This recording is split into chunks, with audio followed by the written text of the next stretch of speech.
please come to order? Hello. I really need you to come to order, and I don't have a great way of doing that because I have a really bad voice. So you guys better be nice to me. Okay.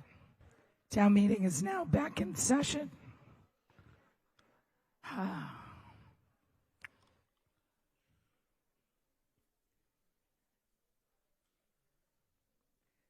So, I think we're just going to go right back to Article 12. I'll be resting up, and then I'll be back with a few announcements and some other things. So I'm going to turn the podium over to Chantal. Thank you.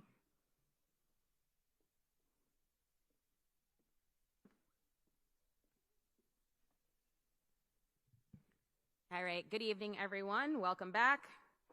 We're at it again. Wow, that got really quiet. That was lovely. Okay, so I'm just looking for a general consensus to waive the reading of Article 12. Thank you very much. And we have a motion, a positive motion on the screen that was presented by Mr. Carl Linval. Mr. Linval, is that your motion? So moved. Can I have a second? Thank you. Mr. Linval, if you'd like to speak to this. Sure. I just wanted to offer a little bit of history on the property, not going back to the original basis of life-saving, but since Blue Flag has purchased this property, as soon as they won the bid to the property and closed on it, they offered the property for pretty close to what they purchased it for to Egan Maritime Institute and other organizations on the island, and they passed at that time.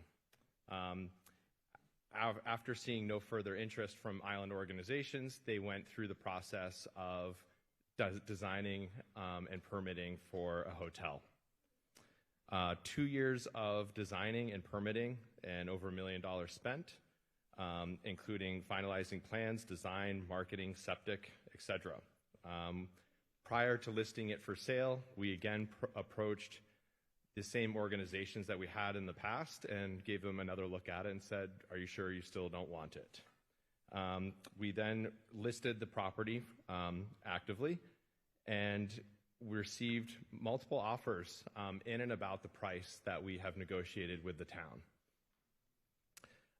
And during negotiations with the town, we actually fended off other offers because we felt that it was important that the town receive this property, and we felt like they were the better steward than someone else wanting to make it a hotel.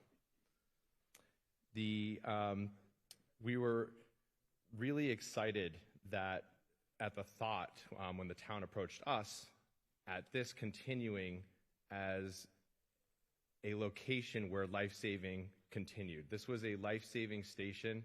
These are lifeguards living here. It felt like a really good fit to us.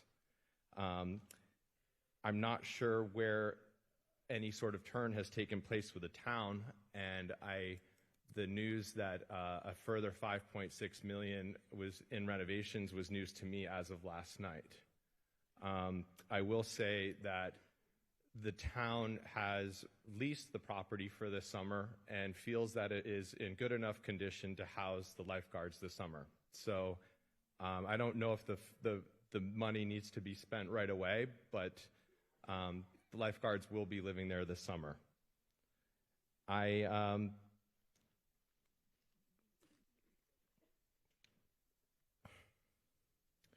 really feel that there's an opportunity here for the town to take this on. I feel like there's an opportunity for historic grants from the state. I feel like there's opportunities for historic tax breaks that will soften and lessen this number.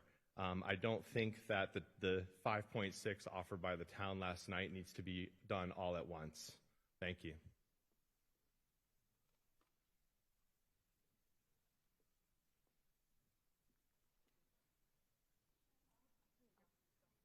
Ms. Holgate?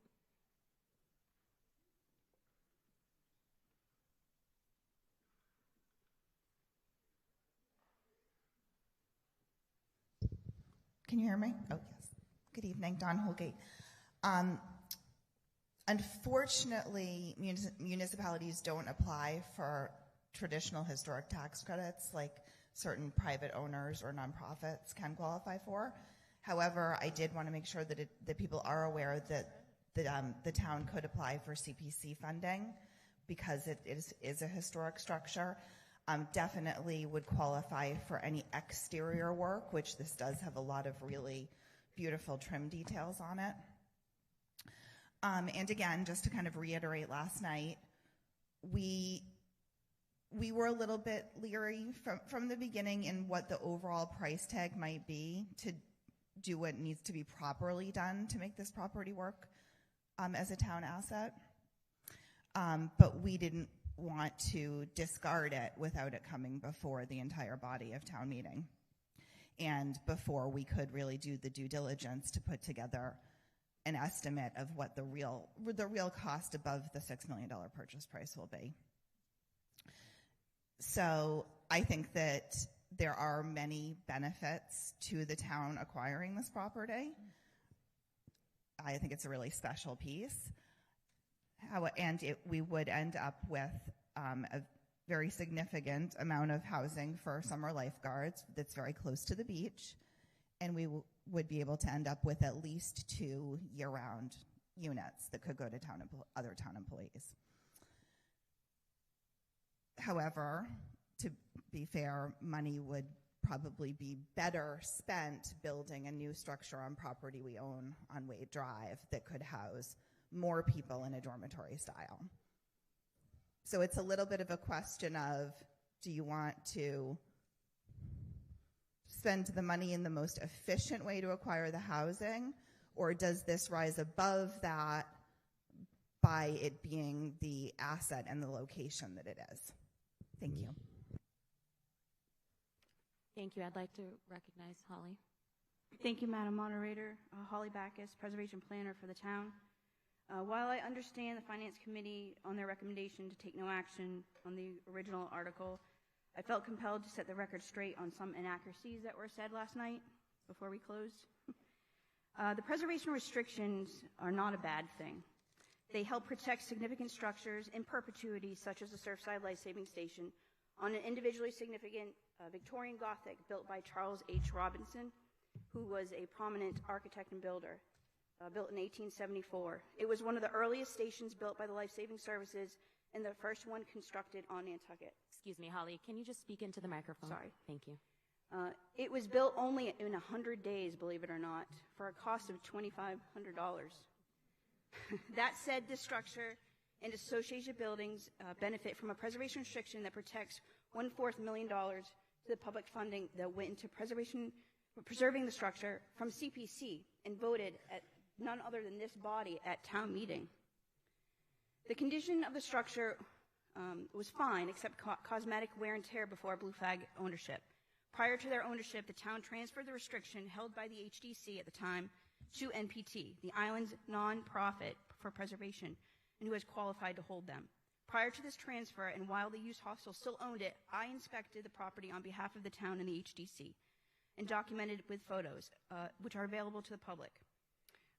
Once the Blue Flag acquired the ownership, the proposed changes that conformed to the restriction and were acceptable by NPT and the HDC.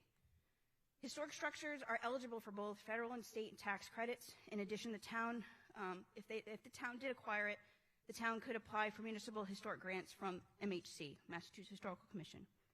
I'm sad that it doesn't seem to work in that favor. It's a shame that even Maritime didn't be able to receive it or purchase it. But I believe that they would have been a great steward for this historic structure and a semi-public space. If the town were able to acquire it, this would be a benefit for all. Thank you. Hi, All right, Campbell Sutton here. I wanted to speak on Article 12 because it seems to me, building condition aside, if you will, for the moment, it seems to me that we're paying a lot of money as taxpayers for employee or employee-like or assisted housing. millions of dollars. And I understand that this is quite a price tag. However, it's structurally useful right now and has enough space to house the lifeguards, all of which we need. And so I just sort of want to put that out there, because it's not as though there's no competition for the housing that's trying to be built on Tacoma Way or Weirs Way, or, Weirs Drive.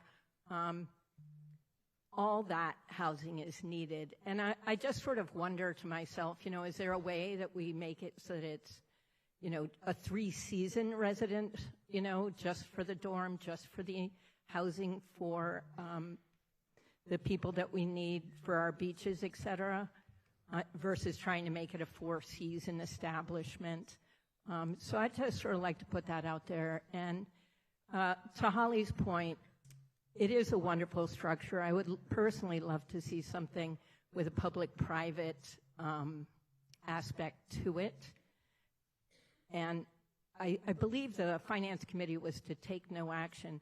So if I'm not mistaken, and I could well be, that means that this could come back, say, for the September fall meeting versus a vote to not adopt, right? A vote to not adopt, you can't come back for 2 years, I believe. I think that's the way it goes.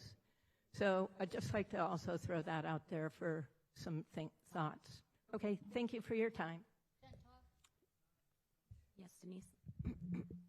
To be clear, the Finance Committee motion was motion to not adopt.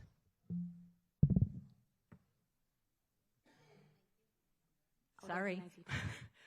So would it be possible to, let's say this is thinking about going in a negative direction, would it be possible to change the motion to not, to take no action? Is that a possibility?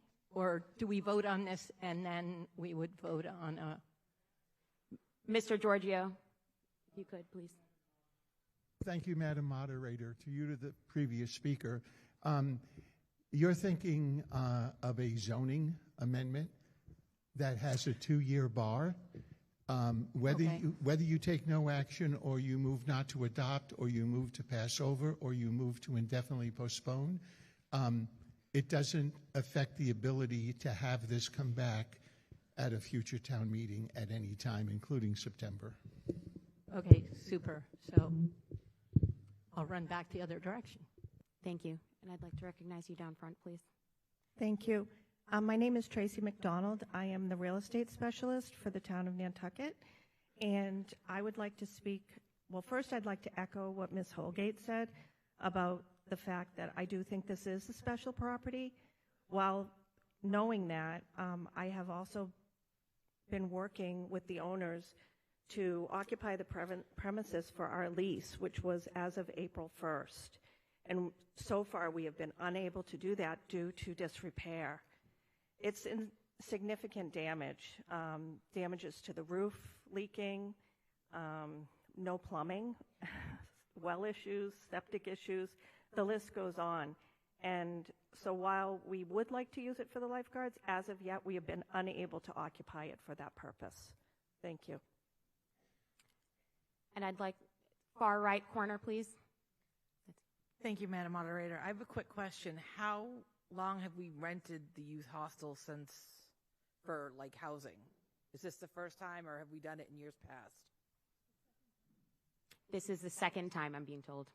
Okay, if it's so dilapidated, why are we putting young people in there? I don't understand. Last night I'm listening to a property owner who lives next door saying it's trash and it's junk, but we're going to house town employees in there? That makes no sense to me. If it's that bad, I don't even know why we're entertaining a lease. Thank you. I see our housing director coming to respond. Christy Ferrantella. Just to be clear, we rented it previously in 2021 and then entered into the conversations assuming that it would be ready for this summer for 2024. And upon April 1st, we went in to look at the building. It was not ready, and so that's why we're working to get it in habitable shape so that it can be used for the lifeguards. but we didn't enter into this knowing the state of it. Mr. DaCosta? Did the town find a money tree somewhere that I don't know about? I just did some quick calculations. $6 million. We're paying $150,000 for rent this summer. 40 years. 40 years we could rent it before we get that money back. Say we put another $5 million into it. It goes to $73 million. I love that Blue Flag bought the building. I love they want to sell it back to us now. Will you waive your commission so the town could save a few bucks? I mean, I don't think so. This is ridiculous. Every time I come up here, it's $5 million for this, $3 million for that. We don't need this building. It is an historic building. Let somebody else buy it. When the town buys a property and they have to renovate it, or when we build new properties, we can't do it like a normal person. We have to acquire the money first for design and engineering. We have to pay union wages. It will cost us 3 times what a normal individual will be able to renovate this building for. For what? For 2 months of lifeguards? Because it's historically a lifeguard saving building? Come on. I'm sorry. I don't want my taxes to go up any more than they have to unless it's for something that we really need. And this is not something that we really need. Thank you. Ms. Longacre? Thank you, Mary Longacre. With respect to the people I know who have spoken who are not in favor of this, and with respect to the Finance Committee for their recommendation, this is a project I would like to see my money go towards. There are a lot of projects that the town does that don't resonate with me, don't have an immediate benefit for me. They're necessary, and I don't object to them. But this is something I would really like to see happen. The fact that it is historic, the fact that it is traditional use in a life-saving capacity, the fact that no matter what the town builds, it's going to cost a lot of money. I don't know that it's necessarily relevant that this is going to cost a lot of money, because we do need the housing. We do need to have more property under town management. This is a property that I think is a real win for the town. And yes, I wish we could have done it for less money, but I would love to see this happen. Thank you. Mr. Cohen? Through you, Madam Moderator, I have a question for the Finance Committee. My understanding is that the hearing for this was conducted in executive session, and that there was a unanimous vote to not spend this money by the Finance Committee. And I believe that's because, in general, as a summary, they thought $12 million for waterfront housing, for lifeguard housing, was maybe not the best use of our money. So I'm wondering, since that was an executive session, if they could now say if that's the reason why they voted unanimously against it, or if there was other reasons. Ms. Colonel, thank you. Thank you, Chantal. Through you to Mr. Cohen. So the discussion was in executive session. I will say that whilst we do have an estimate, and you quoted it as $12 million, and I would suggest that's probably ballpark, that number is not fixed. It was a first pass, so the Finance Committee did not feel comfortable committing taxpayer funds to what could be an open-ended checkbook for a property that would be expensive for what we're getting. Putting aside the historic, everybody appreciates the historic value of the property, and we took some reassurance from the fact that it will be protected regardless of who owns it, so the town doesn't have to buy it just in order to protect it. And there's no plans, there was no plans available that showed us this is exactly how it's going to happen, this is what the finite fund will be, etc. So I hope that answers your question, Stephen. Far left microphone.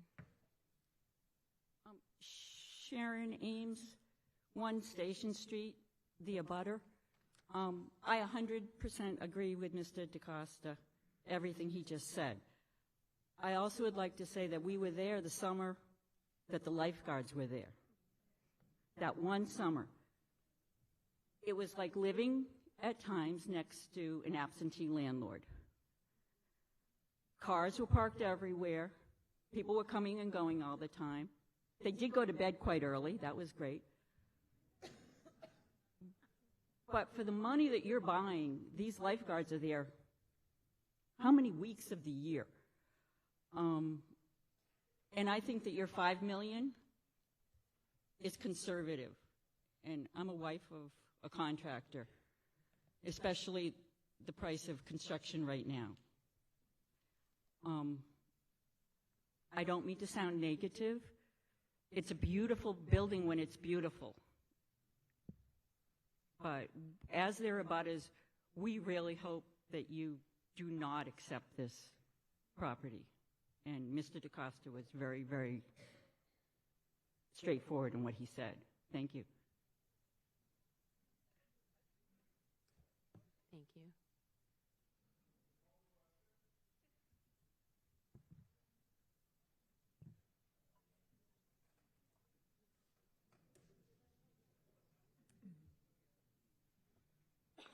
All righty.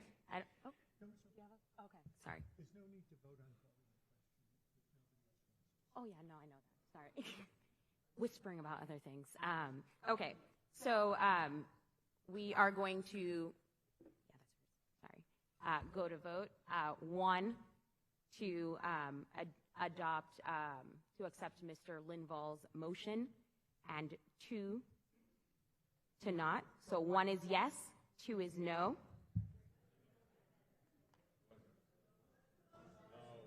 The motion that is on the screen. We are voting on the Mr. Linvall's positive motion to Article 12 that is on the screen. Point of order. Point of order. We need to vote on the call to question, I think, first. We do not need to vote on calling to question. There's no one else at the microphone unless someone else has an amendment to this motion or wants to continue having a conversation. You're welcome to go up to the microphone. Yes, sir.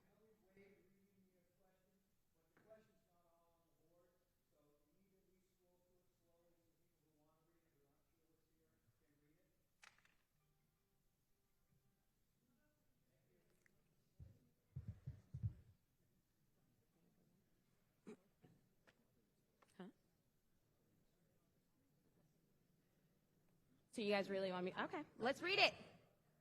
All right. See if my first grade reading comes in handy. All right. Article 12, real estate acquisition appropriation of 31 Western Avenue. Okay, great. Thank you. So to see if the town will vote to authorize the select board to acquire. Oh, they want me to read the motion?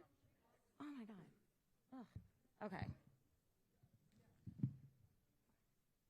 So Mr. Linvall's motion is, I move to authorize the select board to acquire by purchase, gift, or eminent domain for housing and general municipal purposes the fee title or lesser interests in a parcel of land with the buildings located thereon at 31 Western Avenue, shown on a plan of land entitled Plan of Land in Nantucket, Mass., prepared for American Youth Hostels, Inc., prepared by Blackwell and Associates, Inc., dated March 13th, 2003, recorded with Nantucket County Registry of Deeds as Plan Number 2003-40, containing 29,563 plus or minus square feet, and being more particularly described in a deed recorded with said deeds in Book 1771, page 2, and further to appropriate the sum of $6 million to be spent by the town manager with the approval of the select board for the costs of acquisition and any other costs incidental and related thereto, that to meet the appropriation, the treasurer, with the approval of the select board, is hereby authorized to borrow said sum and to issue bonds and notes of the town, therefore, pursuant to general laws, chapter 44, section 7 or 8, or any other enabling authority provided, however, that any borrowing authorized hereunder shall be contingent on the passage of a Proposition 2 1/2 debt exclusion vote. Do we all know what we're voting on now? We're good? Can I get some thumbs up? Oh my God, that was amazing. Okay, great. So we're back at it again. We're going to vote on Mr. Linvall's motion for Article 12, which is a positive motion. I'm going to repeat. 1 is yes, 2 is no. 1 is, you guys are going to repeat after. 1 is, 2 is. All right, we all understand what we're doing. All right, thank you guys for keeping me on track. First time up here, second time up here, actually. So voting is now open. 1 is yes, 2 is no.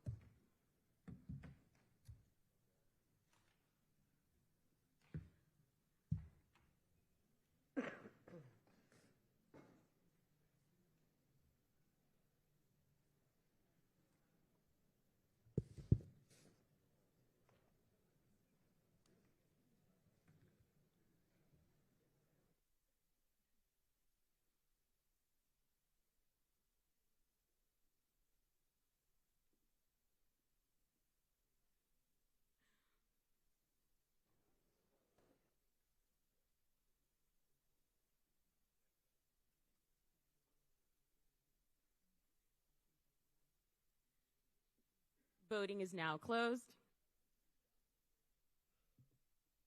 Okay, that motion, 100 yes, 345 no.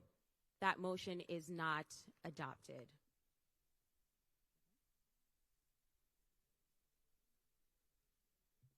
I'm going to hand you back to your regular scheduled programming.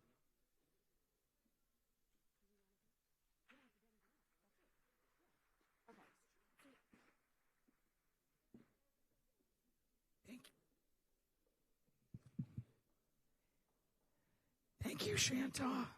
Good job.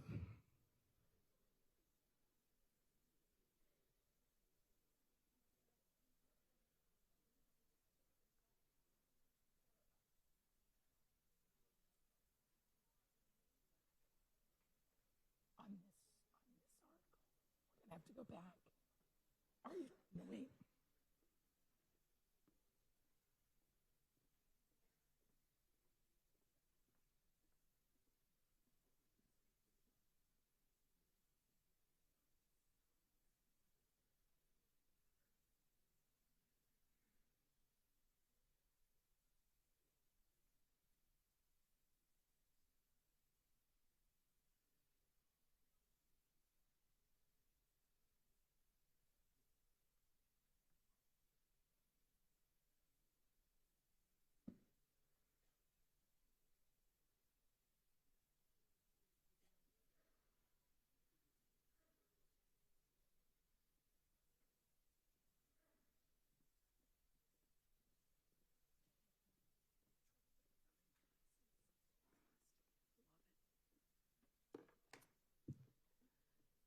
Okay, just a few things. First, I want to say people did a great job picking up the signs. They're gone. I really appreciate it. Nice job. Number 2, Article 99, called by Mr. Scal. He's withdrawing his call. Does anyone want to step into his shoes? So Article 99.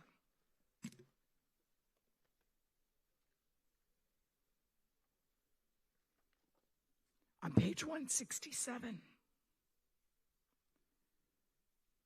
And had a motion to take no action.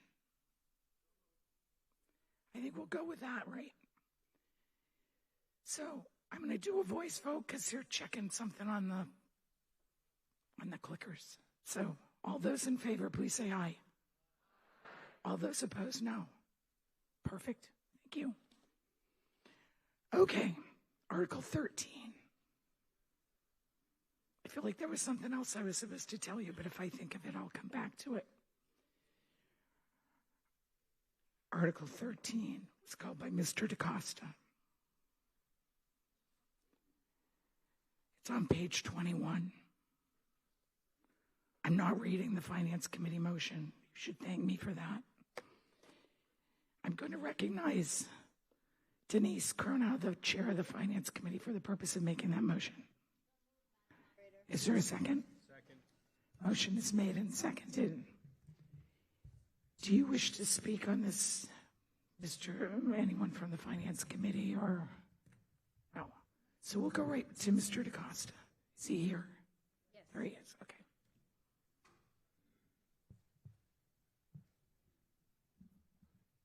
Madam Moderator, I think everybody in this room knows me. I sat up on this board for 2 terms, 1 year as chairman. I also have put in,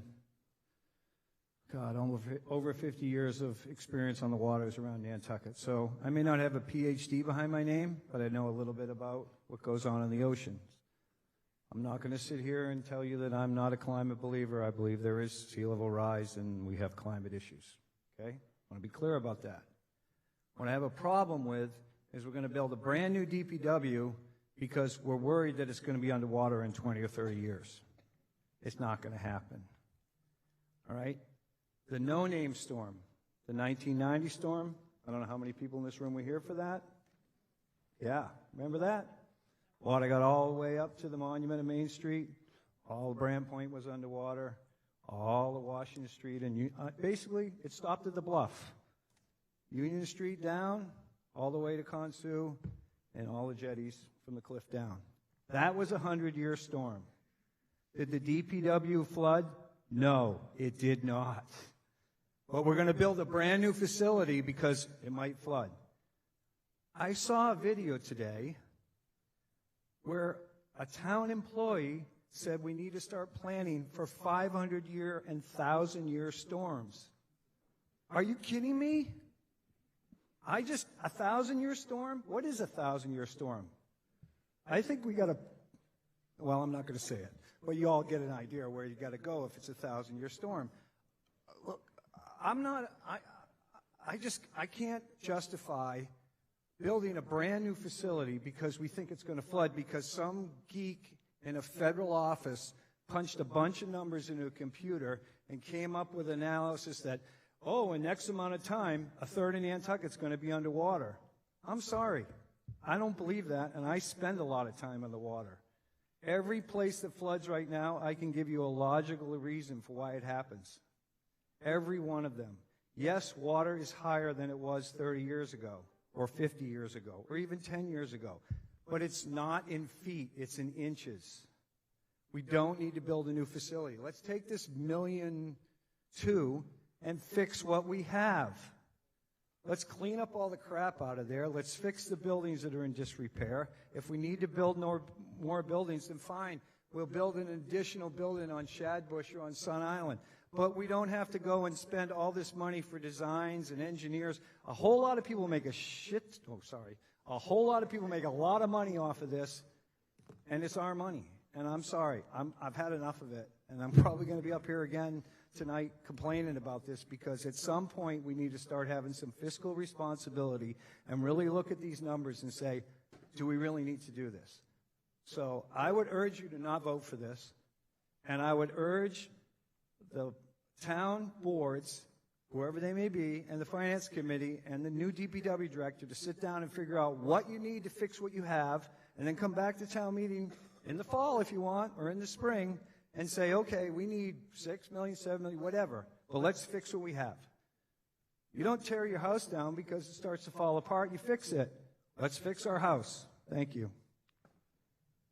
Thank you. This is the DPW director. He's very nice. I met him today. Go right ahead. Thank you, Madam Moderator. For those that don't know me, I'm Drew Padnode, the Director of Public Works. A little bit of history on this project. Article 16 of the 2018 annual town meeting appropriated $2.3 million for planning and design of a new DPW facility. That original appropriation was for a facility at 188 Nantucket Road. Since then, that article has been amended twice. Once to include 10 Sun Island Road as a potential location, and once to include 1 Shadbush Road as a potential location for a new DPW.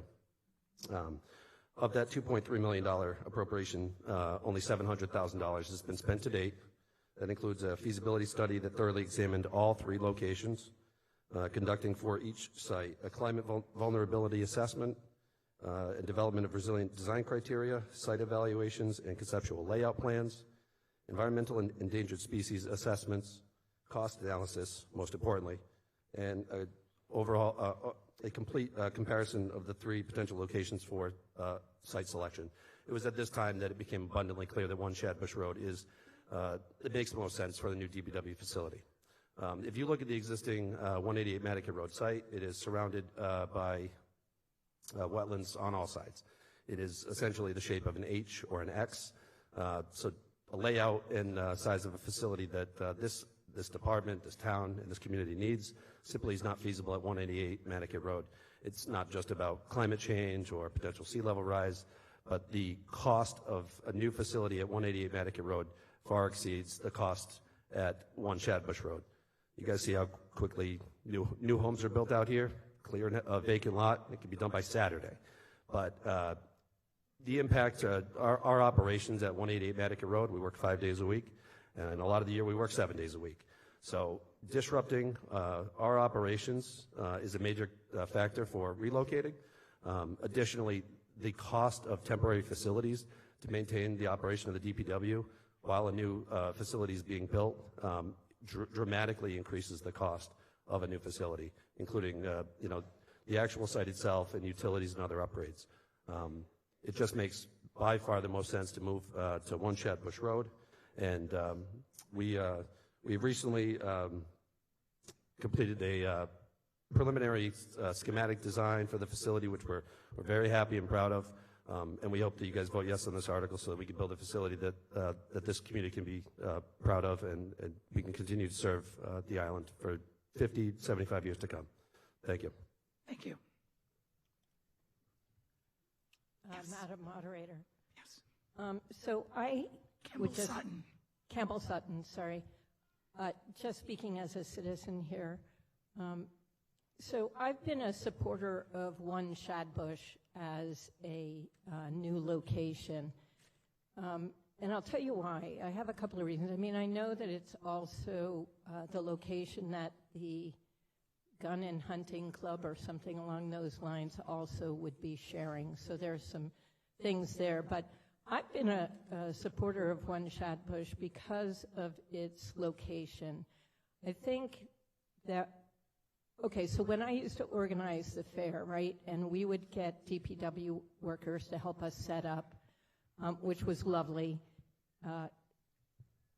But by the time, okay, so they would get there. They have to travel from Nantucket, where they're getting paid because they've clocked in. They drive to Tom Nevers, where they start to help out. Then you get the 10 o'clock or thereabouts break, and then, which is all fine. But the long and short is, then you get lunch. So you get the hour lunch. Now everybody leaves, then people come back, then they have to leave a half an hour, 45 minutes early so they can clock out in Nantucket in time. And I just really feel that we could really improve the services that we as a town get from the DPW if they were more centrally located, so that they wouldn't be going from Nantucket to anywhere else on the island. And I do appreciate the care that Nantucket Road gets. But there's a number of other roads. And I wasn't a fan of the airport area because of the Old South Road and Nobodere Farm Road traffic issues. So you're paying people to sit in traffic. So that was really one of the reasons I was for it. I just heard the DPW director say that they had some plans that they've come together with. I think that would have been a really helpful piece to this, so that they, we could be seeing what we were voting on, because apparently we've moved past professional services. But anyway, I just wanted to put that in there. Thank you. Yes. Hi, Amy Eldridge. One quick question. The property at Shadbush, would that affect the DPW going out there? Would that affect the lease that we're supposed to be signing with the Hunting Association?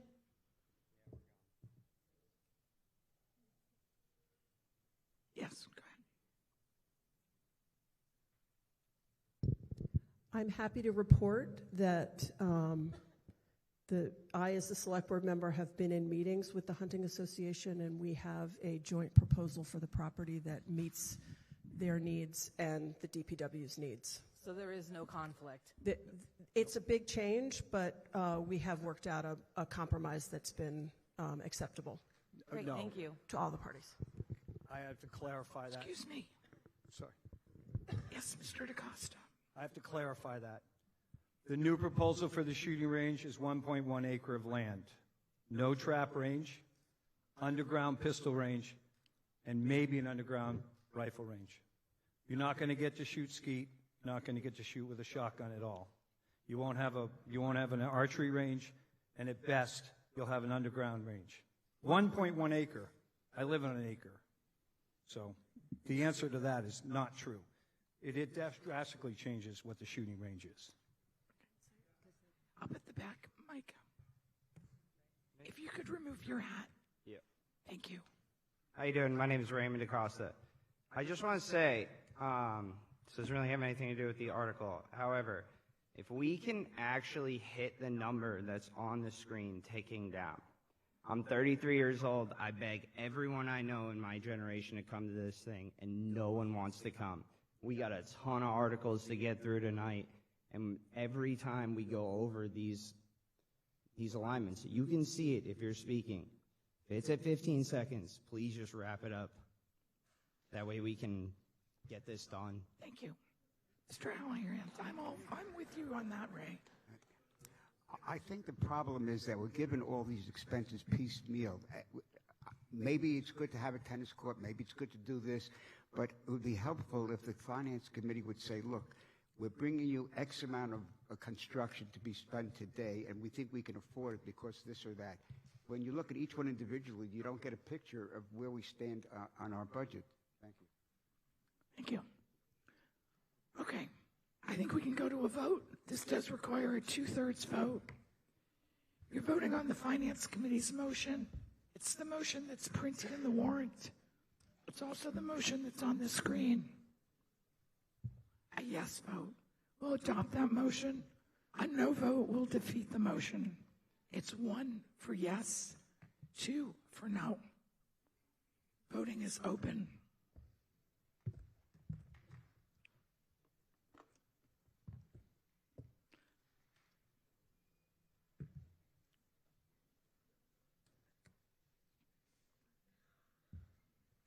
So what Mr. DaCosta said is what I wanted to bring up.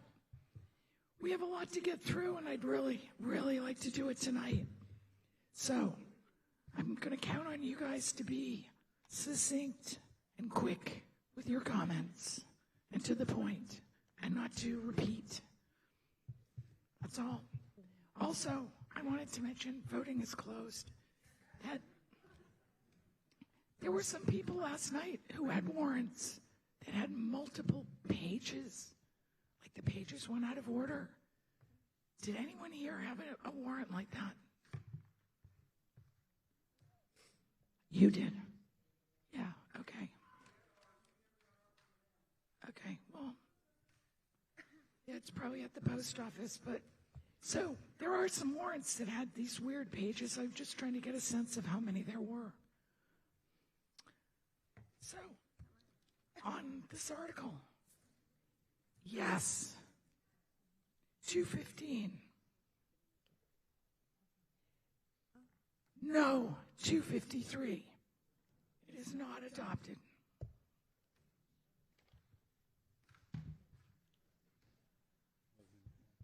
Okay, Article 17. Article 17, page 23 and 24.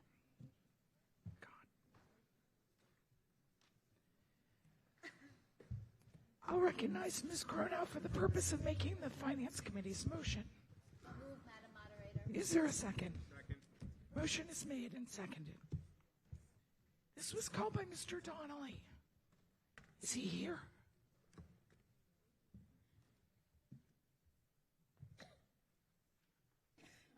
No, Mr. Donnelly? Okay. So, I think it's a positive motion. If Mr. Donnelly isn't here to state his case, we can go right to a vote. Unless, do you want to speak, Ms. Waltzer? Yes, I just wanted to say that the Brant Point Association strongly is in favor of the tennis courts being repaired. They've been there since before 1970. They were in a photograph then. The Jetties Beach is a public park, and it has been since 1903. And it's the only public tennis courts on Nantucket. So we feel strongly that access to public sports, the sport of tennis, is really important on this island. And we know that the school has courts for students, but there are no other public courts. So if this isn't passed to maintain the courts, they get done every 20 years or so, then it would mean that only private clubs and individuals with private tennis courts have access to tennis on Nantucket. So we really hope that you will vote to allow these courts to be repaired and reconstructed. Thank you. Thank you. So, yes. Oh, yes. David Cheever, 23 Monomoy, and I am the high school boys coach. The girls are currently practicing on the Bacchus courts. We decided to make the boys go for a run today. We had a match. But anyway, we're speaking for the energy of the island, and tennis has really taken off the last few years. The program's gotten really good, and there's a lot of momentum in the younger age group, and we've started some more lessons all over the island. We are obviously a vested interest in having more youth playing tennis, and we're very happy with the trajectory of the tennis team, and we hope that we can fix these courts. Thank you very much. Thank you. Okay, this requires a 2/3 vote. It's the motion in the warrant and on the screen. A yes vote adopts the motion. A no vote defeats the motion. So 1 for yes, 2 for no. Voting is open.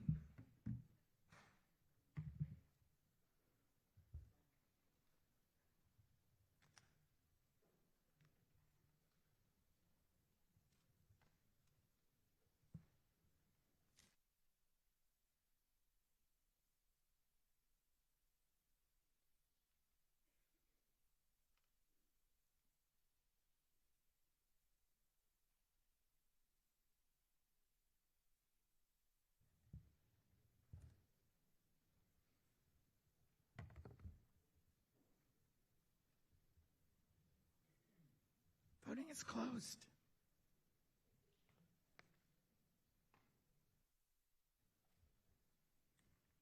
Okay, on Article 17, yes, 409. No, 72. That is adopted by a 2/3 vote.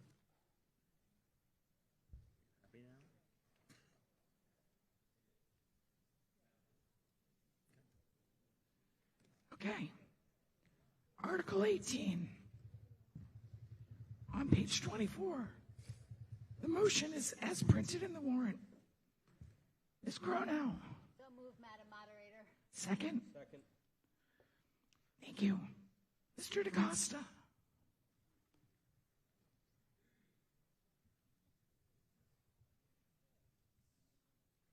Sorry, I feel like I've been up here way too much. So I wanted to know what this was, because it just says municipal building. Since then, I've been contacted from members of the fire department. Just for point of clarification, my son's a fireman and my nephew's a fireman, so I'm not against anybody in the fire department. Believe me, I would get killed. Anyway, this is for a separate building to put all the trailers and stuff in it. At least that's what it explained to me. If I'm wrong, Chief, you can correct me. And I'm fine with that. I understand they need it. There's a lot of things they need for hazmats and all kinds of different things that they don't use, but they have to be protected. My issue with this is $5 million the new number that we're just throwing at everything now? I mean, I would like some type of explanation from the finance department on how we come up with $5 million. I understand that we're not like a regular person that builds a house and goes and gets a price and you get plans and then you go and you get your numbers and you have different people bid it. But just everything's $5 million now. It's like this is the new number. A $5 million for permitting, design, for engineering. Well, I'd like to have some type of idea. Did anybody actually sit down and punch the numbers on this? And if so, then in the future when we come to town meeting, let's have handouts that show where these numbers come from, because a lot of us aren't just going to give you a blanket check for $5 million without some kind of explanation. Thank you. Thank you. Chief Cranston. Thank you, Madam Moderator. Mike Cranston, I'm the fire chief. Again, I would just like to implore you to vote for this article on the basis that we are in desperate need of a place to house a lot of our inventory, and also a place that we can perform maintenance on our equipment. In addition to that, The present plan has 2 stalls for the fire department, 2 stalls for the police department. So it's a shared facility. Both organizations will be able to use it and store stuff. Presently, we have some stuff scattered. We have stuff in the planning department, we have stuff in Sconset, and we have stuff scattered throughout our building. This article or this proposal was part of the original proposal when the police and fire complex was put out to bid. At that time, it was well over $1 million, and that was, we're going back 7 years now. So I believe the $5 million, although I don't want to speak for the finance department, I believe that was an extrapolation of the cost of business over the last few years. Thank you. Okay, we're going to go to a vote. Brooke, please. I would just like to explain the process of capital recommendations a little bit. Perhaps you folks don't know. I am the Select Board representative on the Capital Program Committee. We met every week for 5 months, reviewing every capital request from the department, from a pickup truck to major building investments. We evaluated them. We looked at the details of the plans. We looked at the history of the project, how long it's been proposed. And cost escalation is in part because town meeting chose not to vote for this on a couple of occasions. And I have to say, I do find when we say no for something we need, we just pay more for it down the road. So I would encourage you to have some faith in the process of a group of people who meet regularly, and our express purpose is to look at the value of these investments that we're asking you to make and make recommendations on behalf of the community on protection of assets, on the appropriate investments, and the ability of your government to provide the services that you rely on. And so this is not a number we pull out of the hat. It is not without great thought and great consideration among a very smart and dedicated group of people, including then it comes to the Select Board for final approval. So this is not a half-baked process, as it might have been suggested. Thank you. Thank you.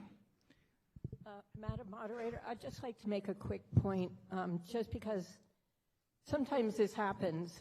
So Articles 11 through 18, any that have been called and either had a positive or a negative vote, I just wanted to remind everyone that these questions are also on the ballot, and because they're a 2.5 override, they need to pass here as well as on the ballot. So if you read on a Thursday that something didn't go through and you thought you voted for it and it went through, it has to go through 2 processes, a vote here and a vote on the May 21st ballot. So I just wanted to make that clear for folks. So if you voted yes here, make sure you vote yes on your ballot. Thank you. Thank you. Spence. I think some of the skepticism that's being expressed here repeatedly may have to do with the fact that we have voted to appropriate funds and they haven't been spent timely. And then what happens is the particular group has to come back and ask for more money because they didn't get it done. That's certainly the case with the building out at the playing fields. And so, and I agree with Mr. Costa. At some point, we have to start cutting our garment according to our cloth. Thank you. Thank you. Yes. Keelan Gardner. When I first came to town meeting as a young woman, we always talked about Proposition 2.5 overrides, and we got an education every year. What is the override? Why is it important? I feel that education has disappeared long into the fog. No one ever even discusses what a 2.5 override is. I don't even know if young people even know what it is. And I wrote to the Board of Selectmen, which I do often, and I will continue to do, about how much money we spent last year on the town meeting floor and then in subsequent ballot questions and received the answer that, yeah, it was a lot of money, like unbelievably when you add it all up. And so I know that I'm only going to get up and once to say this because it's arduous for me to get up and move around. But we can't have everything, and I think it's important to stand up. It's certainly not looked upon favorably to stand up and say, hey, wait a second. But I do agree. I feel like, you know, how many playgrounds and tennis courts and buildings and things do we need? At this point, I am on a fixed income, and that's important to me. And so I just want to say that, and I'll say it once only for everything else that comes up, so no one has to hear it 6 times. But we do need to be fiscally responsible, and I feel that when I emailed the board last year, there was agreement that it was one hell of a lot of money that we spent. So I just like to add my voice to ones that are looking for some responsibility. I know there's a process, I get it. But at the end of the day, my dollars that I have to live on here are limited. So I'd like to know that we're spending them as conservatively as possible. Thank you. Chief Granson, are you at the mic to speak? I am, thank you. Is this on? Yes. So I would just like to reiterate the fact that although this has been here before, and at the time it came before the townspeople, it was not accepted or adopted, the need has not gone away. So the need continues, and with that, the price, unfortunately, escalates. What I will say is the price of fire apparatus and the equipment that we purchase also escalates. And when we purchase this equipment and we begin to run out of room, even though we are in a wonderful facility, some of that equipment gets left out. And if the equipment is left outside, it deteriorates in the salty air, and it makes spending this money that we're talking about spending even more important. So I think that this is a very worthwhile, although costly, endeavor, and I think it's important to sustain the life of the fire equipment and the police equipment, for that matter, that we have been charged with taking care of. I would also just like to say that this did go out to bid more recently than 2017. I believe in 2022 it went out again to bid, and it came in at well over 3.2 then. So that was 2 years ago. So, and again, the documents are online. We did go through FinCom, so the $5 million is certainly not something that was pulled out of the air, as has been insinuated. Thank you. Up in the back. Yes, thank you, Hillary Hedges report. You know, if the next time we have a fire, which seems to happen all the time now, I really hope the engine that has to go be driven to put it out works. And if we don't take care of our equipment, and if we don't provide a safe and dry place for equipment to be serviced, I think we have to start worrying about whether the equipment is going to be working. I don't like the price of this, but I think it's been really well examined, and there are plenty of public meetings to go and listen to how these things are examined, and information is all available. And I remember when we were asked to vote on this, and it was less than $2 million, and everybody spent all this money on equipment and said no to the shed to keep the equipment in. So I think we have to think about taking care of our equipment. And it's unfortunate that it's expensive, but that's just the way it is. Thank you. Thank you. Yes. Meredith Lepre. We've gone over this before. This is not the first time this has come. I agree with Galen. We need to be very fiscally responsible, but we just spent almost $2 million on tennis courts. And I believe last night we denied $3 million. We voted no on $3 million for housing. So I, too, would like to know that the fire department's going to have everything they need and it's going to work if and when my house ever caught fire. And I think that if anyone listens to a scanner, you would know that at the last fire, there were trucks that didn't work and they had to go to I think Sconset and Nantucket to get things. Maybe I'm incorrect, but it sounds like they didn't have everything they needed and not everything was working correctly. So I really think that we maybe need to move the question and vote yes on this, because maybe they'll put a fireboat in it and they'll be able to keep their equipment to last a while. Like, we don't want to keep buying fire equipment because it's outside and it keeps breaking down and we have another big fire and we don't have equipment that works. Also a fireboat. Thank you. Yes, down here. Yes, this is Martin McCarroll. I live on 106 West Chester Street, and I'll try to be as brief as possible. I am going to vote for this particular motion. I think we should vote for this.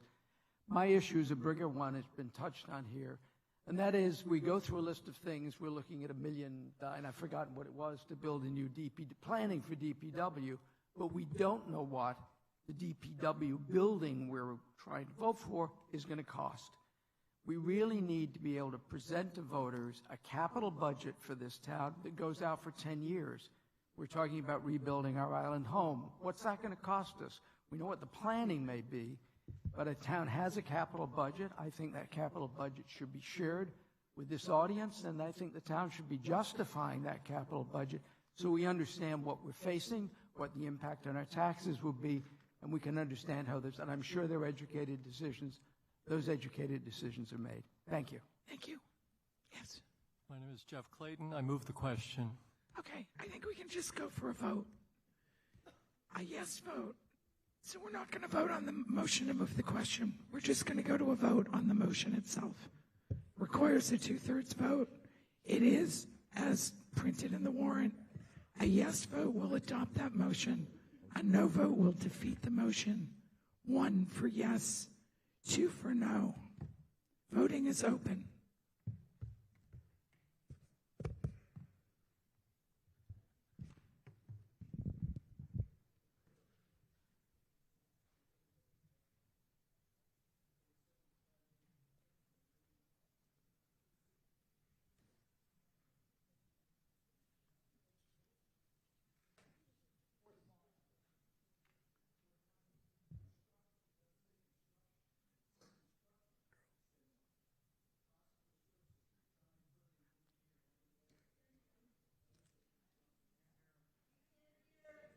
He's just talking. It's not.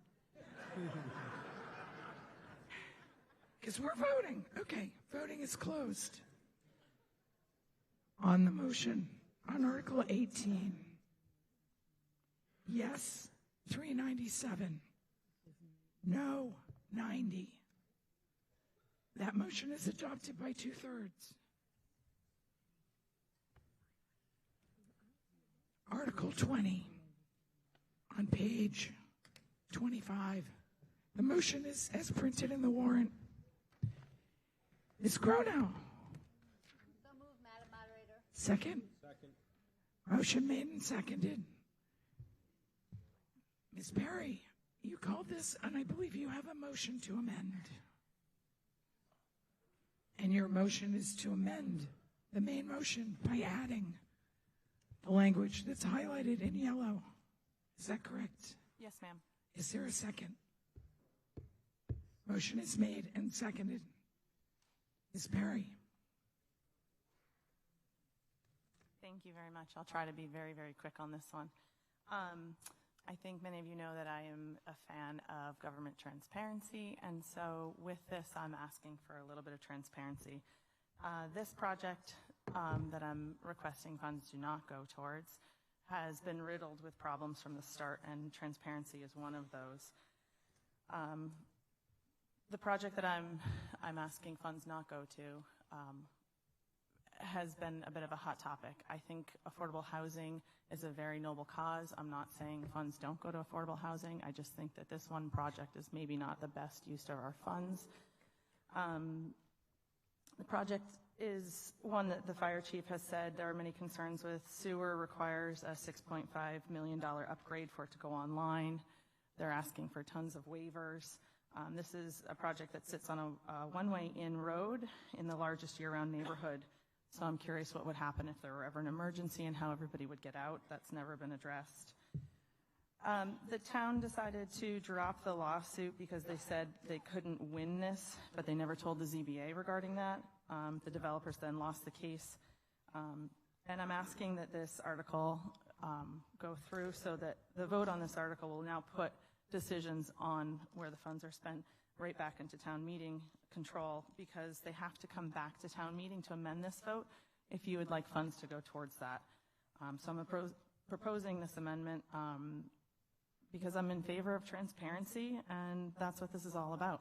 I'd like to let Mr. Durensis explain some of the legality of it, because I didn't do a good enough job of that last night.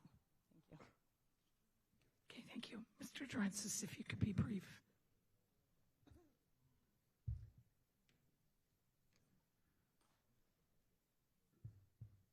Last night, questions arose over the fact that there's an article, Article 74, which sounds like it's the same thing as this amendment. And the question is, why not deal with this as part of Article 74 as opposed to these amendments to specific appropriations? And the answer is the town council said that Article 74 is not binding. And when you look at town council's opinion about why it's not binding,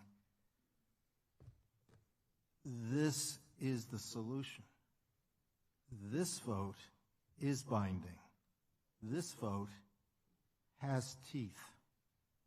If this vote passes, then for money to be spent on this project, there has to be a return to town meeting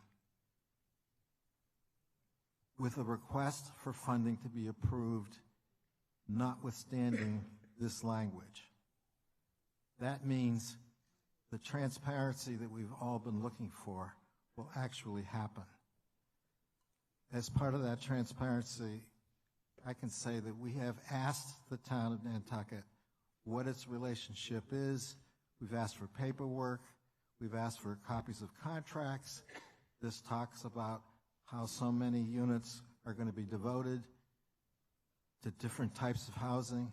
There's nothing to sink our teeth into, nothing to work on. None of that has any transparency. This will leave town meeting in control. Thank you. I'm just changing a little of the language to make sense. Okay. The gentleman up there. Yes.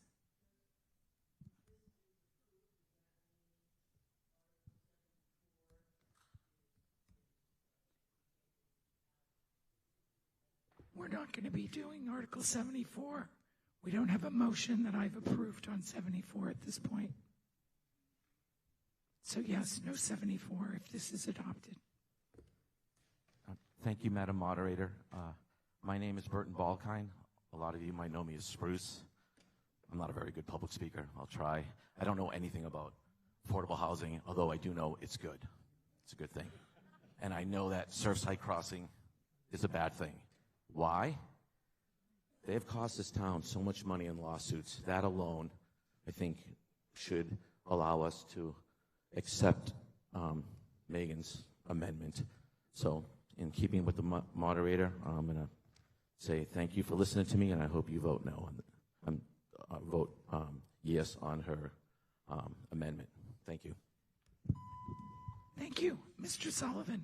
My name is Brian Sullivan. I'm the chair of the Affordable Housing Trust. I request that you vote no on Ms. Perry's amendment for a variety of reasons. First and foremost, as Spruce said, I believe that the town was spending too much money on a lawsuit. It was a recommendation not to continue a lawsuit. Ms. Perry is doing a very good job for her personal interest as a neighbor and doesn't want to see the project built. If the project does get built, and we don't know that it will or it won't at this point because there's nothing permitted, don't put handcuffs on the community from being able to capture housing for this community. If it gets built, there's a as a 40B, and we don't know if they're going to get that done or not at this point. Maybe they decide to sell the whole project and we want to build just affordable housing, or they transfer it to somebody else. Don't handcuff the community today from an opportunity to capture affordable housing in the future. And that's what this does. And again, I do appreciate how diligently Ms. Perry is working on her interest for it not to happen. But we are all here tonight. We were all here last night. We are all focused on a housing crisis in our community. We talked about it related to STRs. We've talked about it over the years. We don't know what this opportunity may or may not be. There is no deal today here because there's nothing, we don't know what's going to be built. So there's really nothing to talk about as far as future dollars being spent because we don't know what's going to be there. So I urge you to vote no on this amendment, and then I urge you to vote yes to appropriate the article. Thank you. Thank you. Yes. Hi, my name is Joan Stockman. I live on Warrawara Lane. I'm a direct abutter of Surfside Crossing. A couple of things. I have a quick question. If we were to approve of this amendment and if this article were to pass, could we adjust it at future all-time meetings, say in some unexpected universe where the development actually is all seriously affordable housing? Could we change this? Ms. Moore. We can change it with the calling of a town meeting, the scheduling of a town meeting, the passing of a warrant article, and should the opportunity to make it an alternative investment outside of what is being proposed, square one, we could not purchase that land if it were made available to the town for an all-affordable housing project if this is in place without a town meeting. You cannot negotiate in the real estate market when we have to wait for a town meeting. And the idea of the funding that was approved as a permanent override last year was to give the Affordable Housing Trust the flexibility to work in a highly competitive real estate market to advance the cause of affordable and attainable housing desperately needed by this community. More handcuffs on that make that job harder than it frankly already is in the marketplace today. So I encourage you to vote no on this amendment, leave the flexibility, and let the Affordable Housing Trust do its job. Thank you. So thank you for the answers to my question. And what I am hearing is that, yes, there is a mechanism that if it were to be actual all affordable housing, then we could make the decision as a town. I didn't originally oppose this project. I did say that I'm a direct abutter. We met with the developers back in 2018, Jamie Fielder, Josh Posner, to see if we could reach a reasonable compromise. Their answer was no, flat out. And regardless of the charade of working groups and everything else that's been going on, the plan has always been to bulldoze almost 14 acres and the Nantucket community with it to some extent. There are so many reasons for us to adopt this amendment. We have no idea what the environmental cost of this massive development is now and what it will be.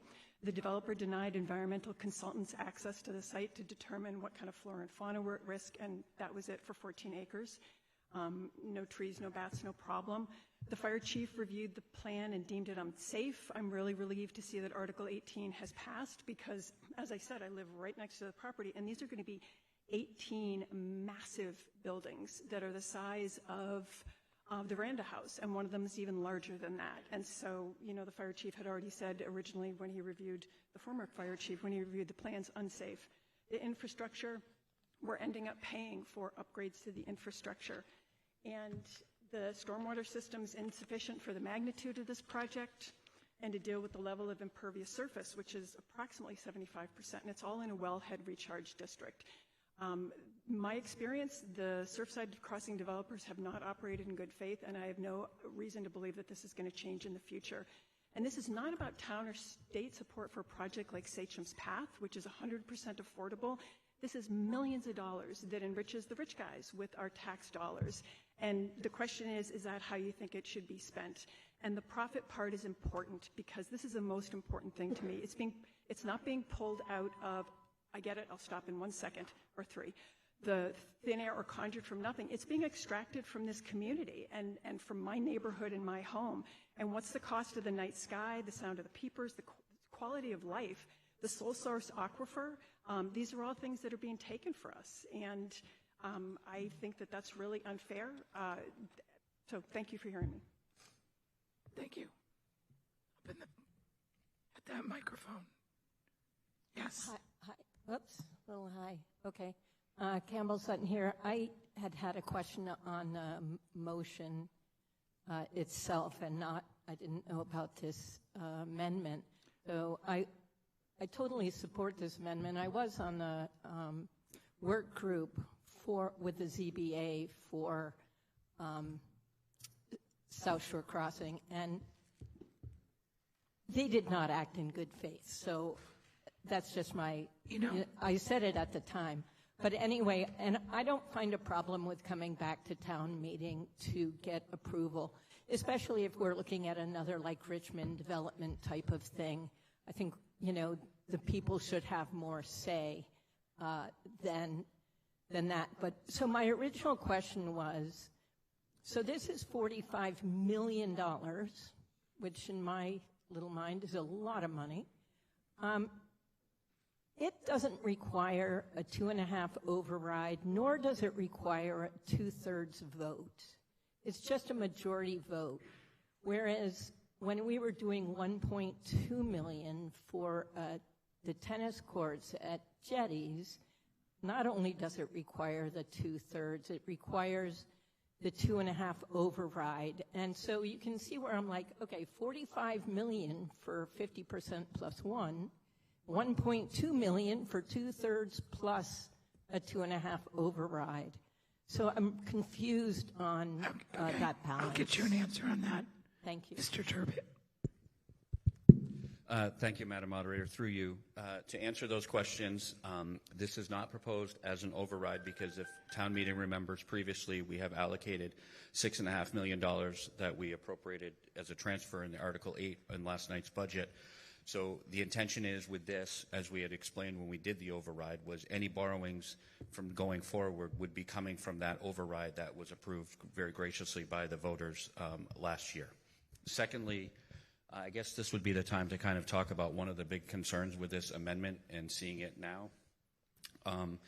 When the town proposes borrowing articles or warrant articles that would be a borrowing article, we spend a great deal of time with bond counsel, and our bond counsel is Loch Lord.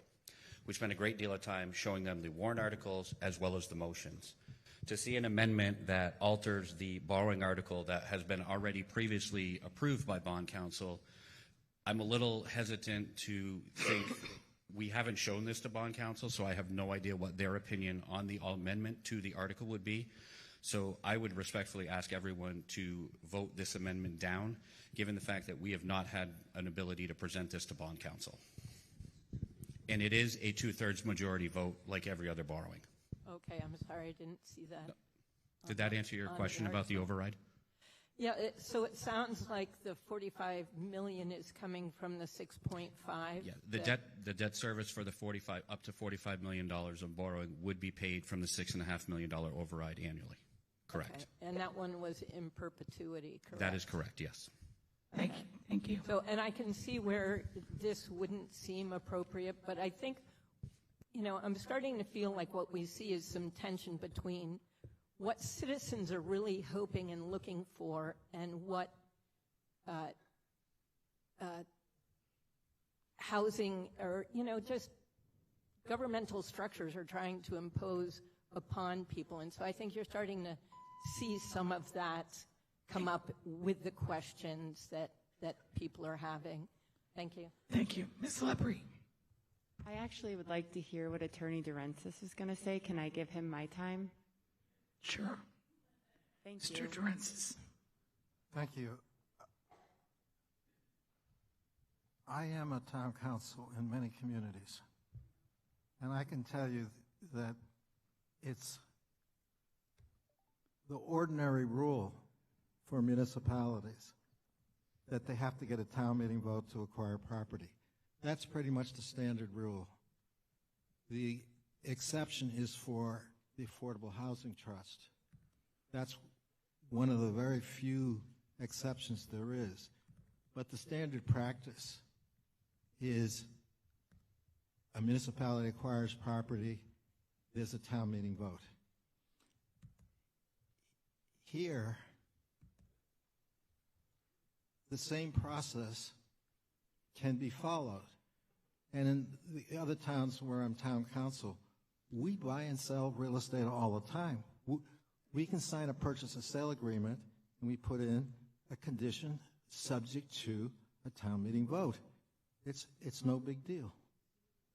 So to make that a big deal now as a reason to defeat this is contrary to generally accepted municipal practices.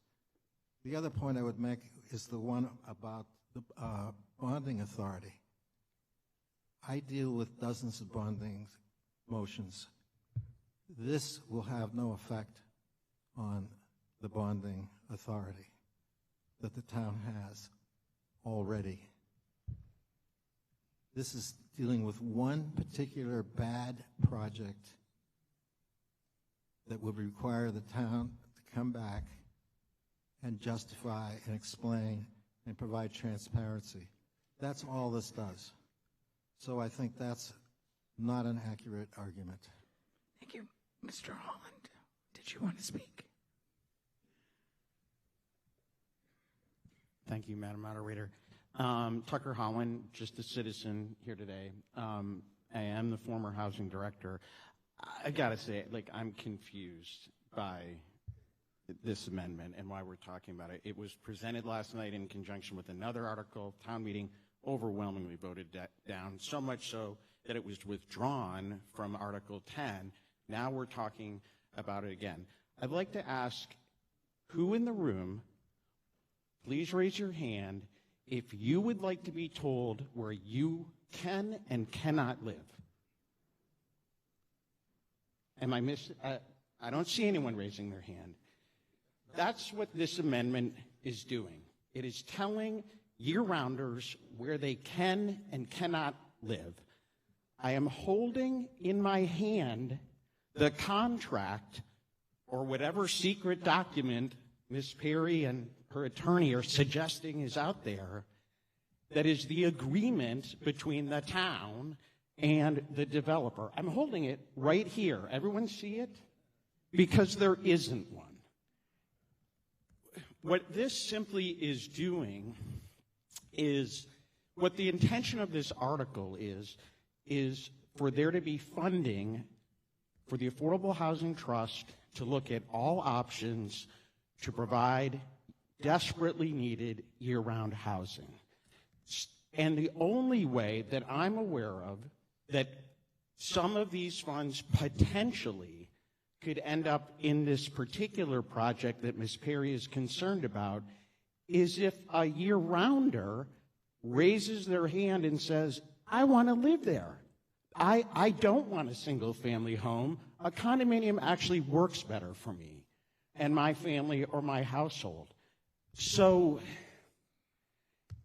should the Affordable Trust be told that they can't help that person who wants to live there? That's what we're talking about. I hope you vote no. Thank you. Yeah, go ahead. Patrick Tafe. This article has nothing to do with telling people where you can and can't live. Don't push that on us. What this article is a check written out for $45 million, but not made out to anyone. And you're telling us, Mr. Sullivan, Moore, that we don't have a say in where the money's spent. It can always come back to another town meeting, and we can decide where the money should be spent. We're just saying we don't want it spent on this project. A for-profit developer, they're not giving us anything. All they're required to do with their 40B is to give us 25% affordable housing. We don't need the other 75% market rate, whether they designate it for Nantucketers or not. Nantucketers might not be able to afford to buy one of their market rate houses.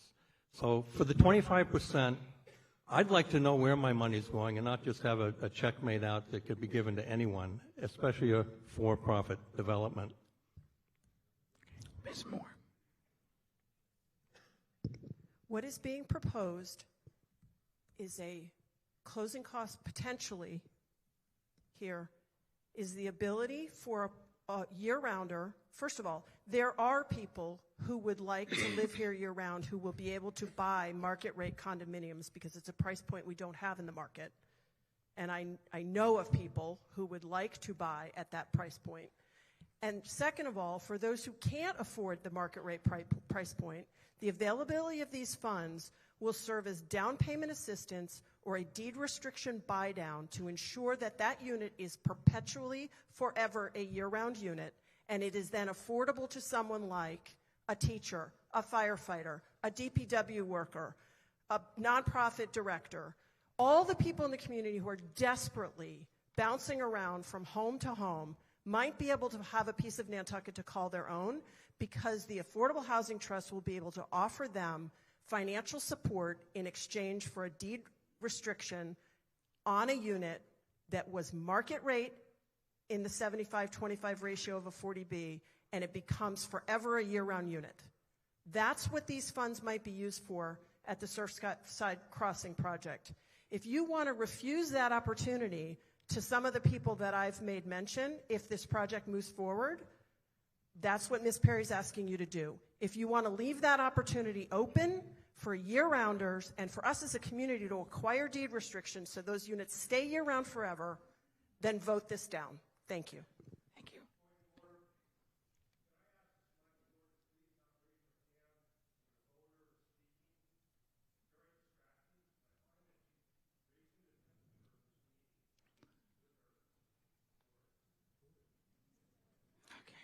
If I may make one more comment. Oh, Mr. Taff, yes, go ahead. I understand it's not really a point of order, but okay. I heard you. Go ahead. If the town is serious about affordable housing, I think they should contact the developer that built Sachem's Path. That's one of the nicest 40Bs on the island. It's individual ownership, sold to people at area median income. Everyone has their own little yard, a nice house, a few bedrooms, a possibility to add on. I think you get more bang for your buck if you do that yourselves instead of give this money to a for-profit developer. Thank you. Ms. Farentella.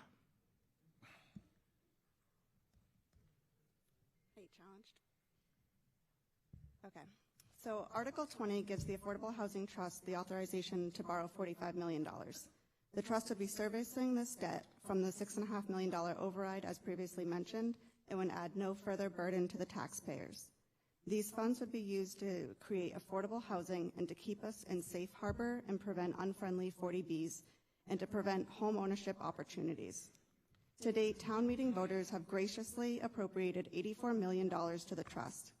Because of this, our community has stayed in safe harbor since 2019, something no other community in Massachusetts has done, and we've prevented unfriendly 40B developments. The trust has spent or allocated $67.5 million of these to purchase vacant land for development, purchase existing homes, and provide construction loans and grants for affordable housing. We currently have 230 units that are in progress to be completed in the next 2 years, with 82 completed units. Our families are finding homes. The majority of these have been for rent and not home ownership. The $45 million borrowing would be used for construction subsidies and grants, potential land acquisition, and year-round deed restrictions. All funding requests above $100,000 are reviewed by the Select Board, and all purchases are reviewed by Bond Counsel and our financial advisors. There's oversight at every step of the way. We need these funds to serve our community. Right now, the median home price is $3.5 million. You have to be making $900,000 a year to be able to afford this mortgage. Further, the trust needs to serve more and more of our year-round community. We serve families earning up to 240% of area median income. For a family of 4, that's nearly $350,000. That sounds like a lot of money. But the maximum loan that they would be approved for is $1.2 million. Right now, the only thing on the market for sale is a one-bedroom condo. The lowest thing on the market is a one-bedroom condo for $1.25 million. We need these funds to support affordable and attainable housing. Furthermore, as pointed out last night, if this amendment is put through, the people who are awarded in the lottery the 25% affordable units would not be eligible for closing cost assistance.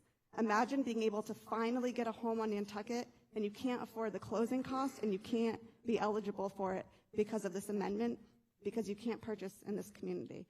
If somebody else comes in and purchases this and maybe wants to do a Sagem's Path, we can't participate because of this. This really prohibits us from being able to serve our community, and I urge you to vote no. Thank you. Up in the back. Me? Oh, thank you. Toby Brown. So I want to remind everybody, we're actually just talking about the amendment right now. But since we got sidetracked into a few things, I guess we can. So one, I want to support Ms. Perry's amendment. As Mr. Bulkin said, I'm with him. I don't understand a lot of this stuff. And Megan has actually done a lot of her homework, and she's actually, and the other point, somebody said that she's looking out for her own interests. I think she's also looking out for a lot of her neighbors' interests. I have no skin in the game in this area. I drive by it, whatever. So for me to sit, I could just say, yeah, why not build it, let these guys deal with that. But it sounds like there's a lot of neighbors that do have a problem with where it's going.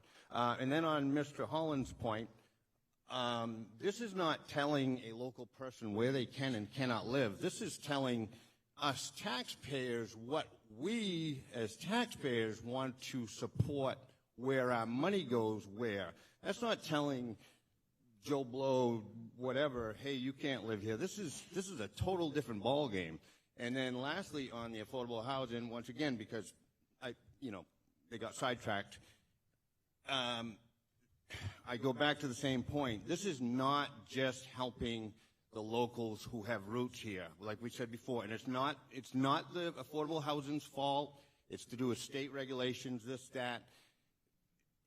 As they said, somebody could fly over tomorrow, become a citizen in Nantucket, they're automatically enrolled in that affordable thing. I want to start seeing teachers, firemen, police officers, our workers, people, single moms, grandparents that have been here for years. I want to start seeing those people. This is not me being against affordable housing. I would love to start seeing the community that we already have roots here and continue. But on that, please support the amendment. Thank you. Mr. Cohen.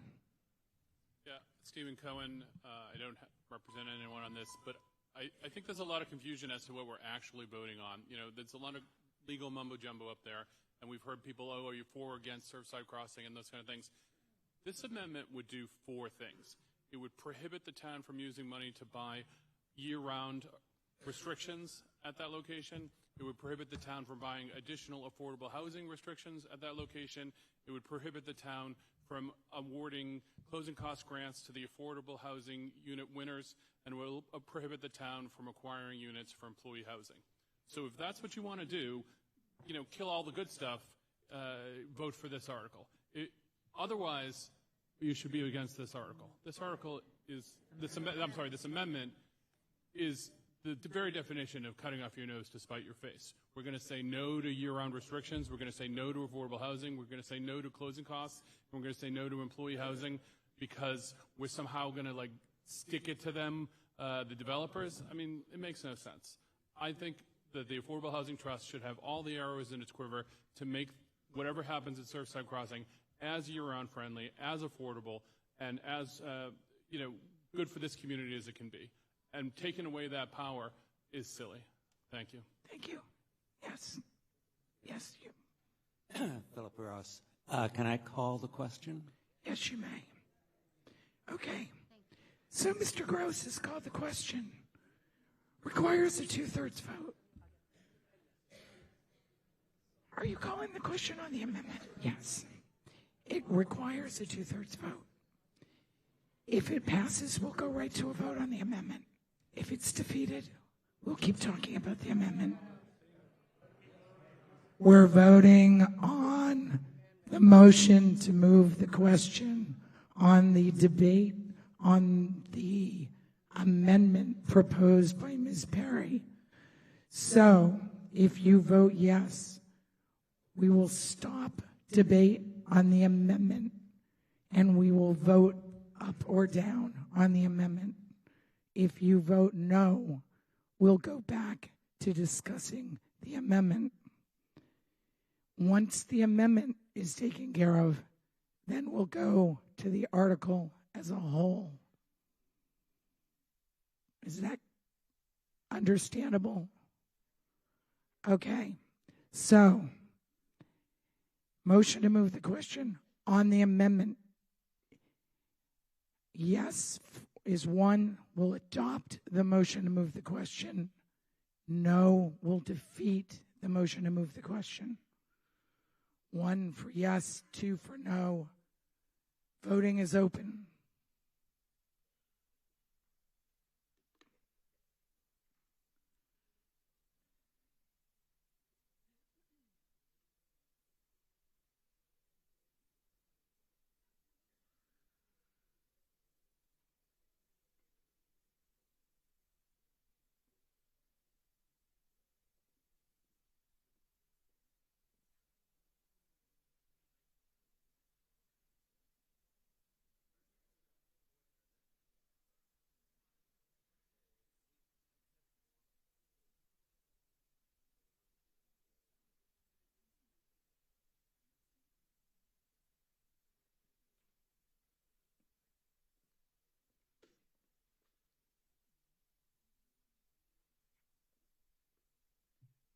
Voting is closed on the motion to move the question. Yes, 457. No, 58. That is adopted. Okay, so now we're going to vote on Ms. Perry's amendment. This requires a majority vote. Her amendment is to add into the main motion of the Finance Committee the language in yellow. A yes vote will adopt that amendment.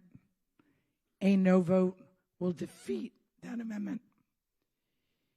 Once we've dealt with the amendment, we'll go to a discussion of the Article 20 as a whole.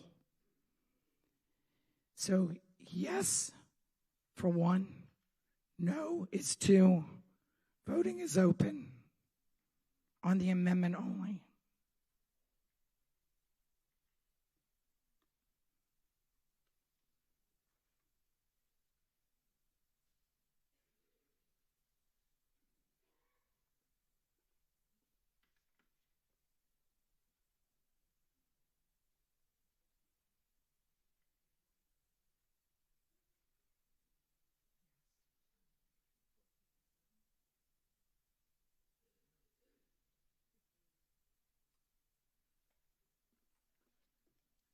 Voting is closed.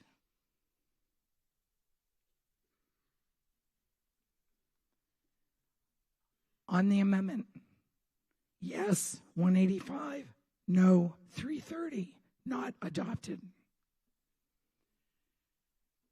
Okay, Article 20, as printed in the warrant and moved by the Finance Committee. Ms. Lepre.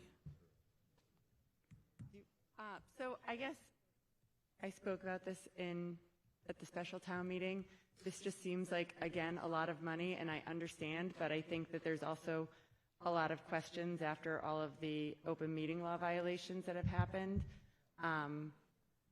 That there's I think probably there was just one. I don't think there were multiple. The Affordable Housing Trust had one. Yes, thank you. And then the NP and EDC had one, correct? Yes, I don't think they're involved in this article. Oh, no, I'm saying government in general. I see. So we're all I bad. guess with the affordable housing, and I live in a covenant house. I am for affordable housing. But this just seems, again, like a blank check. Like, I would love if at the special town meeting you guys could say, hey, this is where we spent your money. And I understand there are meetings, but I also have 3 jobs and 3 kids. So I think I am I don't think that I'm unlike most of the people in this room, that we can't go to every finance committee meeting at 4 o'clock once a week. So it would be lovely if you could say this, have a breakdown and hand them out like the Land and Water Council did, of this is where we spent the money.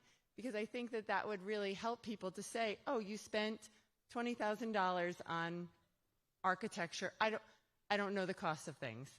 That's not where I am in the world. But I do think, like, show us where the money goes. You know, I think it's nice that you say that there's money for affordable housing goes to Habitat for Humanity, but I think that comes from CPC funding, which, if I'm understanding, is different than the affordable housing, than this money that you're asking for. And maybe I'm confused. I would love some clarification on that. But this just seems like a lot of money when we don't know. Again, and after the last meeting, I emailed with Tucker and Brian, and we were supposed to get coffee, and I think we all have very busy lives, and that never happened. And I don't think I'm the only one that is wondering where the money goes every time. Thank you. Ms. Benz. I'd like to propose an amendment, please. Okay. How long is it? Because I don't have it. It's about 2 words. As long as it's 2 words. Well, it's 2 words and 2 numbers. Okay. I'd like to change the amount to $10 million,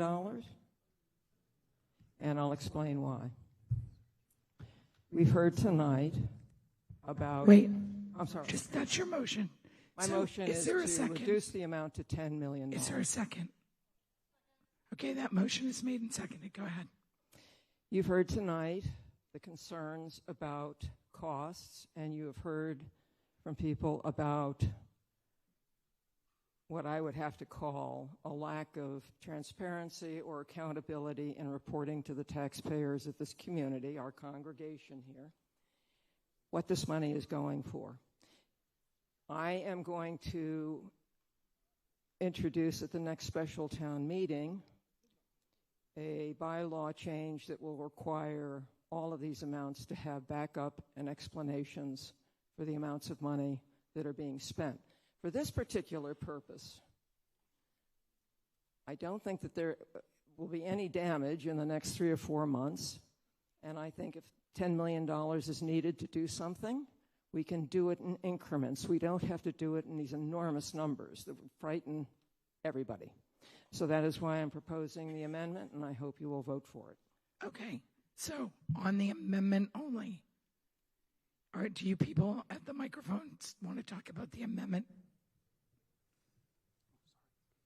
Probably not. Well, I don't mind doing that if I Well, want to. Mr. Dixon, Ms. Ferratella, I just don't want to get off track. On the amendment? Yes. Madam Moderator, Tobias Glidden. Sure, thank you. I would like to vote against this amendment. I'm not afraid of the number 45 million. A number of years ago, you put faith in myself and Rick Atherton in supporting us for an article for $20 million. We originally proposed it at $50 million. I had a lovely conversation just in passing with Denise Cronow maybe a year ago. And I said, hey, Denise, do you think we should have done $100 million? And she said, at the time, Tobias, it would have been wise. And my point is, we're already spending $6.5 million a year to do a borrowing of 10. There's a thing our lovely town administration did. They printed a guide. There was even a graph on the fire department. It's very useful. Read the guide. I'd vote against this amendment. $45 million is nothing. Let's go. Okay, on the amendment. Yes, Ms. Ferratella. Christy Ferrantella. I do apologize that I didn't print out copies. I did go to the Finance Committee on February 22nd and spent just about an hour and a half going through all the projects that the Affordable Housing Trust Fund has funded and the creation of units that those funds have gone to. I also was there to talk about this article and laid out the projects that these fundings would go to. So I just want to take a second and read through. The $45 million would be funded funding for construction subsidies at vacant land that we own at 12 and 12R Bartlett Road, 135 and 137 Orange Street, 8 White Street, 16 Vesper Lane, and 7 Amelia Drive. All of those are RFPs that are going out for bid and may need construction subsidy to build affordable housing. We also have projects that are on our radar to maintain safe harbor and prevent 40Bs. That's an additional, the constructions were $23 million. This is an additional $19 million for shy maintenance and future home ownership projects. As mentioned previously, we've focused all on rental to keep our community in safe harbor and have produced very little home ownership. These funds would allow us to build towards that. The Affordable Housing Trust has also been looking at a year-round deed restriction program, which was just passed last night with a home rule petition, and funding for this project would go. We also support Habitat for Humanity and Housing Nantucket and other housing nonprofits with their construction. All of this totaled $46,225,000 of need over the next several years. This $45 million would allow us to contribute to these projects and get them built and stay in safe harbor. If we reduce this to $10 million and we can't provide a subsidy and we fall out of safe harbor, then we're going to be dealing with another Surfside crossing again. So I urge you to vote no and to support the $45 million ask. Thank you. On the amendment? Madam Chair, Madam Yes. Moderator. Oh, there you are, Ms. Williams. I fade into the background. Just to clarify a few things, especially on this amendment, the CPC has floated two $5 million bonds for the Housing Trust. Because before that, before the Housing Trust started to get more money, the Housing Trust itself was coming to CPC, Habitat was coming to CPC, other affordable projects were coming to CPC all individually. The CPC in the last 20 years, the majority of our money has gone to affordable housing. We created a lot of the, made Sachem's Path possible because we paid for the infrastructure, et cetera, et cetera. We are now helping the Housing Authority renovate their buildings so they become habitable, since they were, a lot of them were built in 1985 and 86. We deliberately did those bonds so the Housing Trust could have a fund. It is a fund. It is not a revolving thing, as you standard use of that word. It is not something that expires on July 1 or June 30th. This is a fund. And there was a lot of discussion when the Affordable Housing Trust was created as to how transparent, how not transparent. I don't know if the caveat is still in the legislation when it was created that anything over $1 million had to go back to the select board for approval. Is that still in there? 100,000. 100,000. So they're approaching a lot of that now. And so there is some transparency there. Anybody who wants to see what the Housing Trust has paid for, Christy has the information, the Finance Department has the information. It's not a secret. It's not something that's going to be hidden under the rug. It is a fund for a reason, so they can compete in the open real estate market, which was mentioned earlier. If you start putting caps on this, they will not be able to compete, which was one of the reasons why the CPC floated the two $5 million bonds, because they could not compete with everybody else trying to buy land, and everybody knows land is where it's at. Thank you. So I'd ask you to defeat this, take it back to the $45 million, and let's move on. Okay. Anyone on the amendment? Ms. Dye. Yes, thank you, Madam Moderator. Penny Dye. I'm chair of the Housing Authority and hold a seat on the Affordable Housing Trust. I would ask that you defeat this amendment. When we initially voted the $6.5 million, which was then voted at the ballot, confirmed, that the intent of that was to leverage those funds so that we could compete. For those that feel they're not getting enough information, Christy Ferrantella has been doing a quarterly report to the Select Board.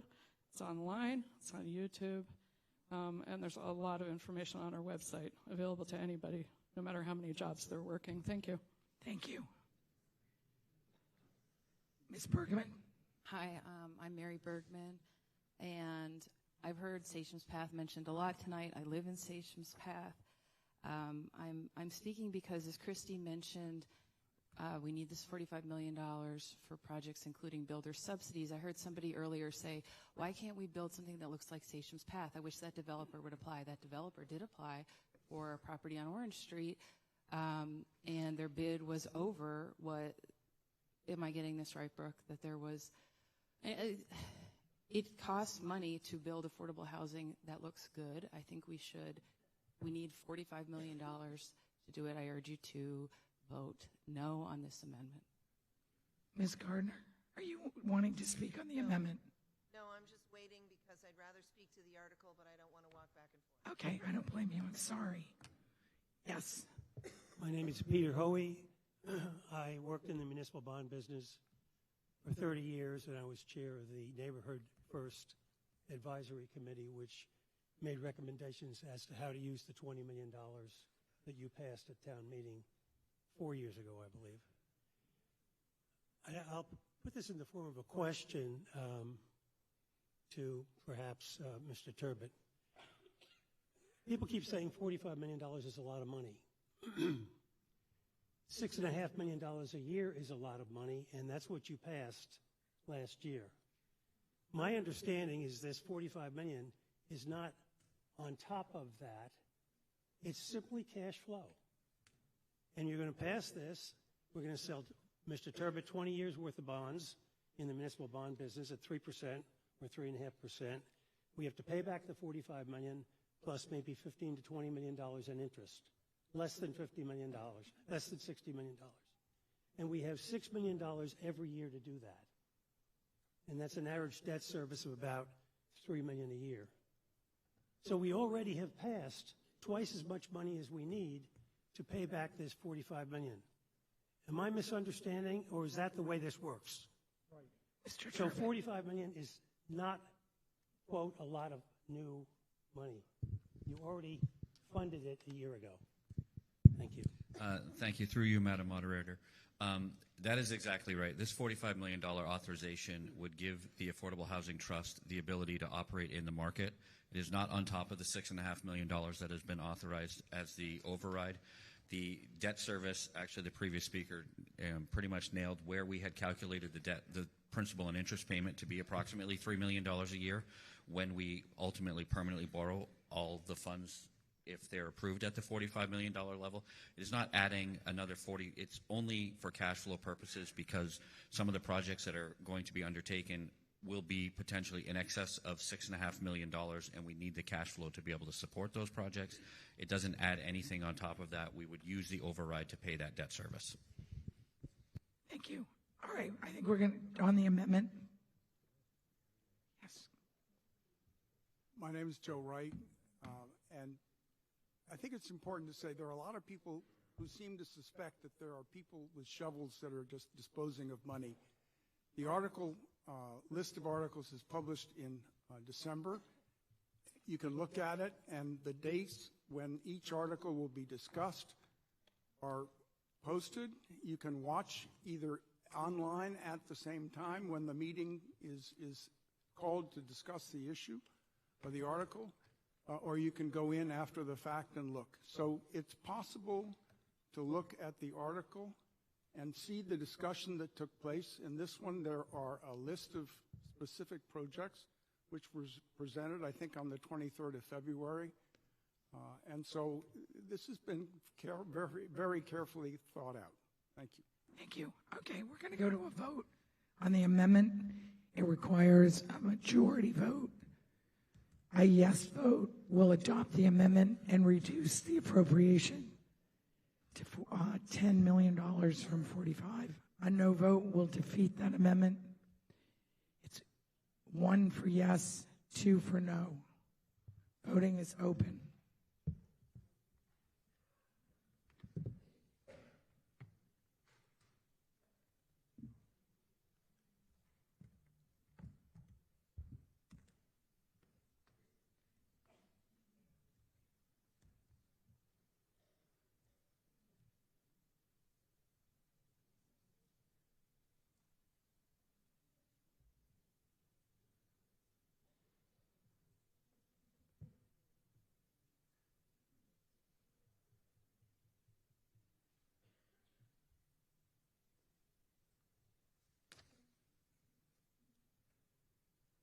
is closed.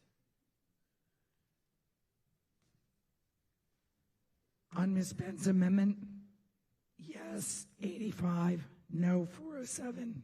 The amendment is not adopted. So now we're going to just talk about the motion, the main motion at $45 million. Not amended at all, just as printed in the warrant. Ms. Gardner. Galen Gardner. I think I heard Ms. Moore say that if she gets this $45 million, she can use some of the money so that buyers can afford a down payment on a house. And I hear teachers, police, and fire thrown around all the time. Well, I happen to be a very recently retired teacher, and I am now living on a retirement income. I have, throughout my life, operated a short-term rental, and that's how I managed being a single mother and to pay my mortgage and to pay for my son and whatever he needed, as his father very sadly died of addiction. Right now, my son houses 10 people in the 2 dwellings that got rescued from foreclosure when his father died. And currently, I am housing a teacher who, for personal reasons, needed housing on the quick, and I was able to help her out. So by raising my tax bill, you're making it much more impossible for me to stay here. And I really mean that with all my heart. I am a teacher. I have served this community and well. And prior to that, I grew up here.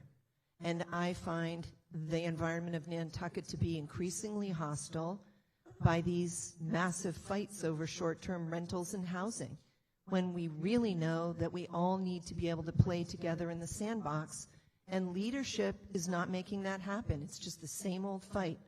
You know, what I do is wrong, and housing is right, and I'm telling you, it is ripping me apart, and it's ripping this community apart.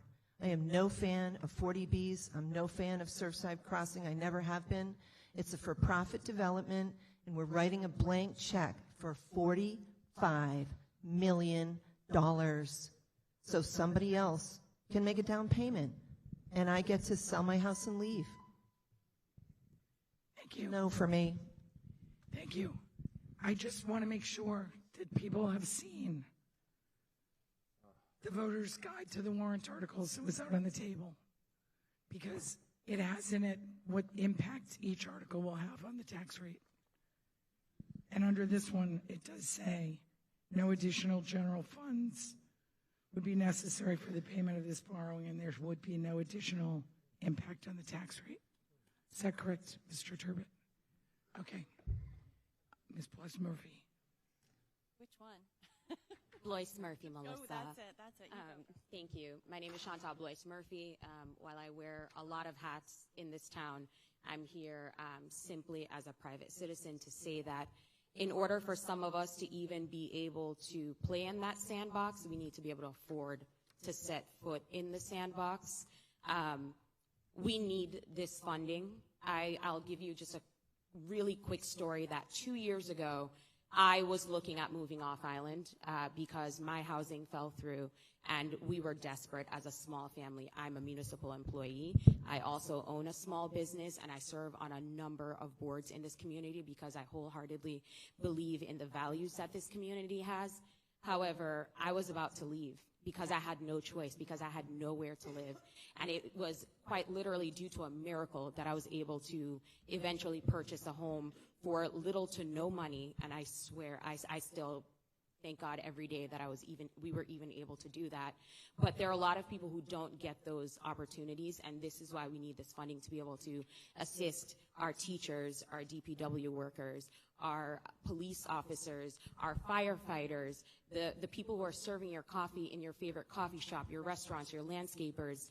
They don't want to have to continue to rent and constantly be dealing with unstable living conditions, because at some point a landlord might decide to sell their house because they need the funding or need to move into our island home. We heard those stories yesterday. So I urge you to vote yes on this, because we are in desperate need of affordable housing so that we can continue to maintain the community that we all claim to love. Thank you. Thank you. Ms. Murphy? Thank you. I wholeheartedly agree with what was just said, and I'd like to move the question.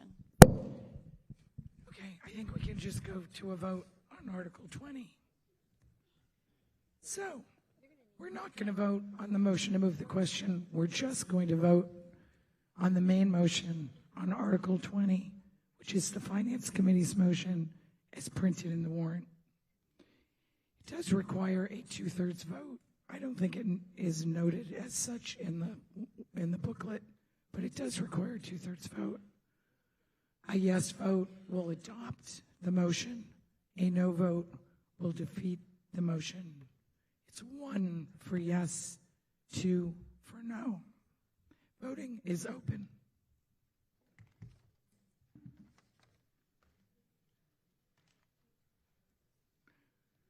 Our next article is 36.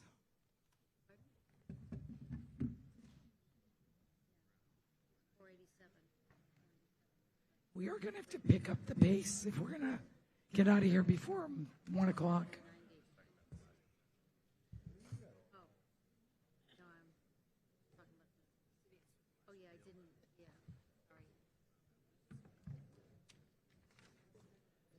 Okay.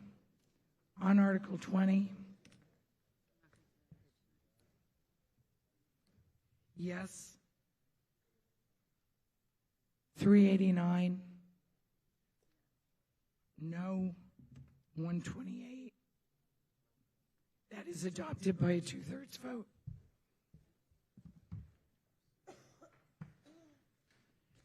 Okay.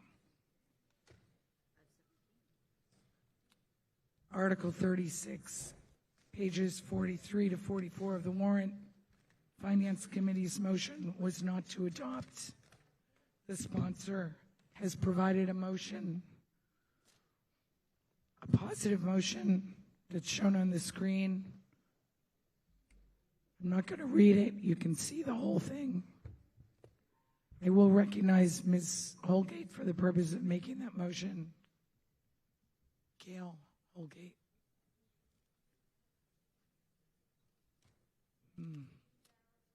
Yeah. I don't see you. Oh, there you are. Is that your motion, Ms. Holgate? Okay, is there a second? You just need to come to the microphone. Okay. All right, Mr. Barrows, you're taking Ms. Holgate's place. Before you get started, I wanted to just mention that I had a call today from Dr. Noel Trent, President and CEO of the Museum of African American History. They had someone here at the meeting last night who was not able to come tonight. Dr. Trent asked me to say that she is very encouraged and happy with the support that she's received from the town and its residents, and wanted to be clear that no one is here on behalf of the African American Meeting House to speak on their behalf tonight. So anything you hear is just from the people speaking individually. Mr. Barrows. Thank you, Madam Chair. Can you hear me? Yes. Investigations don't last 6 years. And I've been on this from day one.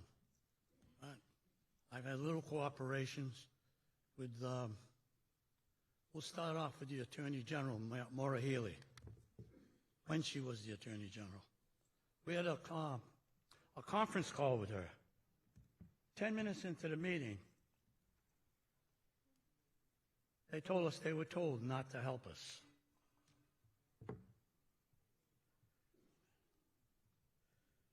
I've gone, Dylan Fernandez, Cape and Islands representative, and Mr. Dixon, before he got elected selectman, was there.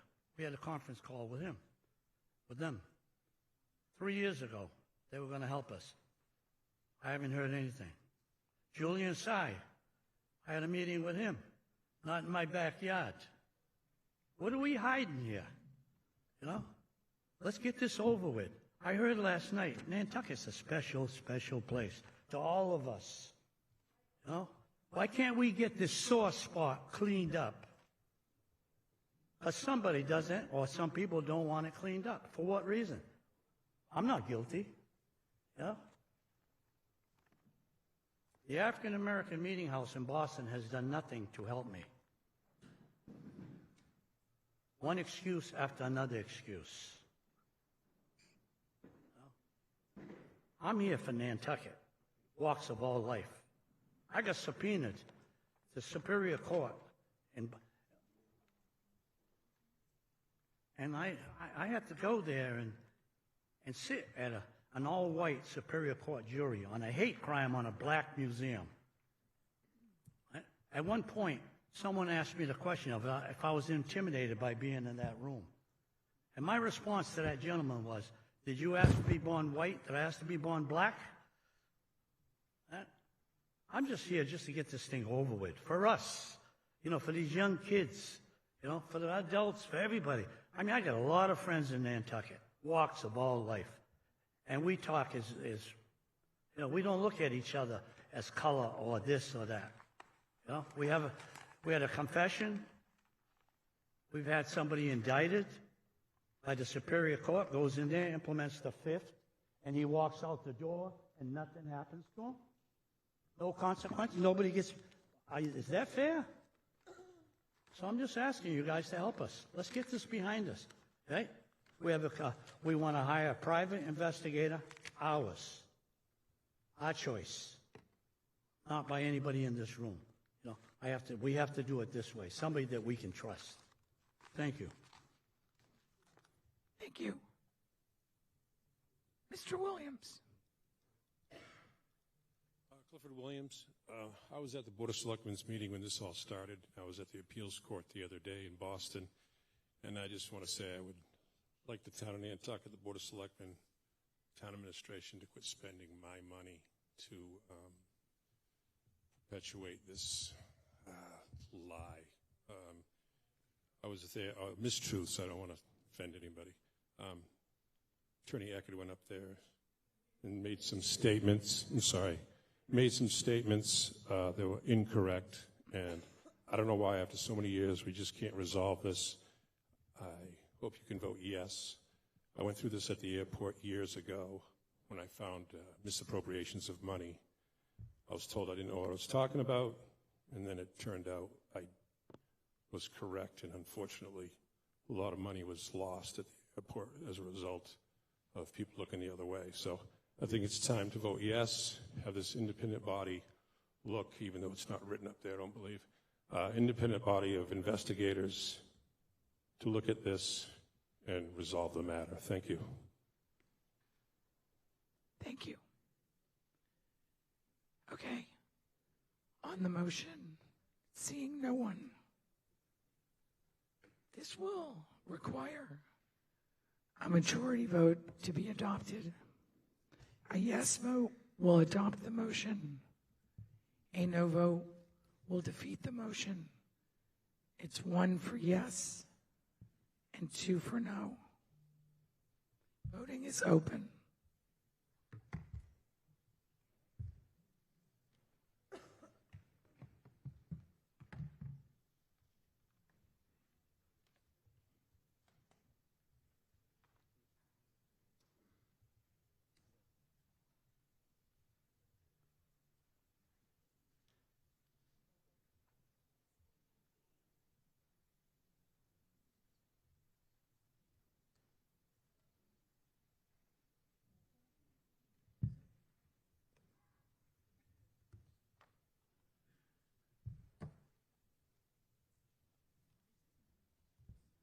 Voting is closed.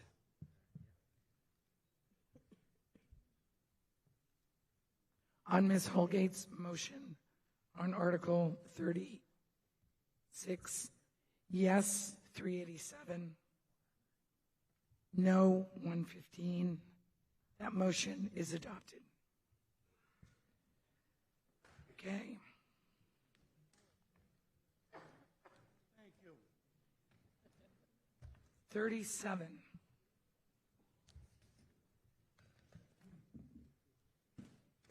is on page 44 of the warrant. It did have a motion to forward to town administration for further study.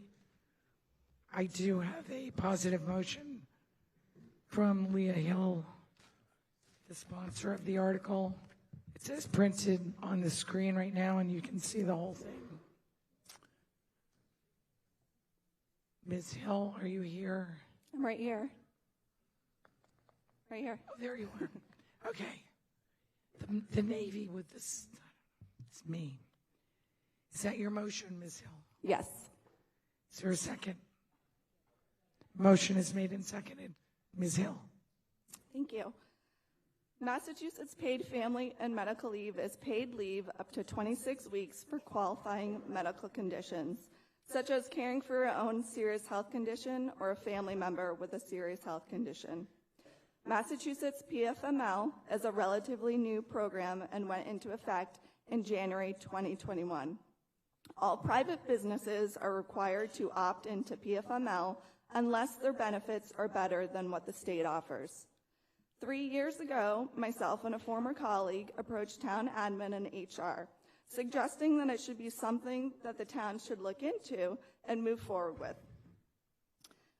There was lack of interest on behalf of the town to move the initiative forward. Since that time, I've spent countless hours researching the benefits of PFML, the estimated costs to the town as the employer, the cost to the employees, and the proper process for the town to opt in. So that is why I'm here tonight, because municipalities are exempt from PFML unless they adopt it through a town meeting vote. You may hear tonight that PFML requires collective bargaining. Our union attorneys have assured us that any directive that is a matter of law, which if passed, this would be, is not subject to collective bargaining unless the town wants to decrease the employee's contribution rate. Other unionized employees, such as those at our hospital, have PFML. The state of Massachusetts, as a public employer, has PFML. Again, town employees do not have access to the state's paid medical leave unless we adopt it tonight. You may hear tonight that Nantucket may be the first municipality to adopt PFML with a positive vote. Why would this stop us?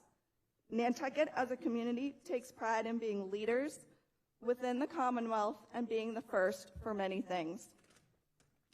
You may hear tonight that the town's required contribution will cost too much money.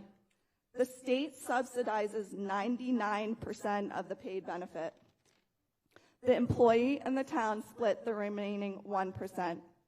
Using the projected town employee salary budget in Article 8, it's estimated that the town's cost for opting in is less than $300,000 in fiscal year 25.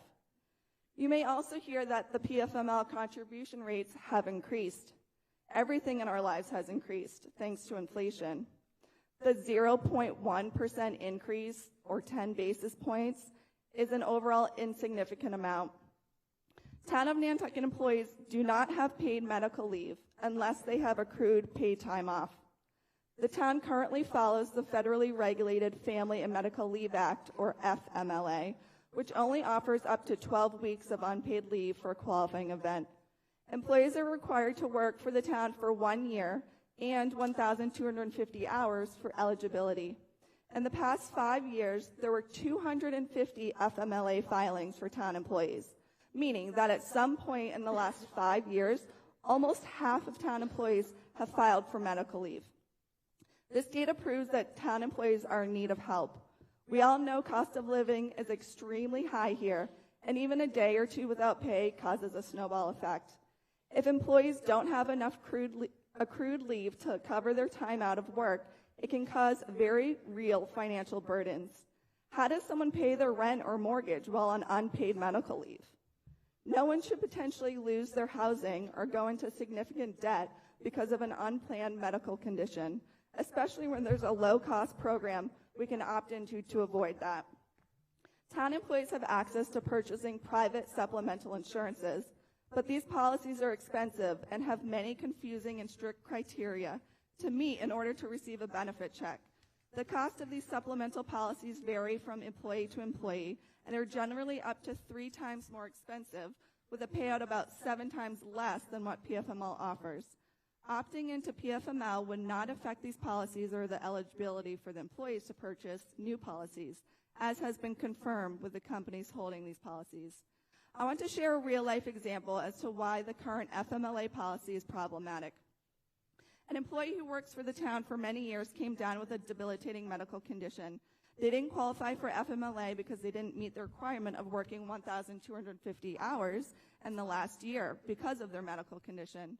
They also purchased the supplemental insurance, but did not qualify for a payout because their condition was considered pre-existing. No one should potentially lose their job because of an unplanned or pre-existing medical condition.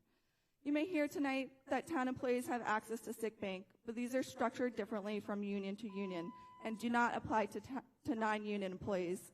Tonight, I'm here to help our community, and I hope you are too. I urge you to support Nantucket opting into PFML because the town is the largest employer on island. This will help with employee recruitment and retention because PFML is also offered in the private sector. Low retention rates, retraining, and loss of productivity cost the town and you all as taxpayers a lot of money. It will reduce employee stress during uncertainty and allows employee to focus on healing.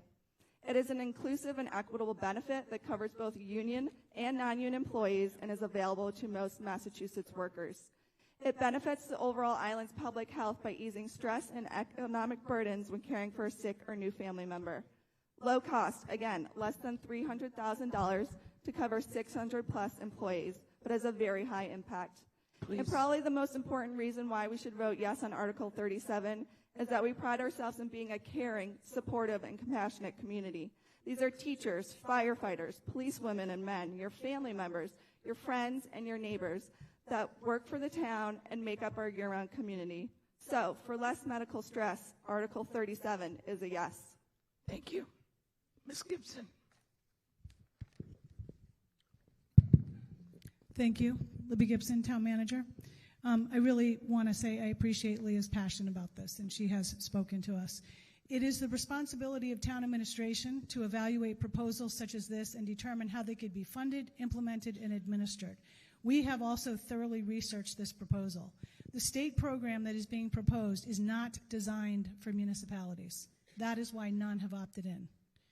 Funding for this proposal was not included in the town's general fund budget recommendations. Regardless of what town meeting votes, joining the state program or even developing our own, our position is it will require collective bargaining with each of the town's unions, including school, airport, and water. Because we recognize the merits and necessity of providing benefits to attract and retain employees, we are researching and evaluating the cost of other programs and ways to address the concerns such as the timing and cost of coverage. We previously encouraged employee inquiries on this issue to be brought to the bargaining table, but that has not occurred. We note that a small number of municipalities in the state have implemented their own family and paid family and medical leave programs, and we are reviewing how those were funded, implemented, and administered to see if we can model a program after a current municipal example. We recommend the motion of the Finance Committee as printed in the warrant be adopted. Thank you. Thank you. Yes, Mr. Peel. Thank you, Matthew Peel. I appreciate Mrs. Gibson's position, but to me, this is really a no-brainer. Correct me if I'm wrong, but I believe the town is the largest employer on this island. And, a lot of those employees, school teachers, everybody, a lot of them rent and don't own. Rents start at $3,000 minimum, really, these days around this island. And whatever we can do as a town to help that, and if somebody needs to go out on Paid Family Medical Leave Act, I think we should do it. I think this is a positive thing. I work in the private sector. This has helped one of my employees before, save them and help them through hard times. This is, I don't know a corporation that doesn't have this. And so I think, if we're the first municipality to do it, great. Hopefully we set a precedent and more follow. But I think this is positive. I think this is something that the town needs. And as much as, want to rely on our local government here. I think things can be done not in a timely manner. And right now, with the expensive cost of this island, I think I want to see some protections in place for these town employees. Thank you. Thank you. Yes. Thank you, Madam Moderator. My name is Kathy Flynn, and I'm a town employee. I wanted to respond to some comments made at the January 16th FinCom meeting regarding town employees who already have disability insurance through the town. At that meeting, it was stated that, in part, if we adopt this, we are going to put those people in a very difficult situation, and they may be forced to decide whether to pay for their policies or pay into paid family medical leave. Well, I'm one of those employees. I have 3 policies through Colonial Life. I emailed Colonial Life and asked them that if we were to adopt the paid FMLA, would this affect any of my 3 policies, and if so, in what way? Their response was, the specified disease, disability, and accident coverage you have with us would not be affected by the potential family medical leave mentioned. Our Colonial Life policies are supplemental and secondary insurance. We make payments directly to you based on any treatments or procedures you have done. So please vote yes on Article 37. Thank you. Thank you. Mr. Turbin.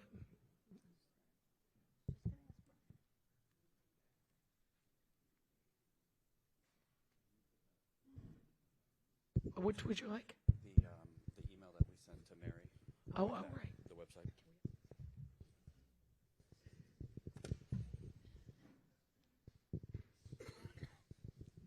Okay. Is it in there? Okay. I don't know if it went in. Thank you very much. Through you, Madam Moderator.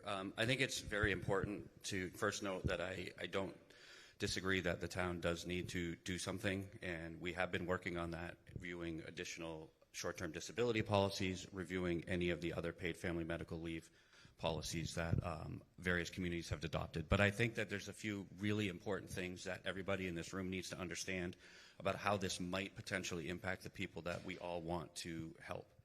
First of all, this is not paid for by the Commonwealth. If you go to the website, it very clearly says that this is a employer-employee funded program. It's exactly like the unemployment program that we participate in. Every year, these rates are reanalyzed.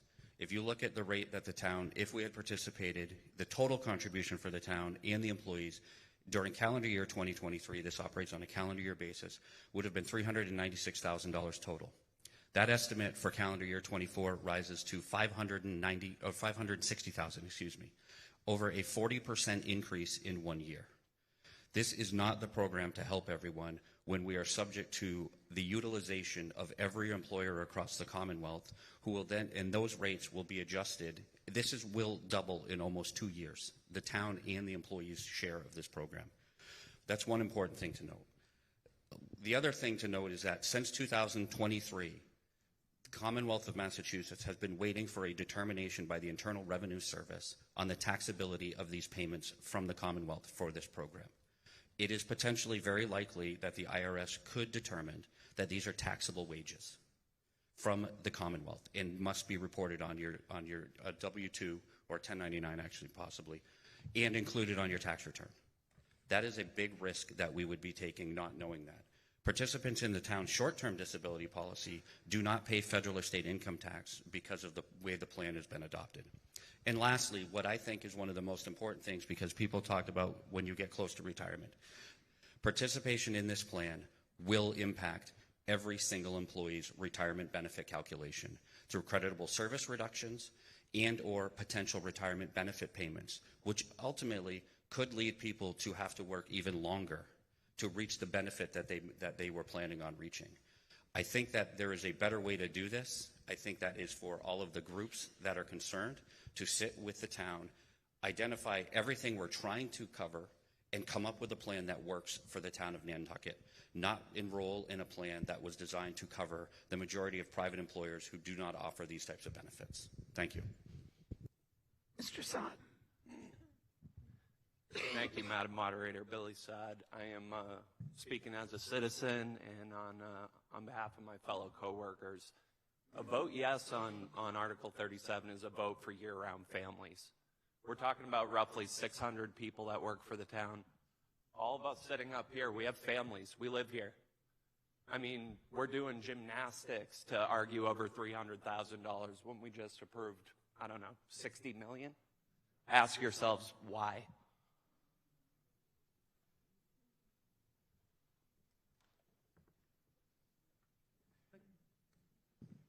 Madam Moderator? Oh, yeah.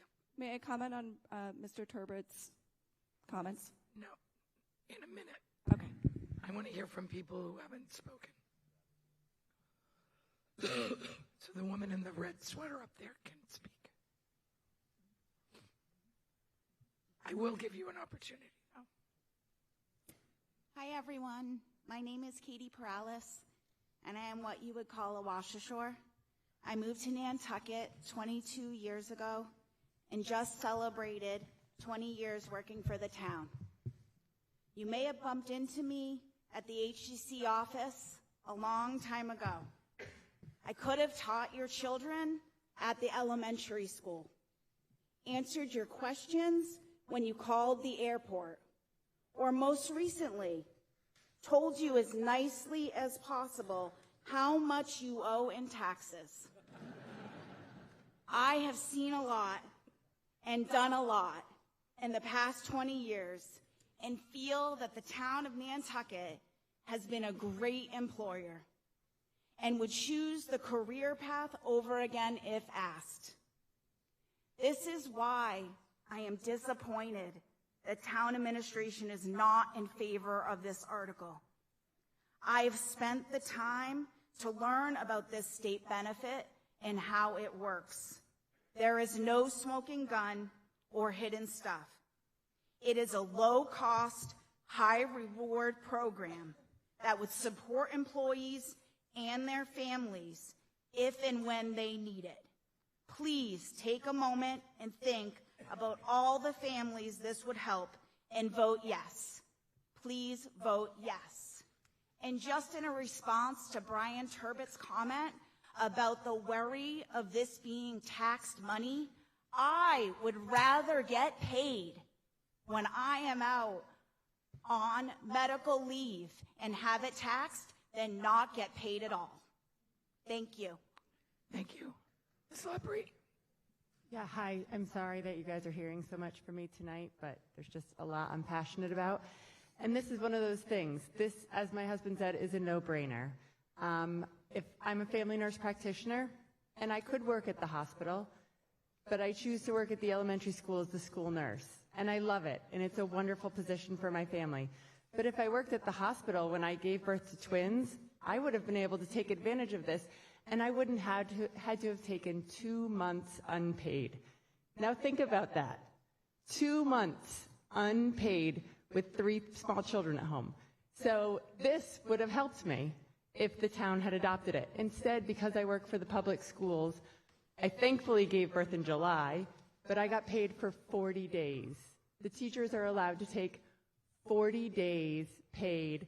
Even if you had 100, you can take 40 paid days. So imagine if you have a baby in any other month than the summer months, you then have to drop your newborn off to go back to work when they are 8 weeks old. I bet there's a lot of people in this building that have kids, and I bet you would like to spend a little more than 8 weeks or worry that you're just not going to get paid, and so you don't know how you're going to pay your rent. We just spent $45 million on affordable housing that is a blank check that is to be continued, and we will find out soon where that goes, and I am fine with that, but this is short money.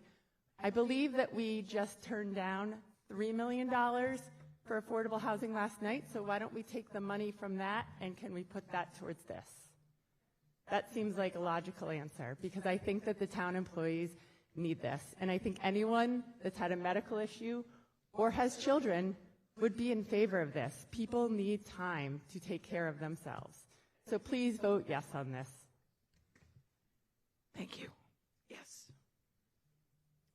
Jennifer Erickson, recently retired, but I have family members that are currently working for the school who went out on medical leave, and I just wanted to point out that there are private agencies, companies on Nantucket that have adopted this, and the medical leave that my daughter was allocated through her contract was actually less than the paid family medical leave that her husband was paid under this program. Thank you. Up at that microphone, Mr. DaCosta. Yes, Raymond DaCosta. Speaking as a private citizen. 300,000, I think we all know by this point, a drop in the bucket for this audience. Forget the numbers. It could be 600, 900,000. My biggest concern with this is that it's dealing with the state. I would much rather deal with my own town, with people I know, than the state and their things. This is for private companies. We would be the first municipality to adopt this. It can always be brought again next year. I think we should give the town a chance to look at what the unions have and what their employees have and come with a better solution. We can always come back to this. We haven't had this for the town's entire architecture. We can wait one more year, and let's actually try and find a solution that works with our town, that's able for the town to budget without having to guess what the state's going to come at with us. I urge everyone to vote no. I would much rather deal with my town and my town administration than someone I do not know in the state. Thank you. Thank you. Yes. Colleen Weldon. I'll be quick. I'm a union employee. I work for the state, and I looked at my most recent biweekly paycheck, and my contribution was $13 or $338 a year, and that gets matched. So I think we really need to do this for our town employees. That's the most important funding in this book. Thank you. Hi, Ada Ruth Waig, 34 Arkansas Ave. So I've worked independently as an employee and on the administrative side for dealing with employees and helping them through their PFML submissions. So the PFML was enacted in 2019, and we're looking at fiscal year 25, and we don't have something from the town for the employees to have medical leave, to have family leave, and it's just too much time. So if this doesn't go through, then we need to have something for the fall, and I would encourage you to vote for this. Thank you. Yes, go ahead now. Thank you. I just wanted to comment on what Mr. Turbot had said and Ms. Gibson. I have an email from Mr. Turbot saying, when the town analyzed the potential impact and presented to the FinCom the cost to the employer, the town of Nantucket, we came up with roughly $275,000 at most. We likely could find a way to cover the amount the town would potentially be liable for. Thank you. Okay. Yes.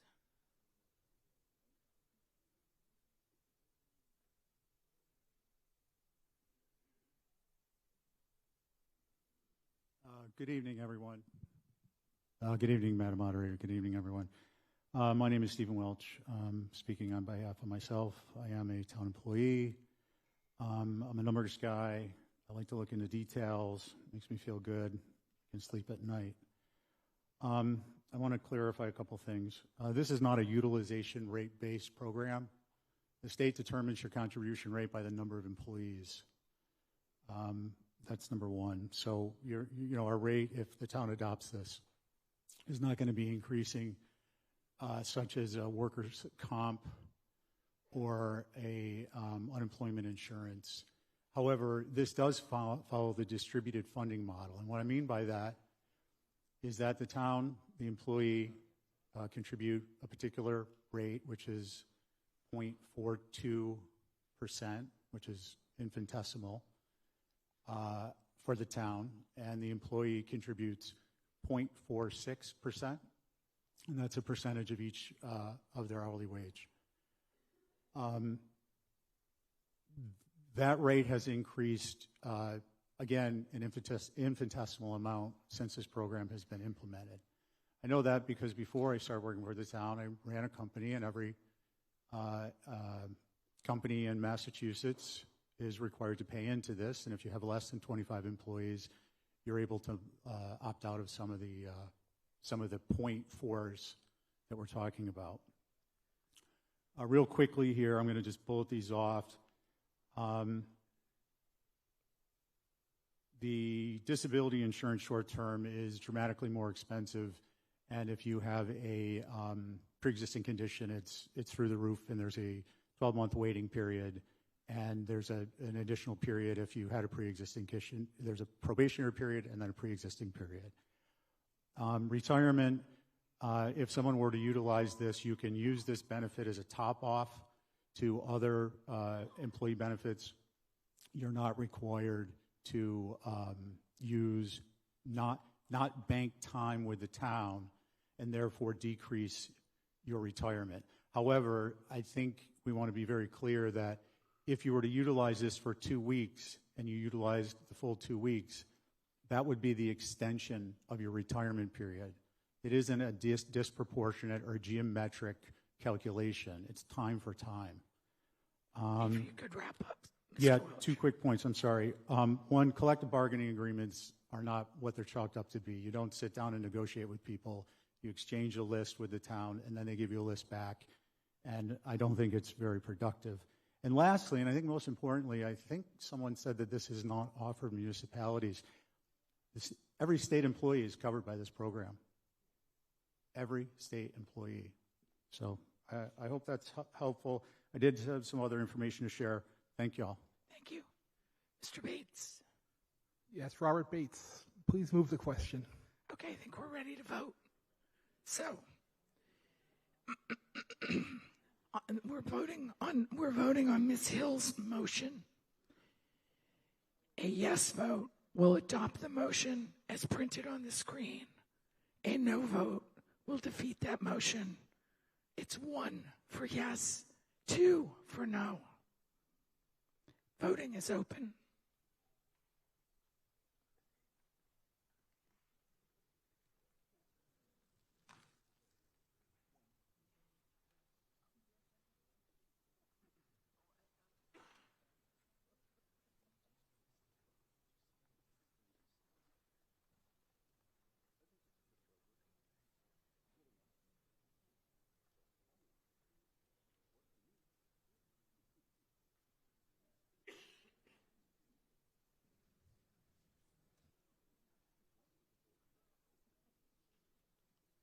Voting is closed.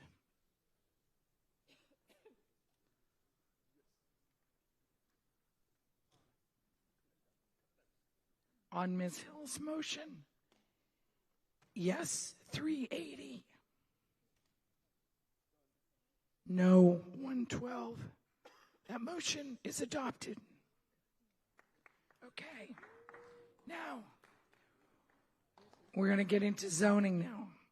Starting with Article 38.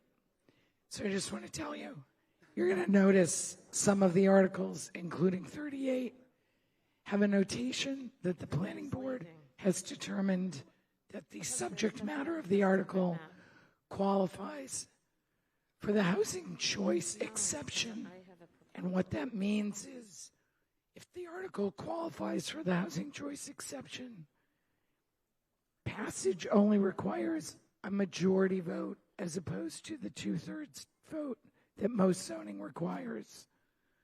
I do have an opinion and a request from Mr. Durensis on behalf of Ms. Perry to determine that Article 49, as an example, does not qualify for the housing choice exemption. I've spoken with town council. He hasn't had an opportunity to fully review it. He's not necessarily in agreement. I may be a lawyer, playing a lawyer in my real life, but in this particular venue, I'm not. So I'm not going to make a legal determination as to whether the housing choice exemption applies. I'm going to instead note both a majority and a 2/3 vote for those articles where the planning board has made that determination, and I'm going to leave it up to the Attorney General who actually is an attorney and can make that determination as part of the bylaw review. So I just wanted to put that on the record as we start the zoning discussion. We start with Article 38, which starts on page 44 of the warrant, continues to page 45, where you find the planning board's motion, and that motion continues to page 46. It is subject to a technical amendment that I read in at the beginning of the meeting last night, where we're striking from the notes the line that's shown in yellow and a by right allowance or. So when you vote, you're voting on the motion of the planning board as amended already by that technical amendment. I'm going to recognize Mr. Iverson, chair of the planning board, for the purpose of making the motion on Article 38. So moved, Madam Moderator. Thank you.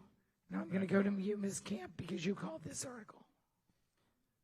Thank you, Madam Moderator. Article 38 is a much more complicated issue than what it appears to be, because it will allow 40-foot building heights in areas such as the ROH and neighborhoods which currently have 1 and 1.5 story houses.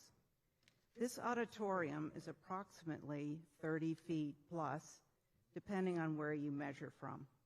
Now imagine 10 more feet on top of this structure. 40 feet will have a very big impact on surrounding smaller scaled neighborhoods. My nephew came to visit me last winter with a visiting colleague from Japan. I was surprised that the first words out of his mouth were praise for Nantucket's preserved historical buildings, and especially the scale of the buildings. So if someone from Japan can come in and see how we've kept our history by maintaining the scale, why can't we see that? Scale is the most important design element the HDC looks at when assessing a new dwelling or structure. Flood zones aside, 30 feet is about as high as we can get without losing our historic integrity. Let's keep the scale at 30 feet that fits our island and wows our visitors. Thank you. Thank you. Mr. Iverson. Hi, yes, I'd just like to take an opportunity to correct the previous speaker. This applies only to the CMI and does not apply to the ROH. Thank you. Thank you. Can you, just for the voters, give them a sense of where CMI is? CMI is the Mid-Island. Thank you. Mid-Island. Commercial Mid-Island. Okay, Ms. Oliver. Thank you, Madam Moderator. Val Oliver. I am speaking as an HDC member, and I think adding the overall height to buildings seems like a good solution to affordable housing, but it is not a prudent move from my perspective without some guidelines.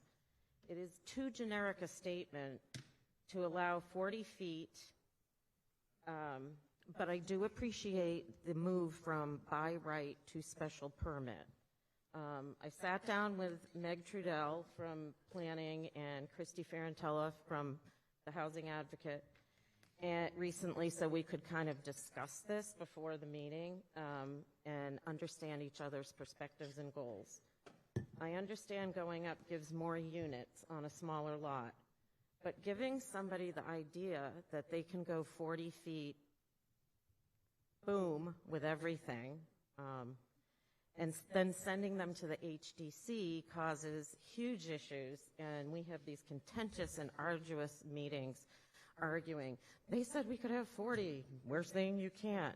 So nothing is really getting accomplished in a meaningful way. So looking forward, I think that we could put together some guidelines resulting in a collaboration between the HDC, planning, and housing to ensure that we don't get the generic strip mall. off-island look as the new paradigm for what we're calling the new, the new town. In other words, I think we could come up with some sort of solution, and this is just an example. You can have 40 feet for X amount of building if you have X amount at a lower height. I don't know what that magic number is, but this is just an example. I also think garden level shouldn't be overlooked, and I am looking for a partnership with you guys and as to solve our solution and make everyone happy. The way it's written, I think, needs a little finessing, and we'd love to work together with you, and I don't think changing what the island looks like is a sacrifice that needs to be made. Thank you. Thank you. Point of order, Madam Moderator. What's on the screen does not match what we were told the motion is that's printed in the warrant and as amended. The 40 feet is not struck out in what's on the screen. So I'm confused as to what is actually being proposed. That text doesn't match what's printed. What do you mean? What I have printed in the warrant says, with a special permit allowance to 38 feet as note 1, and then struck out, and a by right allowance to 40 feet. Oh. And that's not exactly what that says there. What's wrong? And then it would continue when a minimum of 25%. So is that text or to 40 feet supposed to be struck out or not? No, hold on. There's like somehow note 1 and note 2. Okay, so see. It's supposed to read, yeah, just the way it is there. All we struck out was and a by right allowance, or. So okay. That's correct. Okay, there's no or printed here. That threw me off. So what's on the screen is correct, is what you're telling us. Yes. So I'm sorry. What are you saying? You're not seeing? You've explained it satisfactorily. Okay. Yeah. I just don't want anyone to be confused. I'm really got a lot of yelling at about people being confused. So. Okay. Yes. We got practically through the whole meeting, Mr. Lowell. I know. And the Celtics won last night. I know, but how are the Bruins doing? You're really ruining my night. Thank you all for coming. Bobby DeCosta's been doing all the talking for me a little bit. So, Val, I want to thank you. Old classmate. Don't have a stroke. No, I took my pill before the meeting. So I do want to say something, Val, because you kind of gave me the opportunity, or Abby did, to say one little quip about historic buildings. They're all over 30 feet, just so you know, most of them, a lot of them, okay? So we kind of don't talk about that. So let's talk about Gnaw Shop. Every house is 30 feet. Yep. I've been in the attics in them places, and I walk like this, see? And there's beds, but boy, is it small. And if it was just a teensy little bit higher, you could have like a 2.5-story house. It wouldn't really be 3. Now, this is a conversation that we need to have. So I'm going to make a motion to take no action on this article. But I just want the audience to know what the hell is going on around here, because it's obvious in the last night and tonight, there's a lot of information that just isn't getting into people's heads, and we need to work on that. I can tell you that, because I feel like we're getting 5 years further behind every year. But besides that, Val is making a really good concession with what she said about what she's basically saying is we can go high here and there, like the houses downtown that are really high, but have some low spots and make it look architecturally not like a Lego block, which is what you're seeing now, because everybody needs 30 feet to get the maximum amount of space, whether it's an attic space for storage or whether it's a little tiny bedroom with little beds, okay? So, Madam Moderator, is it appropriate for me to make a motion or to take no action? I'll let you do that. I'm making that motion. I don't know if it's appropriate. But I don't know. do it. Whatever. Okay. that's Okay. been seconded. Madam Moderator, I just have I had a question on this. Does that mean we're not having a? Well, here's what's happening. The motion to take no action would dispose of this article completely. And we'd have to bring it back at some other meeting. And if Campbell wants to speak, I'll make the motion after she speaks. Totally fine. I just wanted to get this out there that this is something that this community is going to have to look at. We should have looked at the 30 feet thing 15 years ago. We should have looked at the deed restriction program 20 years ago before everyone started selling all their houses to off-islanders and complaining that we don't have any place to live because the locals sold all their properties. So these are the kind of things that we haven't talked about, and this is one of them, 30 feet. Okay. So thank you. Don't shoot yourself in the foot. I'm not. I just wanted to get it. I haven't spoke yet, so I'm kind of getting it all in. Okay. So, Ms. Sutton, do you have anything you want to say? We're not. I did. I did have a couple of questions. Well, I had one statement and one question. You know what might be better, though? What?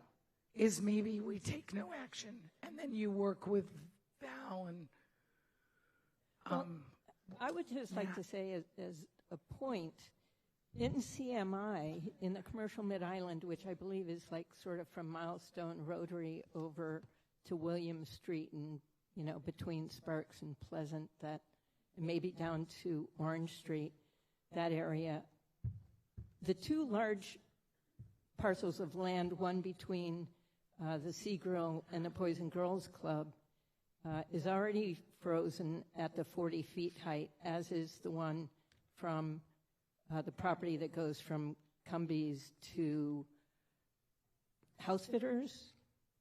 And so that is a pretty large chunk of that area. But what I had a question about is, it's if 25% of dwelling units within the structure are eligible. So not if they are designated, but if they're eligible. So I'm a little confused about that wording. Okay. Well, you know what? You're going to have it's going to be you're going to have lots of time to figure it out. Apparently. So, okay, well, thank you. All right. So the motion to take no action requires a majority vote. A yes vote will adopt the motion to take no action. A no vote will defeat that motion. It's 1 for yes, 2 for no. Voting is now open.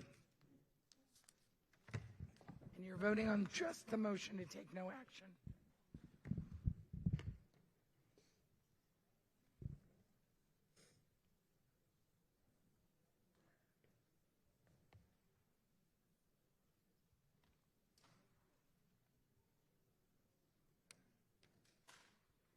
Nat, just as an aside, are you going to work with us? Yes. It's like a reunion of the class of 80 what? Did you have to say that? Where were we then? The Legion for these meetings? Okay. Voting is closed. On the motion to take no action, yes, 396, no, 29. That motion is adopted. Along that same vein, I understand that the planning board is changing its motion on 42 and 43 to also be motion to take no action. Is that correct? That is correct, Madam Moderator. Okay. So I'm going to recognize Mr. Iverson on Article 42, which is on page 50, 51, and 52. And his motion is going to be a motion to take no action, which we just learned is a majority vote. Is that your motion, Mr. Iverson? Yes, Madam Moderator. Thank you. Did you want to say anything about it? We just, at planning, we had concerns that these articles could be interpreted in a way that wasn't really consistent with our intent, and we hope to work on them further and bring them in at another town meeting. Okay. Does anyone else want to address the motion to take no action? Seeing none, we'll take a vote. A yes vote will adopt the motion to take no action. A no vote will defeat that motion. Requires a majority vote. It's 1 for yes, 2 for no. Voting is open.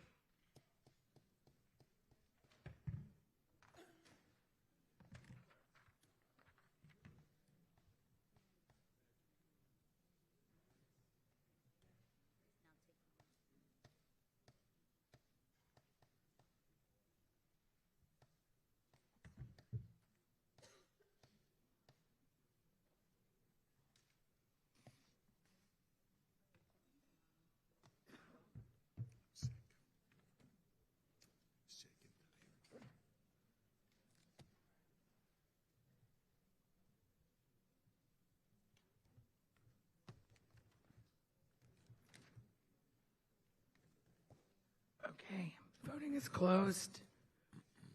The motion to take no action on Article 42, yes, 384, no, 9. That motion is adopted. Same thing now on Article 43. Yes, Madam Moderator, and for the same reason. Okay, is there a second? Second. Motion is made and seconded. I think we can go right to a vote. So you're voting on the motion to take no action on Article 43. 1 for yes, 2 for no. And voting is now open.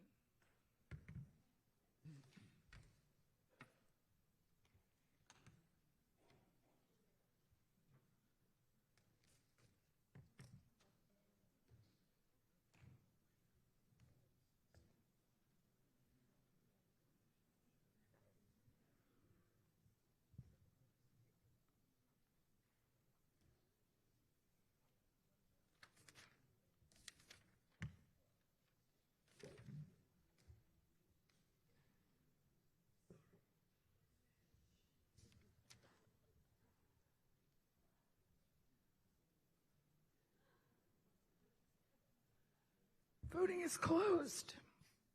It's so weird. My voice goes in and out. It's bizarre. Okay, on Article 43, the motion to take no action. Yes, 375. No, 8. That is adopted.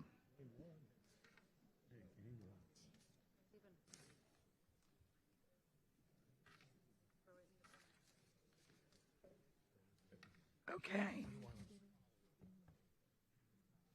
Article 49. Article 49. It's on page 58, 59 of the warrant. Motion starts on 59. Recognize Mr. Iverson for the purpose of making the planning board's motion. Is there a second? Motion is made and seconded. Second, sorry. Okay. Do you guys want to talk about this, or should I go right to Ms. Perry?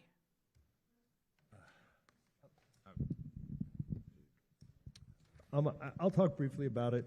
The idea of this bylaw is just to reflect the use that exists on the piece of property and nothing more. In all honesty, the airport is a municipal use and they don't need this zoning change, but it's just housekeeping to reflect the use that occurs there. Thank you. Thank you. Ms. Perry. Thank you very much. I'm sorry I'm talking so much. I generally only speak when it's something of importance to me or something I feel other people are unable to speak about due to feel of like they feel they're going to be retaliated against. On this one, I'm also speaking for people who can't speak. So I'm sorry, you guys have to listen to me some more. I do want to call a procedural objection to this. I think that it should be noted that this should require a 2/3 majority vote. I just want to make sure that's on the record, please. I am requesting a no vote. If it's just housekeeping and we don't really need it, then why do we have it here before town meeting? So that's kind of my first question. And I have a number of things. Changing the overlay district and the underlying zoning relaxes what little protection the abutting residents have. The airport has broken our trust many times and hasn't really worked to earn it back, in my opinion. They don't deserve your vote to loosen the restrictions on the activity to continue to pollute near the residents. I'll be honest, a chain link fence doesn't tell pollutants don't go on the other property. This is just airport property. I've asked a number of times whether another location has been looked into. I have multiple emails from Natural Heritage, which is a state agency, saying that this was the only location looked into out of the 1,200 acres. The residential area was the only place a jet parking lot could be placed. They never applied for any other location with Natural Heritage. So I've got a number of other questions. I'm going to let a couple other people speak because I've done a lot of talking for this town meeting, and let somebody else talk for a bit. Thank you. Mr. McKay, I suspect you're one of those people. Yes, I am one of those people, unfortunately. As Megan just said, and you heard me say probably a little bit too passionately last night, I haven't been a big fan of the lack of transparency and trust from the airport, having been a neighbor of theirs for the last 39 years. So I wanted to be able to just highlight people a little bit what this otherwise mundane housekeeping thing is. In 2008, this was designated by the Zoning Board of Appeals as Lug 3, basically to provide a buffer for the very few residents that border the airport, which happens to be us and myself and a number of others. Why? Why are they doing this? So that they can expand their parking. For who? For those private jets we were talking about before. The number of residents using planes now has dropped precipitously. At what cost? $34 million for 10 parking spots. $3.4 million a jet. That, as we said before, I don't think any of us are going to be flying on anytime soon. And what was their thinking? Well, money. Right now, if the airport's full, they send the planes back to Hyannis. And Hyannis gets the parking and the fuel fees. So we can say no, like you heard Dr. Lepre say last night. We can put an end. You don't have to have this. We're not obligated to. And they could debark and go back to Hyannis, and everybody's sort of happy, except the airport's not making money on parking and fuel costs. So let's expand. And why change this if it's just housekeeping? Well, I would say it's because they need it. Otherwise, it wouldn't be here. That being the case, let's take a look at their thinking. What was their thinking here? As I've said last night, the Airport Commission says they're trying to be a good neighbor. And in some respects, I actually believe they are. They just can't get out of their own way. So their thinking for this is, let's build it close to the only residential area on the island here. All right, they got a huge perimeter, almost all industrial, but nope, they chose the place where the residents are. They wanted to initially knock all the trees down, 6 to 8 acres, carbon-reducing trees. They wanted to knock them down and put carbon-producing jets. I know that's been cut back a little bit by virtue of so much town support, thank you, in retrospect. They wanted to get rid of all the PFAS by putting up a berm. Well, we'd asked for a berm a long time ago farther down the road, but they disregarded it. So now they're going to pacify us and give us a berm filled with all the PFAS. And don't worry, it's going to be in a plastic bag, so it won't hurt anybody. Well, that also got canceled, thank you. And they lied about looking elsewhere. We spoke with National Heritage about the environmental group. Did they offer them any other alternative other than this place? No. So they say they communicated, as I said last night. Well, that's a bunch of four-letter words. And they also apparently, it certainly seems to me, as if they misspoke to the FAA for the money in the first place, saying they already had this CI license. Lug 3, they want to change the CI. That's what all this boring stuff up there is. History. Let's forget the history, too, because, yes, I do have a history. If you could wrap up, please. I do my very best, sir. I appreciate it. Madam Moderator, I'm sorry. They dumped the firefighting foam, 30 years. I got cancer. My neighbors got cancer. They didn't dispose of it, but instead put it down drains under our wells and drinking water. They found out about the PFAS, and instead of notifying us in 2018, hey, you know what, your wells may be contaminated, they didn't do anything until they were notified by yours truly after I was pointed out by Tipping Point that PFAS existed. And they had the EPA come and test our wells and said, oh, that one-time test is a permanent test. That goes against science. So cost, as I said, $34 million. We can stop this. The bottom line is here, Lug 3 was put there to protect the neighbors, the very few neighbors that unfortunately live next to the airport. We chose to live next to the airport. They're building coming closer to us. It's only housekeeping, four-letter word. Like I said before, you can't trust them. They're bullies. They do what they're doing, and they blame the FAA. Wrap it up. I'm done. Thank you. Thank you. I hope everybody can defeat this. Thank you very much. The gentleman behind you. Go ahead. Yes, you in the blue shirt. Are you standing to speak? Yeah. I'm here for the next one so we can get out of here. Oh, all right. I got you. Thank you. Ms. Lepre. I know you're probably tired of hearing from me, but again, I live by the airport. And in one of our meetings,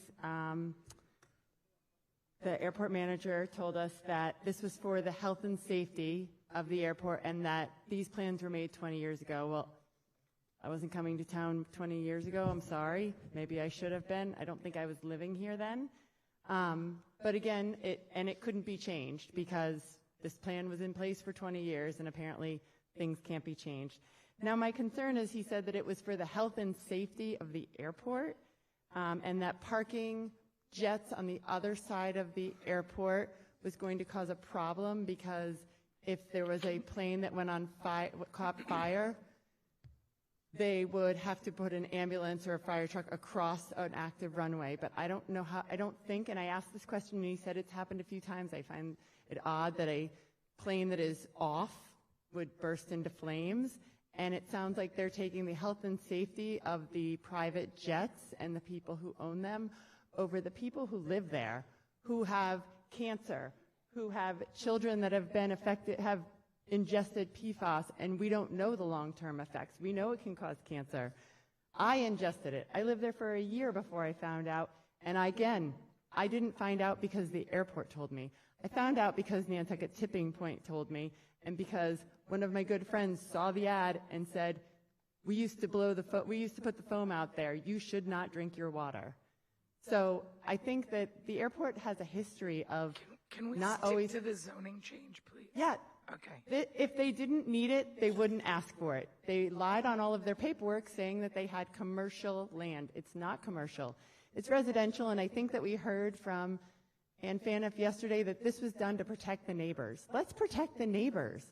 Let's do what Nantucket does and take care of each other. They don't need this, apparently. Thank you. Yes, up at the back. Hi, my name's David McKay. I just wanted to put another human face in this. I have cancer too. I would like to keep the zoning the way it is. I don't trust the airport at all, and it's just needless what they're doing. Thank you. Thank you. Go ahead. Hi, my name is Adam Ross, and I'm a direct abutter to this airport fiasco. All the airport manager and commission have achieved is making a badly designed airport even worse. This was their opportunity to fix it and put the parking where it belongs. But guess what? They have 1,200 acres of barren IC zone land, yet the design they came up with involves building the ramp in the Lug 3 wooded area, and that Lug 3 zoning is only there to protect neighbors. And that's all of Surfside. I'm sure all the people in Evergreen, Daffodil, they'd much prefer everyone just take off to the other side where there's nothing. Thank you. Thank you. Ms. Benz.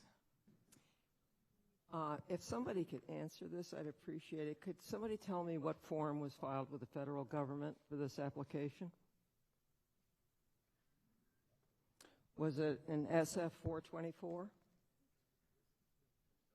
Is Mr. Carberg here?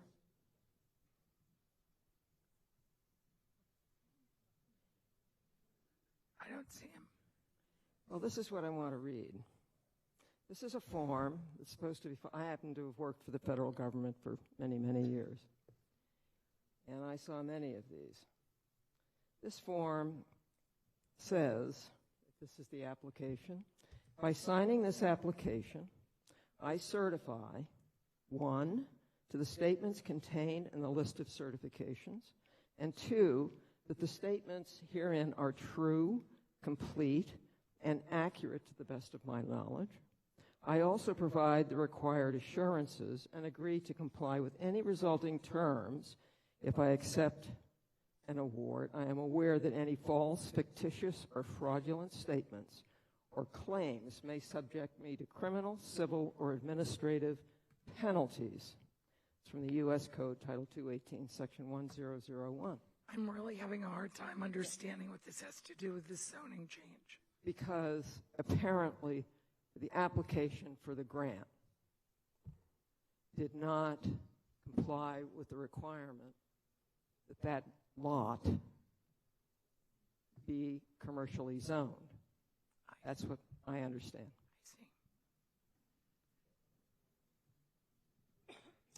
Thank you, Madam. Thank you, Madam Moderator. Noah Carberg, Airport Manager. For the required federal paperwork, the airport submitted an environmental assessment and was signed off by the FAA, issued a finding of no significant impact. The SF 424 was mentioned. That's a federal application for financial assistance. It's a standard form with any federal grant. There is no federal zoning requirement for the aeronautical area or the AOA of the airfield. Federal use of the airfield under the care, control, and custody of the Airport Commission actually will trump local zoning laws. I'm not quite clear on that question. I'd be happy to discuss the SF 424 and the items inside of it. I'll also point out an item of clarification. The proposed ramp area, as it was shown on the plans, straddles the boundary between Lug 3 and CI, with the deletion of the noise berm. The noise berm was predominantly in the Lug 3 portion of this. The application is correct. The ramp, the pavement, is in the CI portion of the zoning structure. So I think it's a moot point.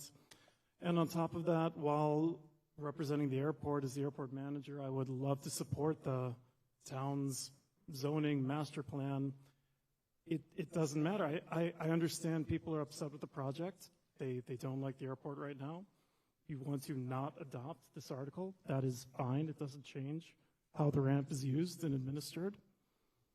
So maybe we can move on with that and finish the rest of our business tonight. Thank you. Mr. Iverson. Yes, I don't think anybody wants to discount the experience the neighbors have at the airport. It is clearly emotional and terrible.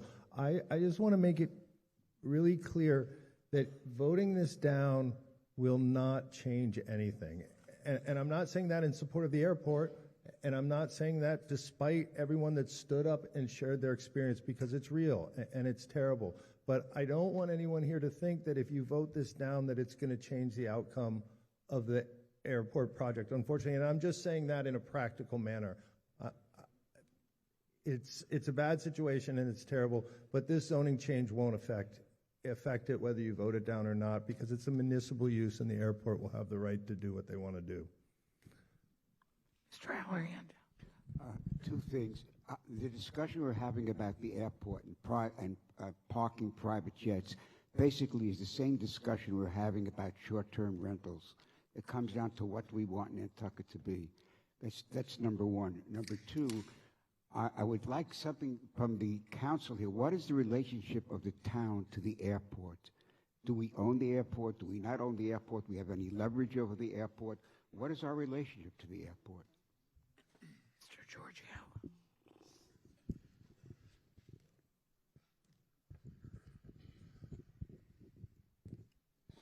Madam Moderator, through you to the previous speaker, the airport is actually a department of the town. However, it has certain independent functions under both Chapter 91 of the general laws and the town charter.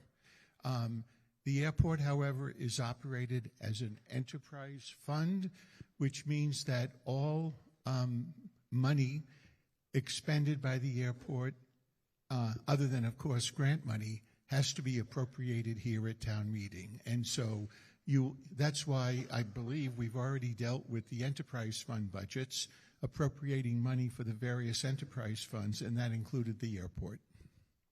Do the people that work at the airport, are they town employees? Yes. So what leverage do we have if we're not happy with what you're doing? Okay. So, Mr. Giorgio, do you want to answer that last question, then we'll be done with that? So the question is, what leverage does... Yes, what control do we have over the airport? You say they're town employees. Well, as I said, under the charter and the general laws, the airport is actually managed by an airport commission.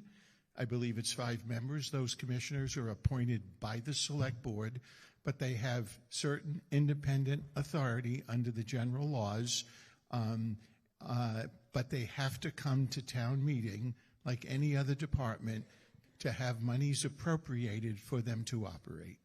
I don't want to spend all night on this, but if the select board appoints them, don't they have any leverage on them or how they conduct themselves? Well, they have the leverage over who's appointed. Correct. Ms. Molden? Thank you. Emily Molden for the Nantucket Land Council. I did have a question, and then I guess followed by a comment on the proposed zoning change. And the question is really whether, if anyone knows for sure, whether the rest of the airport property is currently zoned in a way that's reflected of the uses on the ground. And I just ask that because looking at the town's GIS map and the zoning layer, which I understand is not always 100% accurate, it appears that there may be some other parcels that are not in conformance with what's happening on the ground. So one suggestion could be to come back with more of a comprehensive proposal to bring it all into conformance with the current uses. But again, I don't know for sure whether the map is accurate. Thank you. Thank you. Okay. Is there anyone who hasn't spoken who wants to speak? Can I just say, if Mr. Iverson said that doesn't make any difference, can we just vote it down and move on then? Because it doesn't make any difference. Mr. Durensis, you seem to want to say something. Yeah, I want to say a few things. There were some statements made that I think... Get close so we can There were hear some you. statements made that I think need correction. One of the statements was that, from the planning board, that this was being offered so that the zoning would conform with the current use. The current use of this parcel at the time this was presented was a forest. It has never been used for aviation purposes. That's not what, that statement that this is preserving the current use, not true. Secondly, the statement that this would have, if defeated, would have no impact, that statement is not true as a matter of law. What's being confused here is the notion of exemption versus a use. The town of Nantucket had the option of making itself exempt from zoning. It did not. Instead, the town of Nantucket is subject to zoning. Yes, the use of an airport is allowed, but all other aspects of zoning apply. For example, in this LUG3 zone, there's a height limit of 30 feet. The airport South Apron project wants to put lights at 50 feet. They can't do that with the current zoning if we keep the zoning. If that zoning is eliminated, if it goes to commercial industrial, they can go to 50 feet. Thank you. Okay. Man up in the back. Yeah. You are at the microphone, and then I'll go to Mr. Carberg. Me? Yeah. Oh, thank you. I thought I was in the front. I studied the airport a little bit. And You're Clifford Williams, correct? Yeah, Clifford Williams. There you go. I know, and you know, but I don't know about everybody else. Under the War Surplus Act, I think of 1944, when we took funds and took back the airport from the Navy, we subjected all that land to the War Surplus Act. So therefore, I don't believe zoning even matters. I work for the FAA. We don't follow any zoning. We don't follow any HDC rules. So I think that might clear up the fact that this doesn't matter. Maybe we should move the question because we committed that land, and that's the way it is. It has to be used for aviation use. Thanks. Thank you. Mr. Carberg. I'll keep it brief, Madam Moderator. Thank you. A couple important clarifications. The plans for this project are publicly available on the airport website. Those include details about the light poles. I think they're 15 or 20 feet. We're purposely keeping them as low as possible so they don't shine into the neighbors, not only directly adjacent, but across the airfield to Matagasham Valley Road. The existing parcel of land, I think if people would look at our maps, you'd see that's used for overflow aircraft parking now. Single and light twin, up to 50 aircraft on a busy day. Its current use isn't woodland, it's aircraft parking. Thank you. Thank you. Mr. Atherton, or whoever's next. Oh, go ahead. Sorry, I just had a question. I'm getting pretty confused with all the information going on. So from my understanding, the limited use General 3, Lug 3, when that was decided to be given to that portion of land that's the airport, that was meant to be a buffer. And why it's not continued to be used that way, I'm not sure. Other than maybe what Mr. Williams just said about the airport can do whatever it wants on the land that it uses. But it's futuristically speaking, the commercial industrial district is a completely different type of district. And, you know, if I were in a residential district right across the street, you know, not a commercial neighborhood, not C-Tech, you know, I'd be a little concerned about commercial industrial in the future, even if today it's not looking like it would mean anything. That doesn't mean that in the future it doesn't become something of importance. So I'm not sure why we need to change it from its original intent as a buffer. But anyway, that's just what I was wondering. Thank you. Mr. Atherton. Thank you, Madam Moderator. My name is Rick Atherton. And really, because it seems clear to me this zoning isn't going to impact what the airport intends to do. But I wanted to make an observation about what I think was unfortunate about this conversation. I attended a couple of the airport meetings, and I may or may not have been the first one to raise my hand on Zoom and ask about this zoning issue, the zoning change. I think we all would have been better served if the planning board and the airport commission made absolutely clear at the beginning one of the primary reasons why this piece was picked out to be rezoned, when there are other pieces on the airport that are zoned Lug 3 or whatever they are, and they were not picked out. This might have been done 20 years ago, but it was done specifically at this time, in my judgment, and we should have heard about it from the start. Thank you. I'll give you one follow-up, Mr. Durensis. I want to perfect the point of order that I had made at the big. I want to record for the record that we have a point. We've recorded it already. And I have this opinion that I want put into the record. I will take your opinion. I'll put it in the record. I will note that I have not read it, nor has town council had an opportunity to read it and review it. And that's all I'm going to talk about. So if you want to hand it to me, I will take it, give a copy to the town clerk, and she will put it in the record. Thank you.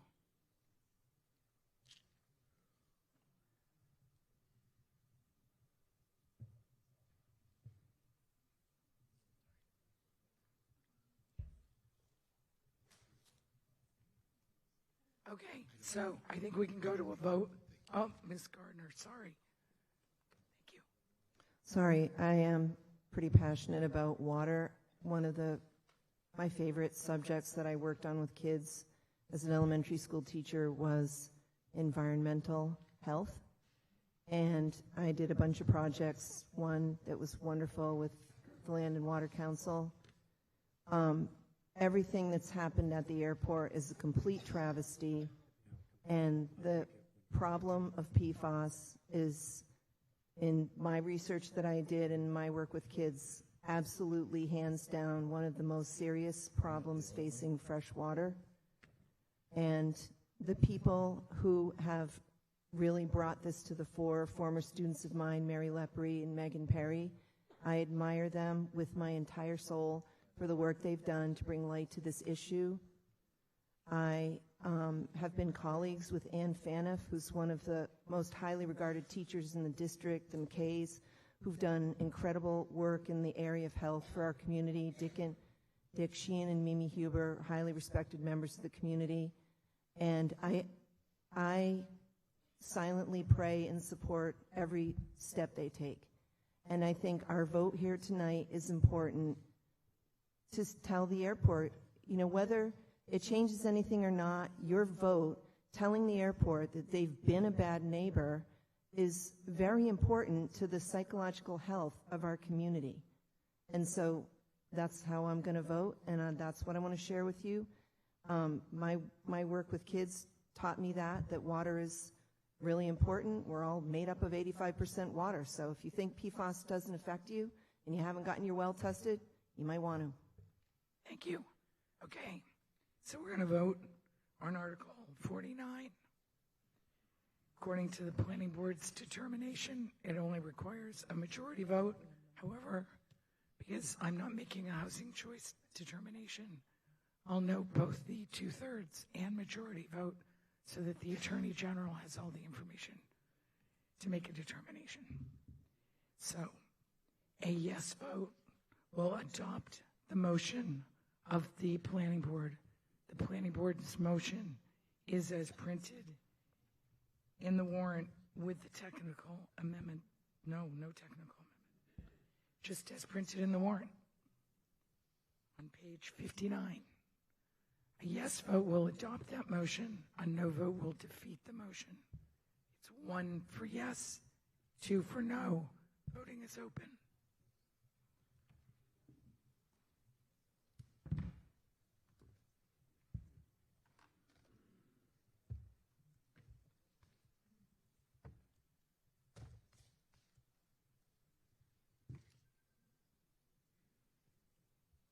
So while you're voting, I'll just tell you, many people have asked, where did I get this dress? Well, as it turns out, I don't know how this happened, but my daughter is a fashion designer. And it's just like kind of impossible to imagine because I couldn't be any further from that. But she made this dress for me, so. And she made the dress I wore last year, so. Voting's closed. I just thought you might be interested. She does take commission work. She lives in Brooklyn. Okay. So on Article 49, yes, 81, no, 334. No matter how you count it, majority, 2/3, whatever, it's not passing. So, okay.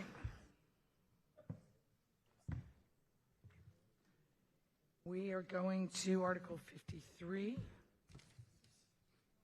Motion of the Planning Board is printed in the warrant. Recognize Mr. Iverson for the purpose of making the Planning Board's motion. So moved, Madam Moderator. Is there a second? Second. Thank you. I'll go right to you, Mr. Plandowski, I think, unless you want to say anything, Mr. Iverson. Not at the moment, thank you. Okay. My name is Joe Plandowski. I think you're going to have to get a little closer to the microphone. I know you're tall, so it's probably hard. Yeah, you're right. My name is Joe Plandowski. 10 Thistle Way. I'm here representing myself, not any organization or group.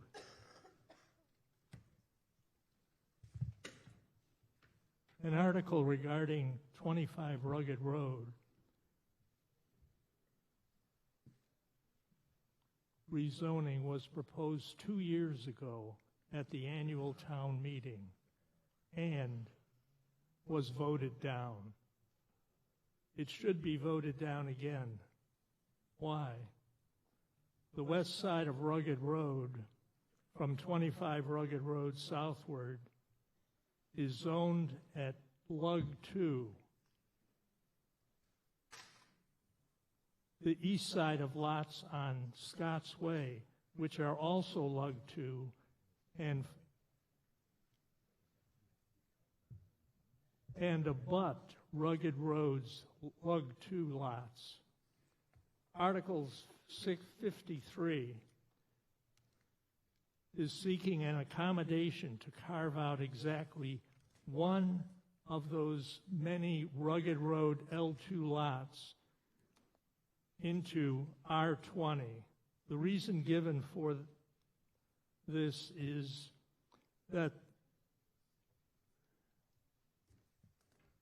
rezoning is being done for consistency based on the east side of Rugged Road zoning. The real reason rezoning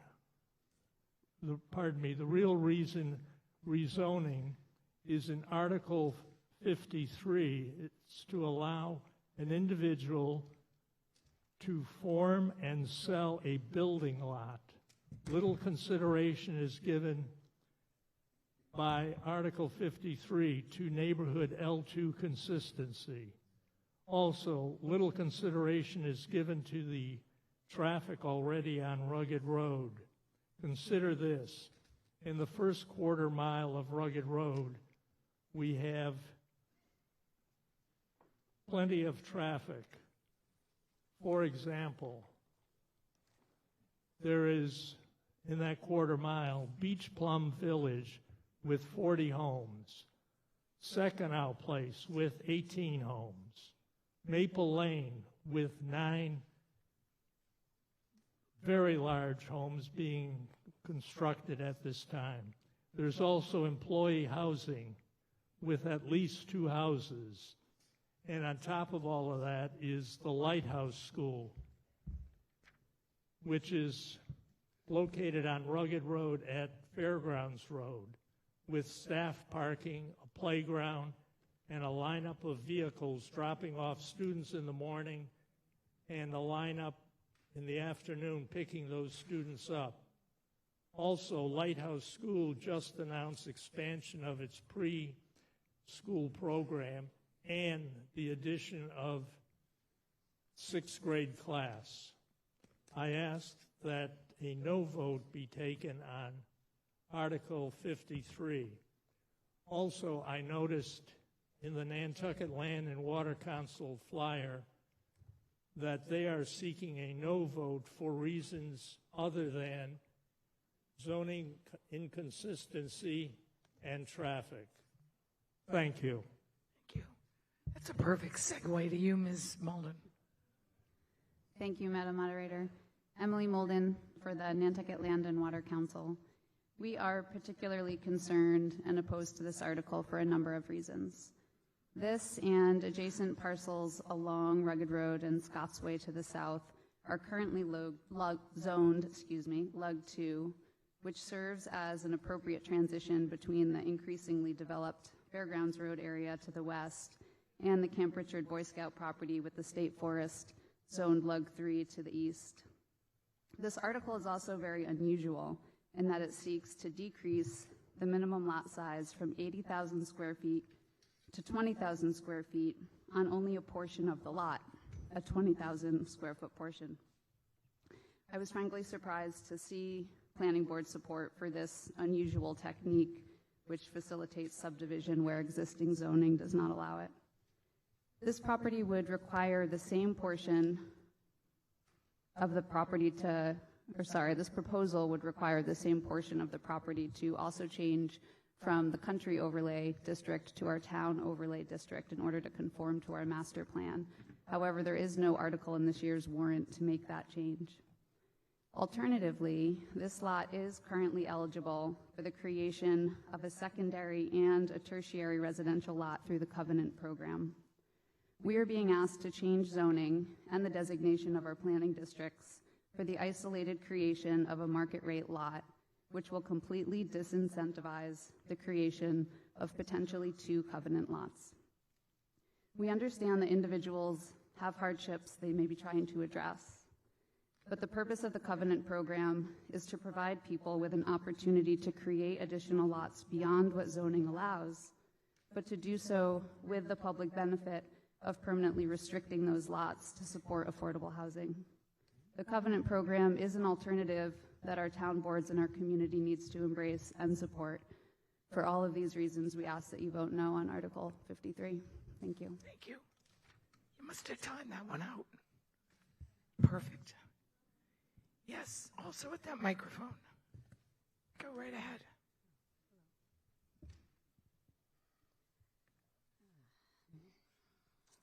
Madam Moderator, I'm Irene Schreiber. I own that piece of property. You have to get just a little closer, Mrs. Schreiber. Can we put this down a little? Sure. Thank you. I own that piece of property in the red box there. My husband and I bought that 9 years ago after he retired. He was the orthodontist here on the island. You may remember me as managing his practice. Anyways, we moved there 9 years ago, and he passed away shortly, 5 years ago, after a long illness. His passing really made it very difficult for me with all the medical bills, and I know everyone's got a story, but this is a little bit of an unusual situation. I have the largest lot in this area. It's 3.19 acres. It's rare to find that, really, and probably other than the one that's 3 properties down, one of the largest properties in that area. Now, I am abutting a 40B. Each one of those homes is on 5 acres or less. Talk about high density traffic and volume, and they're saying that a 3/4 of an acre lot shaved off of that and put into the town overlay is going to make a huge difference. Someone was just talking about traffic.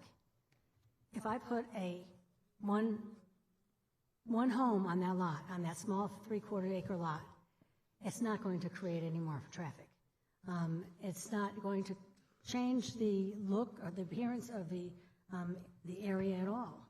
And I'm looking around, especially this area. Fairgrounds Road, that area is pretty much all residential. People, year-round people. I'm not looking to put a vacation home there.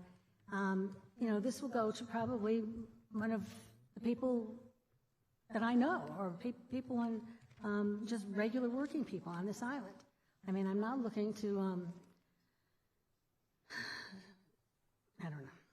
Excuse me 1 second. Let me just check my notes here. If you could wrap up, please, Ms. Schreiber. Without selling my house at a fair market value, I will not be able to stay here. I've been on this island for almost 40 years. My husband and I were part of the community. I just really don't feel that I should have to sell my home, and if I do that, I'll have to leave the island, and I love this place more than anything.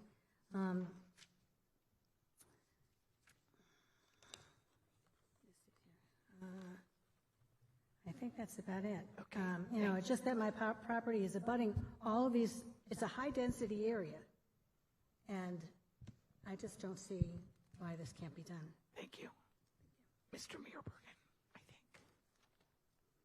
think. Good evening. My name is Peter Meerbergen.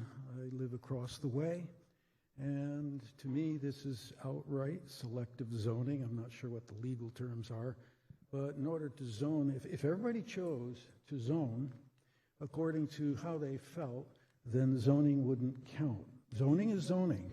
And we are dealing with somebody that wants to change zoning specifically for her own specific causes. If I were to say, let's change the zoning, I lost my daughter when 17 years ago, so now I want to have 32 lots in a 1450 QB, 40B, anything you want. No. I already have gone through accepting the 40B.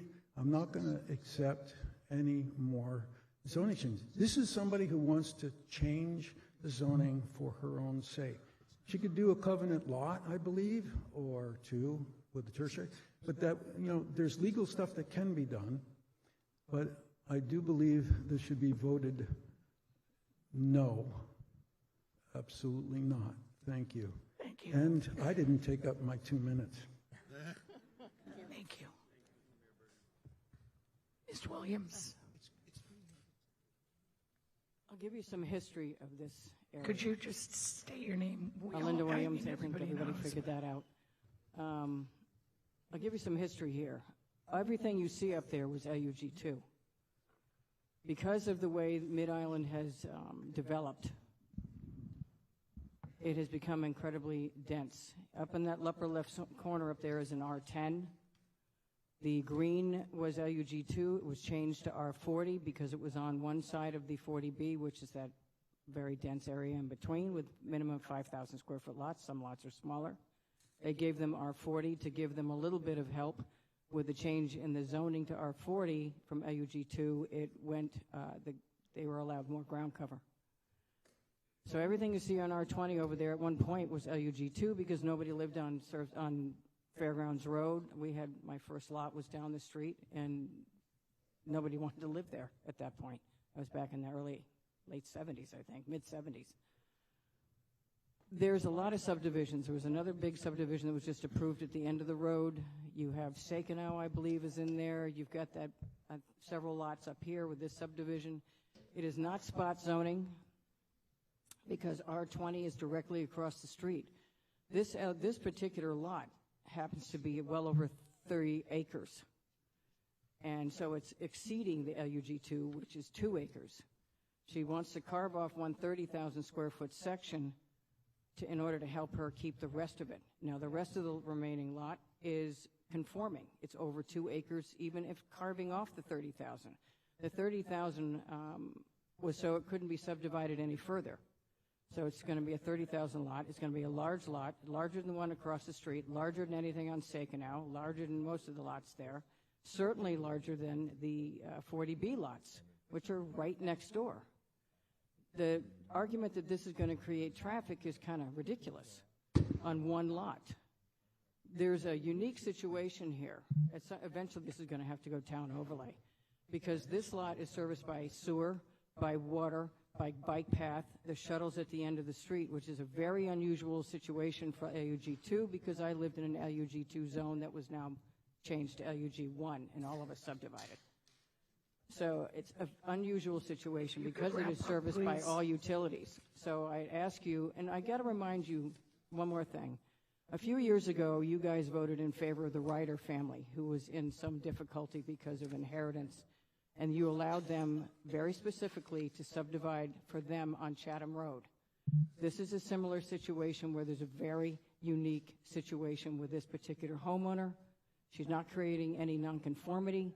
And I ask you to have some charity here, and we've done it many times in the 50 years of town meetings I've been to. We have done this for residents of Nantucket. And I ask you to do that from Mrs. Schreiber. Thank you. Ms. Sutton. Hi, Campbell Sutton again.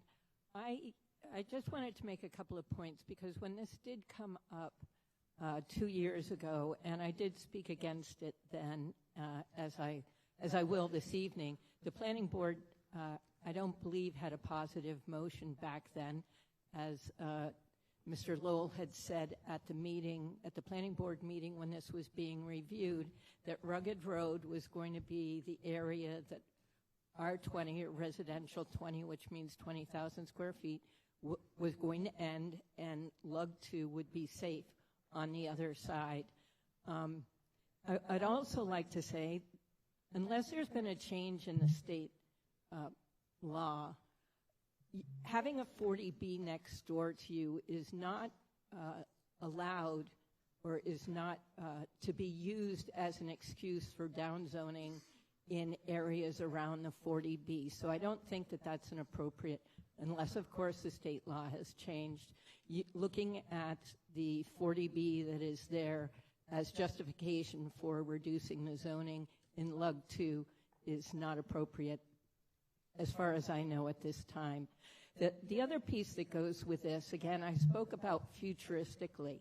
So we make this, and this has happened before, where you make a special zone change for a special situation, or you allow something for a special situation. Well, as time goes on, that special situation isn't what limits the future growth, right? So as it says in this finding, R20 would have to be proposed, or the town overlay district would have to be brought into this area. Now that does increase the intensity of use, or density, if you will, in that area. And so are they just bringing R20 over for that one lot? Well, I can tell you, as soon as you do that, futuristically speaking, that R20 is going to march right down the line there, and those Lug 2s will be bought up, and they will become R20 or R10 developments. And the Lug 2, sorry to keep going. The Lug 2, I think, is very important, because at that time, the planning board felt that it was important to keep sort of buffers. So you have the R10, the R20, the Lug 2 hitting your Lug 3. And that was an appropriate rationale for keeping Lug 2 as it is. So I would, again, as 2 years ago, the covenant lot was also suggested. Why that hasn't come about, I don't know, but that's not my thing. I think now she could even do 2 covenant lots with a tertiary. I just think that we have to be really careful when we go to vote for individuals versus the entire community and what we need as a community. Thank you. Thank you, Ms. Kuspa. Thank you, Madam Moderator. It's Ann Kuspa, Director of Housing Nantucket. I just wanted to confirm that in Lug 2, there is a tertiary covenant provision so that not 1 but 2 covenant lots could be created on that property.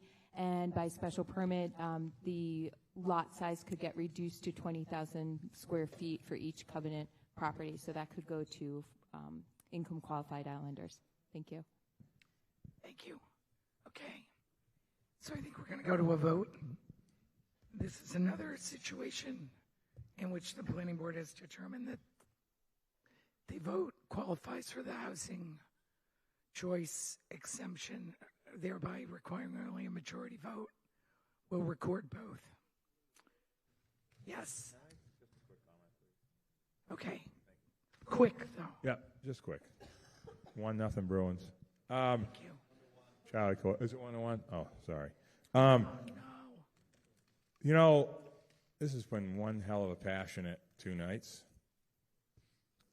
There's a lot of distrust in this room. A lot. More than my father warned me about in 2003. There was a lot of other things he warned me about. He was right. We are part of the community planning. If you look at that map over there that was just up, the R20 across the street goes right out to the state forest. See that out there? You know what the zoning used to be there in 1972 when it first went in? R1. Think we got a problem? It's hard to fix zoning. This person that owns this massive lot is like those 15 lots out in Tom Nevers that are almost 5 acres that we talked about in 2018, 2019 before COVID. And I warned those people that were angry about what we were trying to do to fix one of them and possibly fix the rest of them. I said, you're going to see a couple big, huge compounds going in out here. You watch, because they're so big, and the ground cover at 3% at 5 acres is a lot of ground cover, believe it or not. And guess what? Take a ride down Kendrick. Pretty cool. But they're paying a lot of taxes for all the money we're spending here that we think was coming out of our pocket. So that's the only good thing out of it. So anyway, we get faced with this stuff, and it's not an easy decision to make. It looks really bad right now. Looks like the stupidest thing you've ever seen. But we've already tried 2 or 3 other ways to do this, and I think the best one was the carve of Lug 1.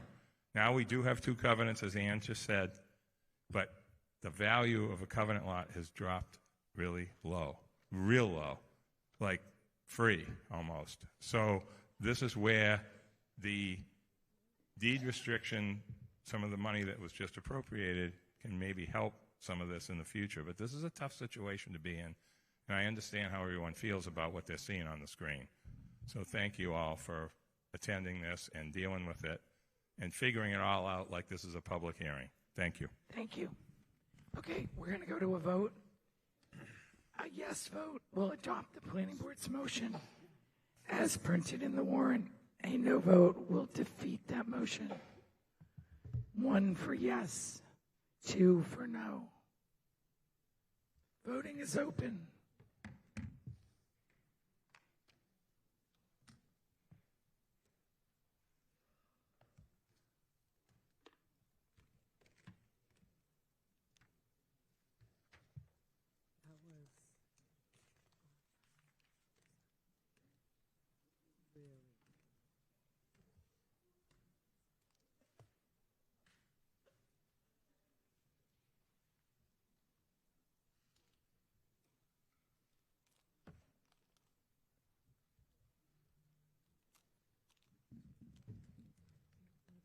Voting is closed.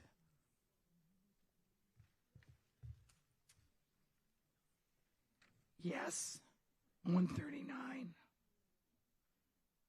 No, 246.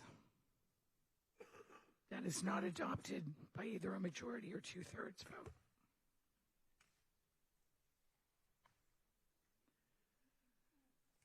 Article 55. Page 65. Planning board motion starts on 66. Planning board's motion is as printed in the warrant. It is another example of the housing choice determination by the planning board. Recognize Mr. Iverson for the purpose of making the planning board motion. So moved, Madam Moderator. Is there a second? Second. Motion made and seconded. Do you want to speak to this at the planning board, or should I go right to Mr. Marks, who called the article? Mr. Marks? Thank you, Madam Moderator. My name is Cameron Marks, and I own the property at 5 Cobble Court, and I will once again be voting no on Article 55. I also stand before you on behalf of the other landowner that lives on Cobble Court. Between us, we represent 75% of the land that makes up our little residential neighborhood. In addition, I'm speaking on behalf of my neighbors at 13 and 15 Surfside Road, who share the rear property line with 3 Cobble Court. Therefore, I represent 3 of the 4 abutting owners, and we all are opposed to the passage of this article. For those of you who are not aware of Cobble Court's location, it is almost directly across from where we are sitting. Madam Moderator, is there a slide?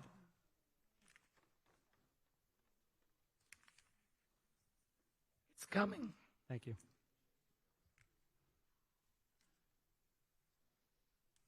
There you go. I've attached a slide to help visualize. To be more precise, it's directly across from the middle school front entrance. Cobble Court is set back 1 row from Surfside Road and is accessed by a charming cobblestone road, which is only 10 feet wide and by most definitions is only a driveway. Reasons we are voting no on this article are as follows. Some of the reasons.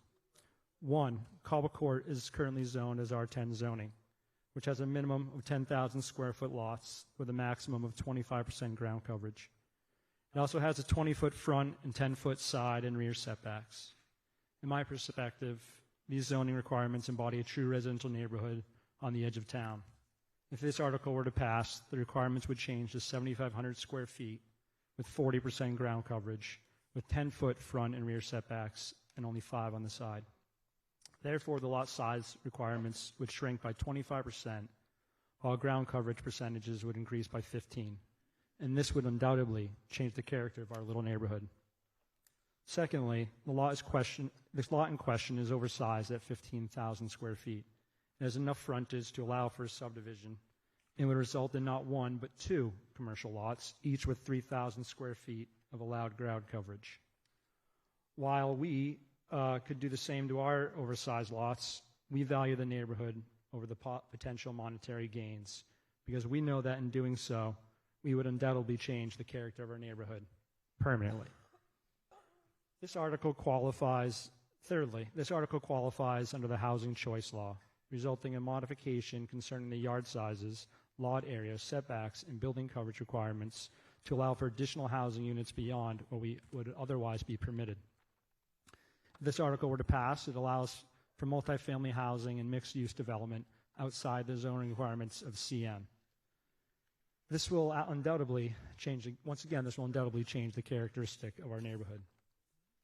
Fourth, while the sponsor of this article has made some voluntary use restrictions on the property to address some of our previous concerns, it does not change our opinion that commercial zoning does not belong in our neighborhood. Some of the restrictions proposed are already by special permit only, but many other uses are not restricted, leaving the doorway open for many other commercial and mixed-use uses. However, our concern isn't just with the commercial use of the property. Our biggest concern stems from the impact commercial use, mixed use, and multifamily housing under the housing choice law would have on the characteristic and infrastructure of our neighborhood. Our little 10-foot wide cobblestone road isn't meant to handle the influx of vehicles. There's only one way in and one way out. We think we can all agree that there is a time and a place for everything. Furthermore, I think we can all agree that more housing is needed. But I think it's evident that it needs to be done in a thoughtful way that preserves the character of our neighborhoods. Some might wonder why I started off my address by saying, once again, I will be voting no. That's because this is the third time in 4 years that I have to stand before you and ask for your support in preventing this zoning change. Each of the last 2 times, our pleas have been heard, and we as a community have voted this down. If you join me again today in voting this down for a third time, I'd like the planning board to reconsider supporting any similar article in the future. In my opinion, I think precedent has been set. I believe the people have spoken, and we are against the zoning change and are for preserving what currently exists. If you have no skin in this game, I'm asking for your support once again and to vote no on Article 55 and help me and my neighbors preserve our little slice of heaven down our charming cobblestone driveway, which we call Cobble Court. Please vote no. Thank you. Thank you. Mr. Cohen. Yep, Madam Moderator, thank you. I represent the homeowners who are proposing this, Susan and Carl Otteson, and I have 5 reasons why town meeting should support this.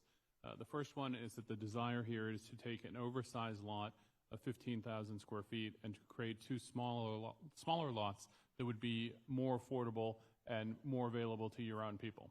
The second reason is that they have adopted, at the planning board's recommendation, a whole list of deed restrictions that would prevent all of the commercial issues that were a concern in the past. So I'm not going to read the list. It's in the warrant. The third reason is that after the planning board made that recommendation, I recommended to my clients that they also put in place a prohibition on short-term rentals, and in fact, they're putting in a prohibition on any lease less than 6 months. So you couldn't even do a 1-month lease, a 3-month lease. It'd have to be at least 6 months. So this is going to be for year-round housing, whether it's ownership or rentals. The fourth reason is that the deed restriction was drafted by Melissa Murphy, who I'm told is far more favorable than me. So I'll play on her good name a little bit. But the fifth reason, which is really important, is that what you were just told about this being defeated in the past is actually not accurate. There's a matter of fairness here that this article was approved by the town meeting the last time it was brought forward under the Housing Choice Act, but due to a misunderstanding of the Housing Choice Act at the time, because it was brand new, it was actually ruled as defeated. And so even though it had achieved the majority vote and town meeting had approved it, it was ruled as defeated. So I would ask town meeting to cure that problem and again adopt this with a majority vote so that the Audisons can create 2 relatively affordable lots that could be in the year-round housing stock. And that's what we're asking for here today, to fix that wrong, that administrative mistake, and to create, instead of having a large oversized estate lot, to have 2 much more affordable 7,500 square foot lots, which are still plenty big enough. Thank you.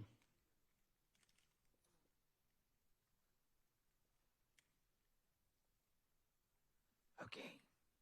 Seeing no other hands, Mr. Edison. Sarah? Oh, I'm sorry. I'll come to you. I'm sorry, Sally Ann. Go ahead, Mr. Odison. Then I'm going to go to...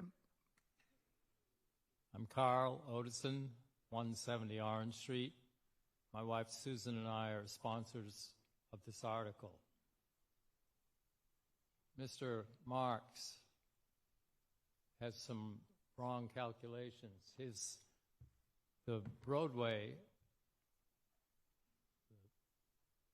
going into Cobble Court, into 3 and 5 Cobble Court, is 30 feet wide. There's a cobble portion of that roadway which might be 10 feet wide, but the access is 30.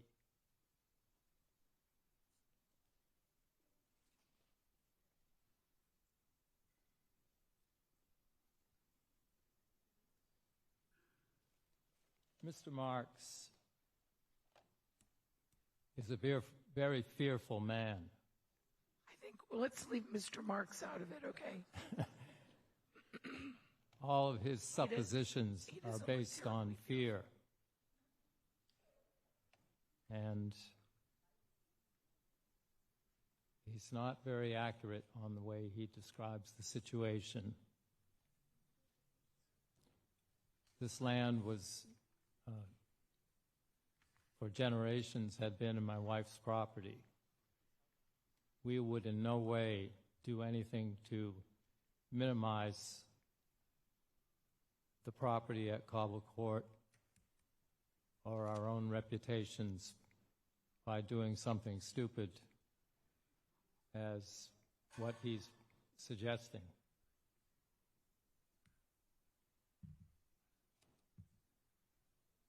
Thank you. Is that it? Please vote yes on Article 55 if you want to make more land available for housing at moderate prices. Thank you. Go ahead, Sally Ann. Thank you, Madam Moderator. Sally Ann Austin. I live at 19 Surfside, and I am in a butter to Cobble Court. Closer. Cobble Court used to be just a driveway down to Nancy Chase's house. And she paid me when I was 5 years old to go out there and pick up the cigarette butts in her driveway to keep it nice looking. It's not a road, it's a driveway. And I'm here to 150% support Mr. Marks in what he's saying.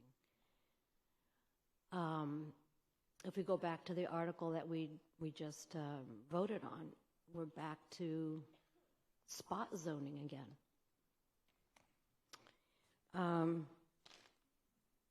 I've lived in this house for 58 years. And the last 2 nights at town meeting, what I've learned is between the short-term rentals, the airport, Surfside crossing, neighbors don't matter. We are a very close little neighborhood. When Scott Marks leaves for work in the morning, he's my alarm clock.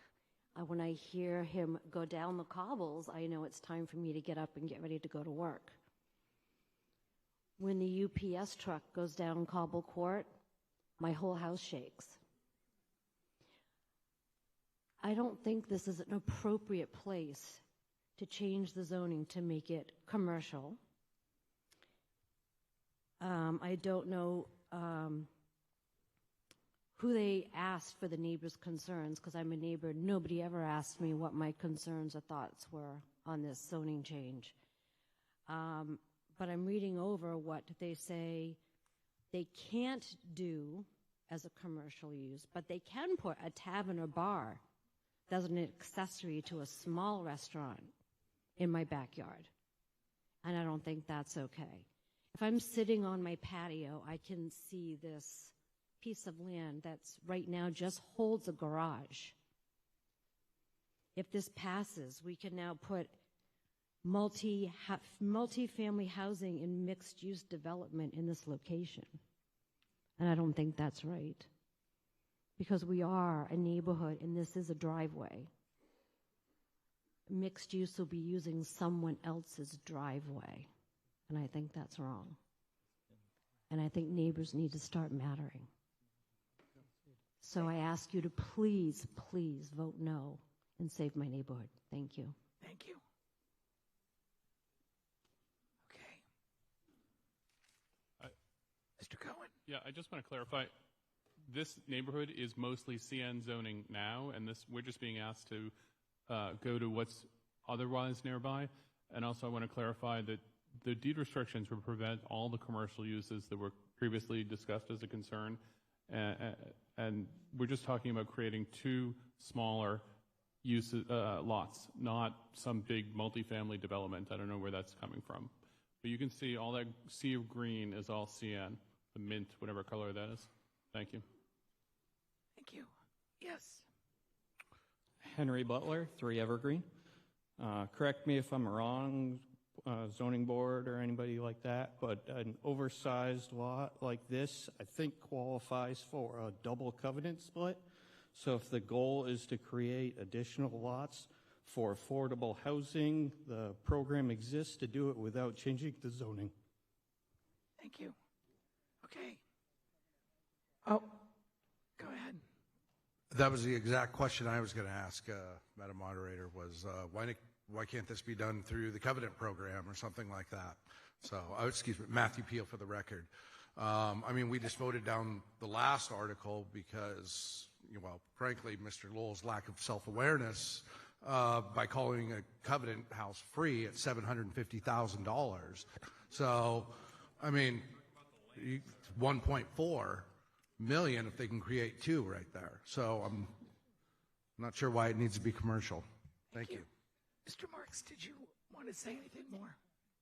Yeah, I guess just, at last town meeting, when I had said that we were doing this again, someone had said that they think I was wrong. If I was wrong, why did it not pass? So I saw both, as I remember, and I would remember, I think, both times before, it voted down 60% to 40%. So I don't know where my opponents get this, that it passed last time and a clerical error happened. I don't remember that at all. And I don't know if there's any way to clarify that, but regardless, please vote no. Thank you. Thank you. Mr. Otteson. I have the answer for that. It was the very first meeting, which was held outdoors in the schoolyard, and it was not recognized that the housing choice legislation, it had passed and it was active, but it was not called in time, and the count was recorded. It was over the minimum, over 50%, but it was not recognized, so it failed. It didn't get to 2/3. Okay, thank you. Okay, so we're going to go to a vote on the motion on Article 55. A yes vote will adopt the motion. A no vote will defeat the motion. The motion is as printed in the warrant. Madam Moderator, may I make a comment, please? Oh, Mr. Sullivan. Yeah, my name is Brian Sullivan. I just want to clarify a couple of things that were just recently said. A covenant lot with a house on it has a max sale price in the 700,000 range. If you have a raw piece of land and you need to build a house, you can't build a house for $500,000. You can't near build a house for $700,000. So the previous comment, to be able to build a home and have a covenant lot, I don't think the intent was that it was free. It's just that the economics aren't working in today's construction environment. So I just want to be clear on that statement. In creating a covenant lot in this scenario, the density as it exists now would potentially allow for 3 units.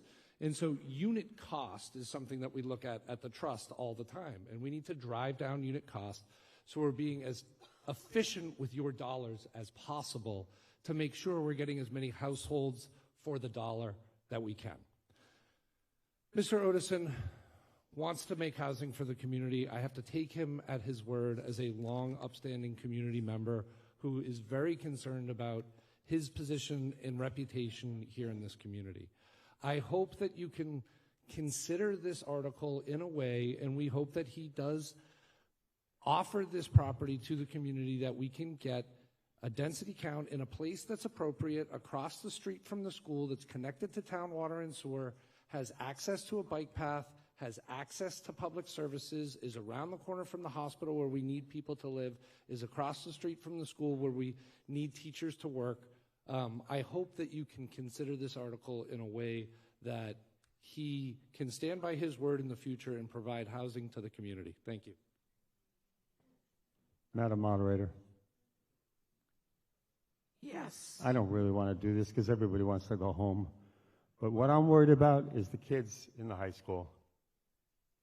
This allows, no, it doesn't allow drive-through takeout food, but it does allow like a Cumberland Farms. Doesn't? Well, it says tavern bar by special permit, accessory to a small restaurant is still okay. So that means a small place where the kids can walk across the street and get food. And I think the best thing to do would be make an amendment that this can only be used for housing. I don't think we can do That's that. my suggestion. I don't think we can do that. The deed Mr. Cohen, has the deed restriction gone on record? It's in the hands of the planning board staff. It prohibits all of these uses. I promise the planning board staff has a signed deed restriction that prohibits all of the commercial uses. So what uses are permitted? Any residential use except the prohibition on leases of less than 6 months. I thought primary dwellings in the CN were accessory only. Am I wrong about that? I didn't think primary dwellings were allowed in the CN.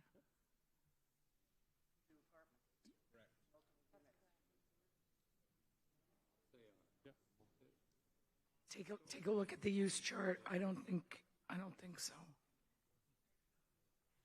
But I could be wrong. The neighborhood, the existing neighborhood has always been built in that manner. As residential, because it's residentially zoned currently. Yeah. Yeah. Right, because it's R10, but CN, I don't think.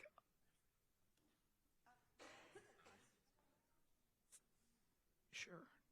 Yeah, CN has an A for primary. Okay. Somebody had a question. Well, sort of a question, sort of a statement. Under that, I understand maybe it's not a primary, but I don't remember the wording exactly, because Housing Nantucket built out 7 Surfside under CN zoning, and it has 4 really lovely cottages, which actually back right up to me, and I think it's one of the best examples of how affordable housing has been done in a Nantucket fashion. And I think that maybe people would be more in favor of this if the restriction got a slightly bit more specific, that it could be built out like that and not in any other apartment building type of way or commercial mixed use.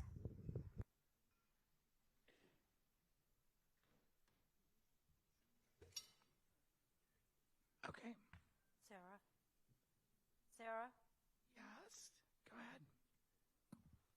Sally Ann Austin again. You can't build something like 7 Surfside on cobble court. You'd need a second form of egress.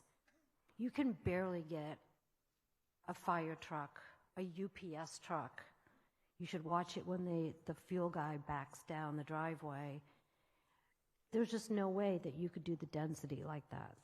You're just maxing out density now, which now we're back to like neighbors don't matter. Thank you. Thank you. Yes. I'm Jeff Clayton. I move the question. Okay, I think we're ready for a vote anyway. I've been standing here, sorry. Before. Yeah, but he moved the question. I'm sorry. I think we'll just go to a vote. The motion of the planning board as set forth in the warrant. A yes vote will adopt the article. A no vote will defeat the article. It's 1 for yes and 2 for no. Voting is open.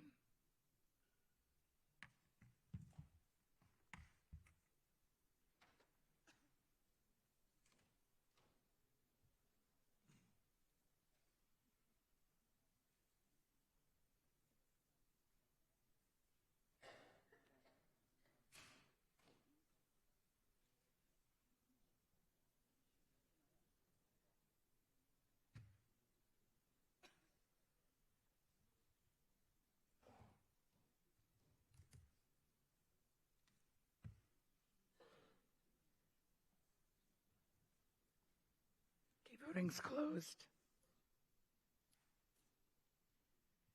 On Article 55, yes, 91, no, 279. The article is not adopted.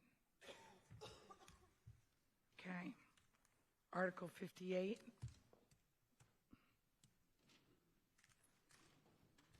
Is on page 68 to 69. And probably a lot of other pages. Oh, yeah. Planning board motion starts on page 73, goes to page 77 to 78. So I'm not going to read it. I'm going to ask for your consent and just ask Mr. Iverson to make a motion for the planning board's motion as set forth in the warrant. Second. Thank you. And Ms. Kuspa, I'll go to you. You have an amendment you want to make? Yes, Madam Moderator. It's Ann Kuspa. I provided that language ahead of time. Yeah, we'll show that. Thank you. We're getting there.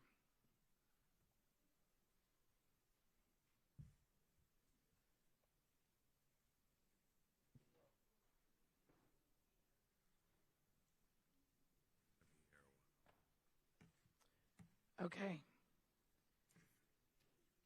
So, you want to change the definition of commercial development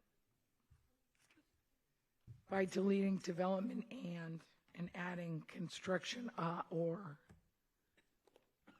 striking uses and adding such that the combined total of structures and expansion is greater than 5,000 square feet. That's right.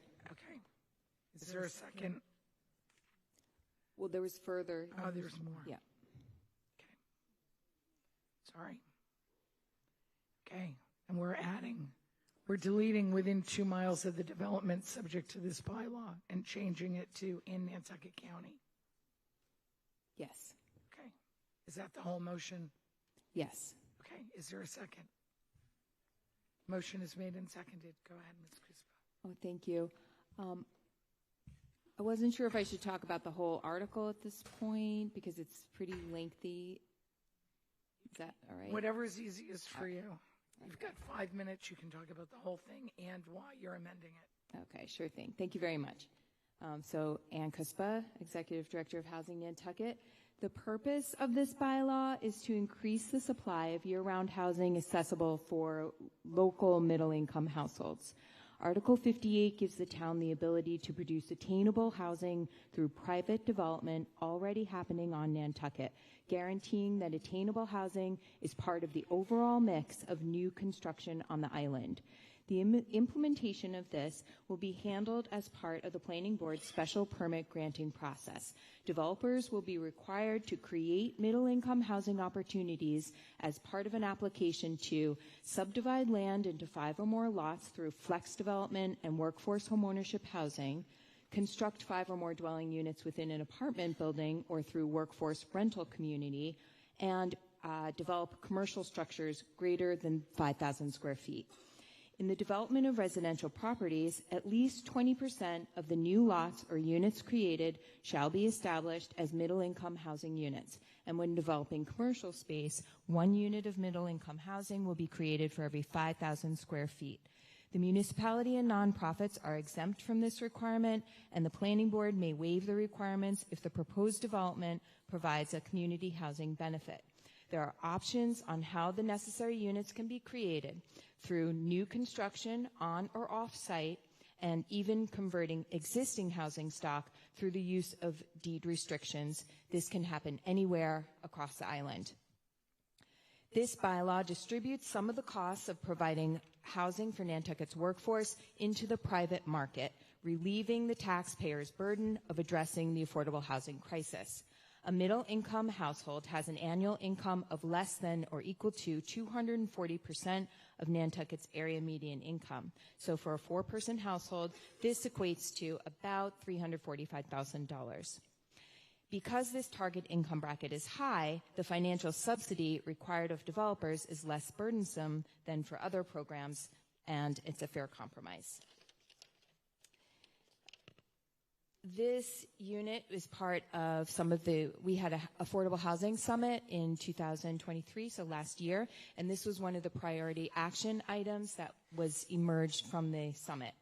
And in the year that followed, we've been working with a diverse group of local housing experts, private developers, members of the Planning Board, and conservation activists together to try to craft a bylaw that could work for us all. And this is part of a comprehensive strategy towards achieving our community's long-term housing goals. Inclusionary zoning was first developed in the 1970s and has been used across the country and the Commonwealth to create affordable housing.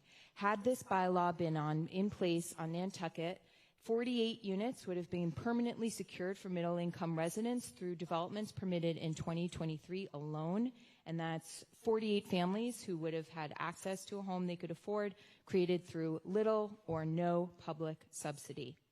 So the time is now to put this inclusionary zoning bylaw in place and start capturing units for our year-round community. This has been vetted and its passage cannot wait. So please join me in voting yes on Article 58. Thank you. Thank you. Okay. Ms. Molden. Thank you, Madam Moderator. Emily Molden for the Nantucket Land and Water Council, and I am speaking in support of this article. We have actually been working quite closely with Anne and with Housing Nantucket on the development of this inclusionary housing bylaw. I have certainly been questioned, and it may seem unusual for a conservation organization to be working on a housing bylaw, but this initiative has been important to us for a number of reasons. Our island is clearly struggling with a lack of available and affordable housing for our community, which certainly impacts all of us. It's also this lack of housing that has continued to subject us to development proposals under Chapter 40B. Inclusionary zoning bylaws are also extremely important tools that help us commit housing which can already be created under our existing zoning into the hands of the people who need it the most. The answer cannot always be that we need to create more, and this is a way to ensure that some of what we already have available to us is put to best use for the island. There is no one silver bullet, as I think we all know. We certainly need as many tools as we can get. In approving this bylaw, we are following suit with hundreds of other towns in Massachusetts who've already been taking advantage of and utilizing inclusionary bylaws similar to this for many years. We've actually made this less restrictive than most towns. And as it stands, while this article does not contain everything that we initially proposed, it's still an important start. we believe this is part of the answer. As Ann stated, we're trying to make developers part of the solution rather than asking taxpayers alone to carry the full burden of this issue. Please work with us as we continue to collaborate on and develop this tool, and vote yes on Article 58. Thank you. Thank you. Yes. Hi, yes. Sorry. Haley Nelson. So I have a question about this article that perhaps could be clarified. I want to start by saying I'm generally supportive of Article 58 and plan to vote yes, but I called it because I have a question about the term middle income used in the article. I'm curious about why this term was chosen and whether it's necessary for the bylaw to move forward to use this term. My understanding is that 100% of the area and median income represents the middle as defined by U.S. Department of Housing and Urban Development. Describing those earning up to 240% of the AMI as middle income seems confusing to me, as they make almost 2.5 times more than the area median income on Nantucket. That said, I fully support creating more housing opportunities for this demographic, as we all know that housing crisis deeply affects those beyond what HUD defines as the middle on Nantucket. But I think semantics are important and set a precedent for the future of affordable and attainable housing on island. So my question again is just, is using the language middle income essential to what the article is trying to do? And if not, could it be changed to like fair market rate unit?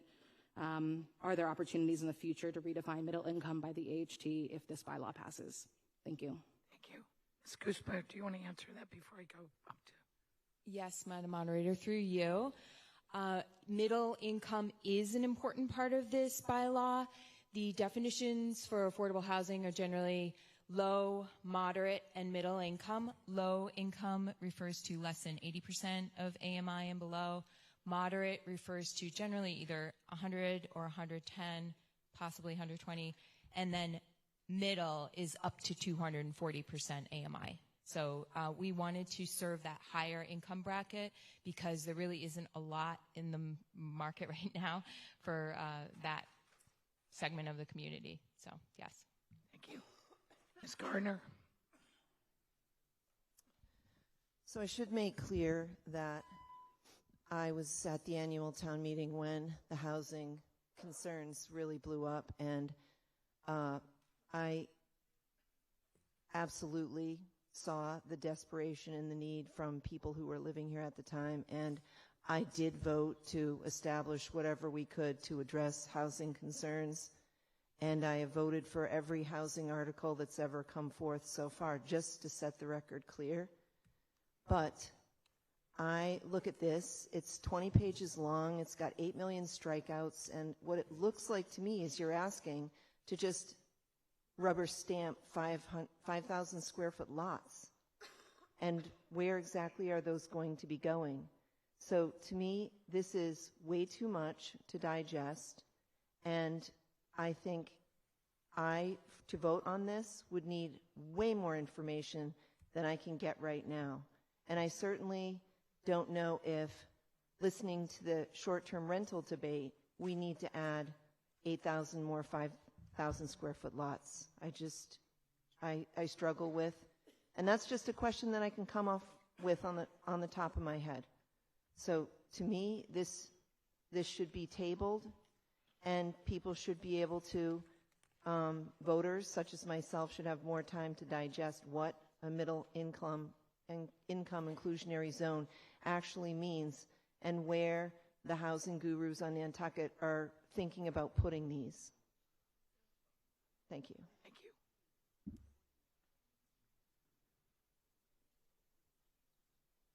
Mr. Holland. Thank you, Madam Moderator. Tucker Holland. I just wanted to clarify something that was just brought up. I was part of the group that was thinking about this. I do support the article.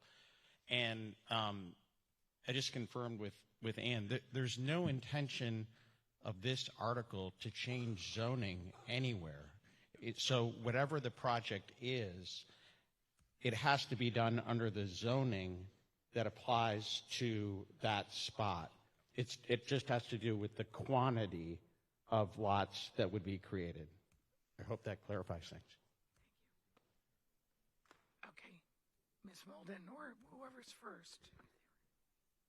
Just for some additional clarification there, the entire purpose of this article is to require that a portion, 20%, I believe, of the units that are going to be created are required to be restricted. So this doesn't actually create anything new. It just restricts part of what comes down the pipe in the future. Thank you. Ms. Moore, did you? No. Mr. Fee. Hi. I urge you to support this. I've been here where we've beat up on the planning board and asked them to do inclusionary zoning and for us to get something when you give something. This article and the Mid-Island article earlier is an attempt to do that, and I think we should support it. So please do. Thank you. Thank you. Go ahead, Ms. Moore. I think I would articulate it a little differently. It may sound repetitive to people. I'm just going to go a step away in terms of if a lot is able to be developed into 5 units, that zoning already exists. The 5 units are going to be built. It's what's allowed under zoning. What this says is that a unit has to be set aside as an attainable unit, a middle income unit. So it's not adding more development potential. It is just reserving a portion of existing development potential for a middle income homeowner. Thank you. Yes, up in the back. Ernie Strang, been here a while. First time I've ever spoke here. I want to give a different perspective on maybe how this thing looks. Everybody sees a 5-lot subdivision and a developer. I think you should read into what is really said here, and I think you could also maybe view it as if you wanted to build maybe a commercial building for a commercial business that creates jobs in Nantucket, you would also have to create a housing unit. I've been here my whole life. Just started a business, been in it for about 4.5 years. One of my dreams is to have my own shop. I think I've been saving for this for a while. I'm not sure anybody considered that when they wrote this, and I hope they table it and rethink it. Appreciate your time. Thank you. Okay, Ms. Williams. I'm all in favor of creating housing. I always have been. I'm on multiple housing entities. Was on one. The issue is that this is poorly written. There are big problems in it. I've been contacted by a lot of the little guys, the little commercial guys. It's going to put the kibosh on a lot of projects. They don't have that kind of money. A lot of these little guys try to get housing for their people. They employ a lot of people like Ernie does, a lot of people like Ernie does. Some are able to provide their own housing like he does. And I've been contacted by the surveyors who one put 10 pre-plans into the planning board before town meeting started to protect those little guys because they saw this coming. Now, many of us have reached out to the Housing Nantucket office to express grave concerns, including some of the surveyors and some of our own advisors. And we've asked to have this tabled, and there's been a refusal to table it so we can fix it and make sure that the little guys, the commercial guys, that a lot of these projects aren't going to happen, can do it. Because one of the original things in here, I don't know if it's still in there, as Dick Galen said, it goes on and on and on. You're not going to understand it. It needs to be tabled and brought back and have all the problems fixed, that everybody who's looked at this with a microscope, it can see the problems. I don't know why this is going forward without acknowledging that there are concerns, grave concerns, especially for the commercial guys. And we ask that you vote this down or have it tabled, because I'd make a motion to table it so we can fix it and take all the Sturm and Drang away from the little guys that aren't going to have the ability to do this. Because as I said, one of the original things was you had to provide a housing unit within 1,000 feet of your commercial. Where are you going to, if he's behind the airport, that 1,000 feet is going to put you in the well field. It's going to put you at the beach. It's going to put you in the middle of the runway. I mean, I know there's other provisions in here, but it's so complicated, it's so long, and there are so many little things that can go wrong with really bad unintended consequences for the small commercial guy. I think it needs to go away. It needs to be tabled. We've asked that several times. There's been a refusal. Is this the proper time to make a motion to table it? Not after you've been talking for 20 minutes, no. 8 minutes. I'll do the 8-minute thing. So I make a motion to table it. Town council is suggesting, Ms. Williams, that it should be a motion for further study. Yeah, because that will fix it. It's just that it needs to go away and come back. Because there's a lot of good positives here. Okay, stop talking now. That's not stop talking. So I'm making a motion to hold to further study. Okay, because I think there's some positives here. Okay, that motion. Now, wait a minute. All right, before we do that, So, Mr. Giorgio, can I ask the planning board, I guess it doesn't matter, what happens with the amendment that Ms. Kuspa made? I've got the motion, I've got the amendment, and now I have this other motion. What am I doing? What are we all doing, Sarah? It would end both things. Okay, and it's a majority vote. Okay, so we have a motion for further study. It will dispose of both the pending amendment and the article itself if voted in the positive. If voted in the negative, we'll go back to discussing the amendment and then the article. But the motion currently is to refer for further study. Can I comment on the... No. And so, a yes vote. It's not a debatable? It's not debatable? I have a question. I want to know how long it was studied. What? Have you been recognized? I guess not. Okay. Now let me recognize you. Thank you. The way to be recognized, just so you know for future meetings, is to say, Madam Moderator, and then I will recognize you. Okay? It's not to start talking and telling me everything that you think. So, Thank you, Madam Moderator. Okay. Okay. Wait a minute. I haven't recognized you yet. It's late and I'm tired, so I'm sorry. My patience is like here and I have no voice, although my voice seems better. I will recognize you because this is debatable. I'm going to hold you to your 2 minutes. Please go ahead. Okay. The first thing I'd like to say, Madam Moderator, is you have a very beautiful dress. And the second thing I'd like to say is just one very short question, which is how long has this been studied and how many people have studied it? Because I think it's probably been studied a very, very long time, and it's, in my opinion, long overdue. Thank you. Thank you. Does anyone want to answer that? How long and by how many people? Apparently, Mr. Holland. I just was part of the group.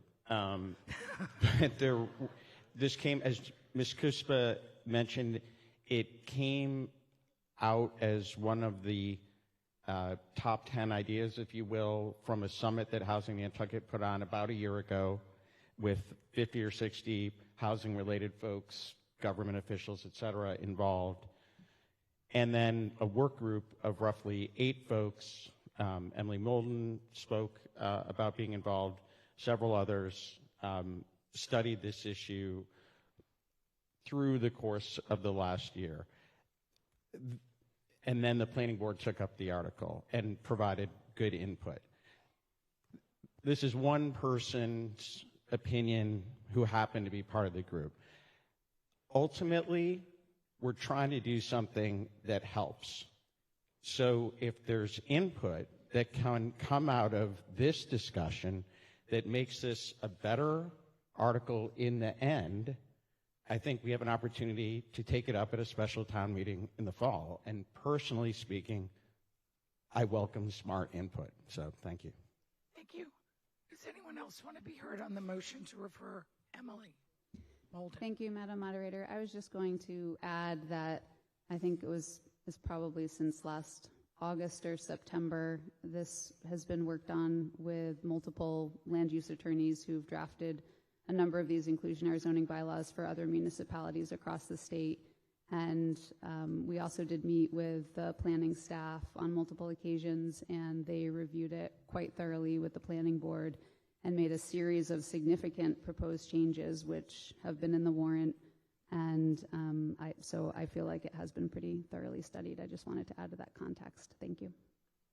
Ms. Gardner.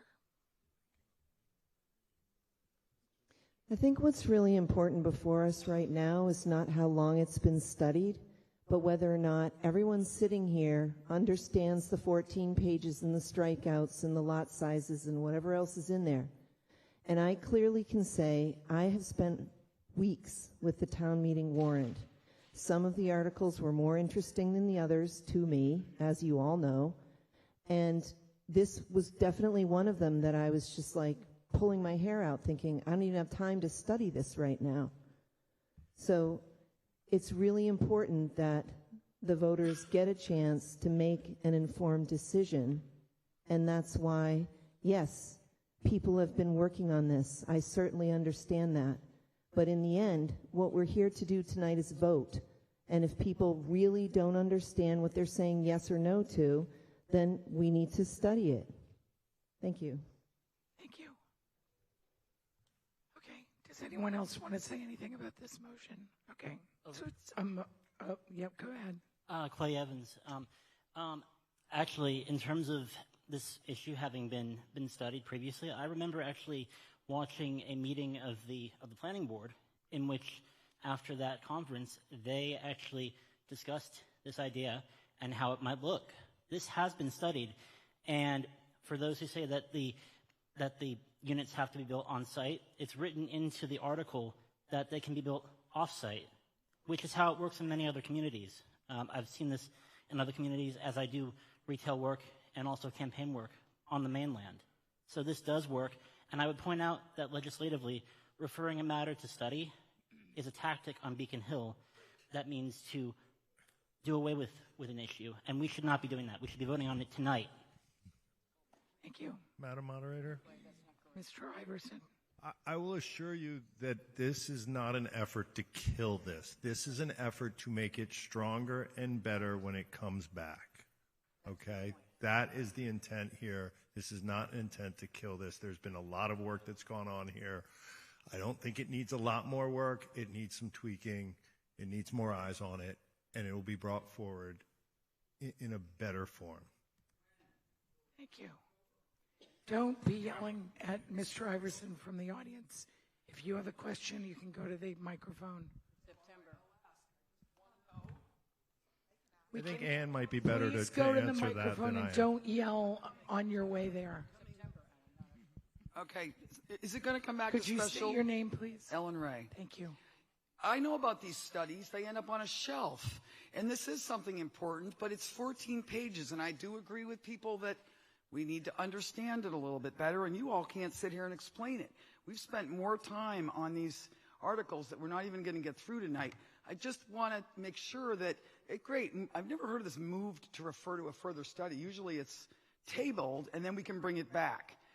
If they think they can do it in October, can we be assured that, okay, if this article is important, let's bring it back if we're going to have a special town meeting. If not, let's have it come back in April. That's just what I want clarified. I don't want this thing to sit on a study shelf for years. We want to do it, right? So can we bring it back? Move to further study? And now can we table the question maybe? Or can we move the question? Can we vote? Madam Moderator, I just wanted to point out the timeline that the articles will need to be complete by May 30th. And I'd like to myself ask the planning board if that's going to be realistic. Yeah, I understand that. To It'll make take the a special. year. It'll take a year. I mean, it sounds like there are some specific things that have come to light that could damage small businesses and their ability to operate, and that gravely concerns me. So I do want it fixed, but I don't want to make promises that can't be kept. Yes, some of the Do you things think I it can heard get were done by May alarming. 30th? No. Yeah. So then we're talking next annual. Yeah. Right, but I don't want you I to just want rush it. to be I don't want it to be realistic. rushed, but I heard those people out there talking about a problem with small businesses. That needs to be fixed. So it'll be next year. Okay, then. we're But going to hopefully go. it'll come back. So I would say that would be the clear answer. Are you guys all done? ATM.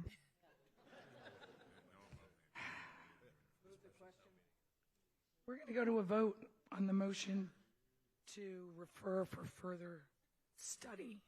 Requires a majority vote. A yes vote will adopt that motion. A no vote will defeat the motion. 1 for yes, 2 for no. Voting is open.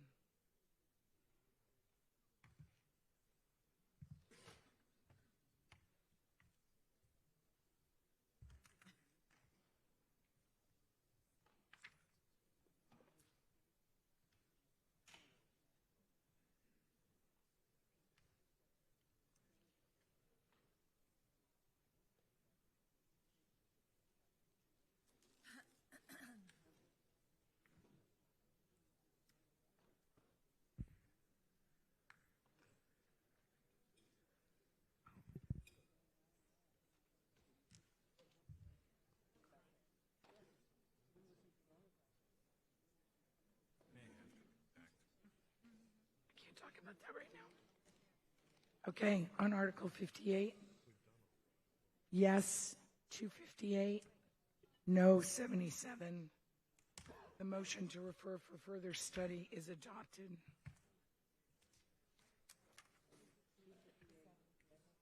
Okay. Rental cars. As if life wasn't complicated enough. Article 64. Starts on page 99.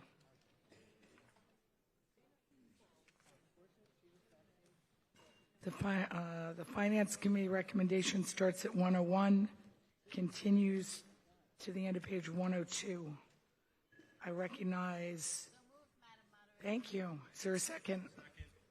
Motion is made and seconded. I will go to Mr. Wagner, who called this. Yeah, thank you, Madam Moderator. I have the amendment language that I proposed from earlier. That looks a lot like that. Yeah, there you go. Thank you. So wait, before you talk, so your amendment is to make the changes shown in yellow here in 58.1 by adding that has the sole purpose of serving as a rental vehicle, and then adding a sentence at the end of 58.1. Nantucket residents who own or lease a vehicle with a primary purpose other than rental shall be excluded from this definition, provided that any listed vehicle is registered in the resident's name to a Nantucket address and is not primarily a rental vehicle. Is that your motion? Yes, Madam Moderator. Is there a second? Motion is made and seconded. Okay, go ahead. Thank you, Madam Moderator. I'm going to be mercifully short because I'm too tired to be eloquent. And second, I think this is a pretty common sense addition. I think it's safe to say that everyone in this room is not interested in having more vehicles come over from America. We want to limit the number of the cars that are here on the island. And so what I'm proposing here is to make better use of the vehicles that are already here but are underutilized. I'm going to say up front, I don't actually have a rental vehicle at the moment. I have in the past, and for several reasons, I'll say why I think it's a good idea for we Nantucketers to use the resources we have to fill a gap. Peer-to-peer services, like Turo is what is specifically targeted here, are the last point in the system. Visitors coming to our island tend to look there when there are no other rental cars available, or the rental cars are too expensive, or they just don't have a car, and so they look there, and if they don't get one, they're going to go sit in the standby line over in Hyannis waiting to come over with their car. I'm a great example of why this system could work. I have a small business. I have an extra car that's a little bit bigger than I need because I have to haul a lot of gear around. So 3 weeks out of the month, I'm hauling my gear around. 1 week, the car's just sitting in my driveway. So why not let somebody start driving it? This is not a competition with rental agencies, but as I'm saying here, it's a last resort that fills that gap. As sharing platforms are almost better regulated than our own town could do. When my inspection expired, when I was on this platform, within seconds my car was delisted. When my insurance expired, within seconds it was delisted. So in many ways it's better regulated. I feel like we've already dealt with these issues in other arenas. So for instance, Uber and taxis, we've dealt with that for better or worse. There's an analog with the short-term rental conversations we were having yesterday. That discussion, you'll recall, includes 14 days where somebody can rent their house without having to be part of a registry or anything like that. So, I missed a point. The registration requirement, if an argument is that there's no tax base generated, by having the registration requirement to a Nantucket address, that means these vehicles are paying personal property tax. And so I'm going to close with only 2.5 minutes. I was trying to beat that. With let's use the resources we have. Instead of bringing over more cars, let's give the opportunity without fighting against rental agencies with putting guardrails in. I fully understand the intent of the article as written, but I want to make sure that we as Nantucketers have the opportunity to use the resources we have in a reasonable way. Thank you. Thank you. Mr. Cohen. Yeah, Stephen Cohen. I'm an attorney. I'll disclose I represent Turo, which is a peer-to-peer car-sharing platform, and in that case, I'm really representing 150 Nantucketers. And I'd like 5 minutes because I'm going to make a motion to refer for further study, and I'd like 5 minutes on that motion, please. Go ahead. So I actually agree with Mr. Wagner's purpose here, which is to try to make car sharing more available to Nantucketers and legal, but I'd like to tell a very short, kind of crazy story, which is that on Nantucket, in order to do car rentals, you need a medallion. There are 700 medallions. They were created in 1996 and given out in 1996, and no one can get a new one since. So I don't know how old you were in 1996, but you missed the boat if you didn't get one then. Of those, 310 are owned by a national car company, which you all know what that is, and if you don't, it doesn't matter. It's a national car company. And that national car company withholds between 90 and 200 of its licenses every year and doesn't use them. And that is a way to drive up pricing. That's why it costs $800 per day to rent a car in Nantucket, because the company that has nearly 45% of the licenses only uses about 1 to 2/3 of those licenses and artificially inflates the prices. That is the most ridiculous thing I've ever heard, that we're favoring a national car company and there's no opportunity for Nantucketers and small businesses to enter the market, and there hasn't been since I was in college. Okay?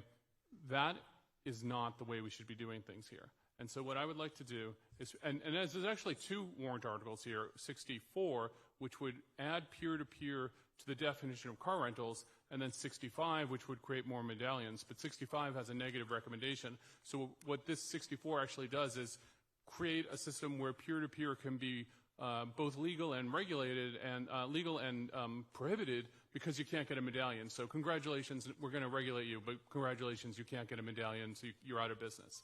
And so what I would like to do is work with the town, and I propose this to the town licensing agent, to come up with a system that's not from 1996, that reflects the current values that we have today of encouraging small business, encouraging local business, encouraging people to be able to make a living on Nantucket. You know, I talked to a number of the Turo hosts, and none of them are getting rich doing it, but all of them are doing one thing, which is using it as a way to get by. They use it to pay their exorbitant rent or their exorbitant mortgage. They use it to pay for their kids' hockey. If you have a kid who plays hockey, good luck to you. That's like the most expensive sport you can imagine, with the back and forth and the equipment. You know, that's how, it's one way that people can have a second job that is partially a passive income. There's a lot of work that goes into peer-to-peer car sharing, but you don't actually have to drive the car for them. So it's a way people can have a job and then have a part-time gig, but not have a full-time second job, and maybe like make a little money so they can go on vacation or pay their rent or have braces or whatever. And I'd encourage the town, and I look forward to working with the town and developing a system that is pro-Nantucket local, that is pro-Nantucket resident, that is pro-small business, and that ends this ridiculous system that we have today that favors a national car company that is hoarding the licenses and artificially raising prices, which I hope all of you find to be offensive. Thank you. Thank you. So on Mr. Cohen's motion to refer for further study. see no. Oh, Madam Moderator? go ahead. Hi, neighbors. My wife and I opened Becky's Broncos in spring of 2000. Hi, I'm James Broad. My neighbors. Hi, neighbors. My wife and I opened Becky's Broncos in spring of 23. We inquired to the town about operating compliantly and were given no path to do so. The only contact we received was a call from the former police chief at the end of season to stop operating immediately, followed by an insane process, which brings us here, to my wife and I's second consecutive date night. The beginning of season, and again, no path to operating legally. This article will only tighten the hold that Hertz, a global multi-billion-dollar company, has on a market that has seen no competition since I was in middle school. I would also like to bring your attention to the bottom of the section that would, section E, that would allow, at the bottom, that's actually not highlighted, interestingly, but is a change from actual Article 58. This would allow the select board to mobilize the police to impound vehicles from private property reported to be in violation of this ridiculous thing. If you do not think that this will happen, my family has already fielded the first phone call on this. I am asking you to vote yes on this motion and not to allow the select board to continue down this path. This is America, and we're all more alike than different, and this can happen to you too. Thank you. Thank you. Yeah, up in the back. Yeah. Go ahead. Madam Moderator, Danilo Kozik. I'm one of the tour users as well. Please allow me a second. And like most of us, I would say about 70 or 80, we are year-round. I'm here for almost 12 years. And I personally use tour as a side income, so I can afford to live on this island and I can afford to pay my rent. I know most of the people who does Turo, they are from different kind of, either in medical field or hospitality or carpentry, and we are not trying to be rich. We are just trying to make some side income and to be able to live on this island. Thank you. As I see this, Meredith Lepre, this is essentially the STR articles. Turo is kind of like Airbnb, or VRBO, or any of the STRs, but for cars. Am I correct?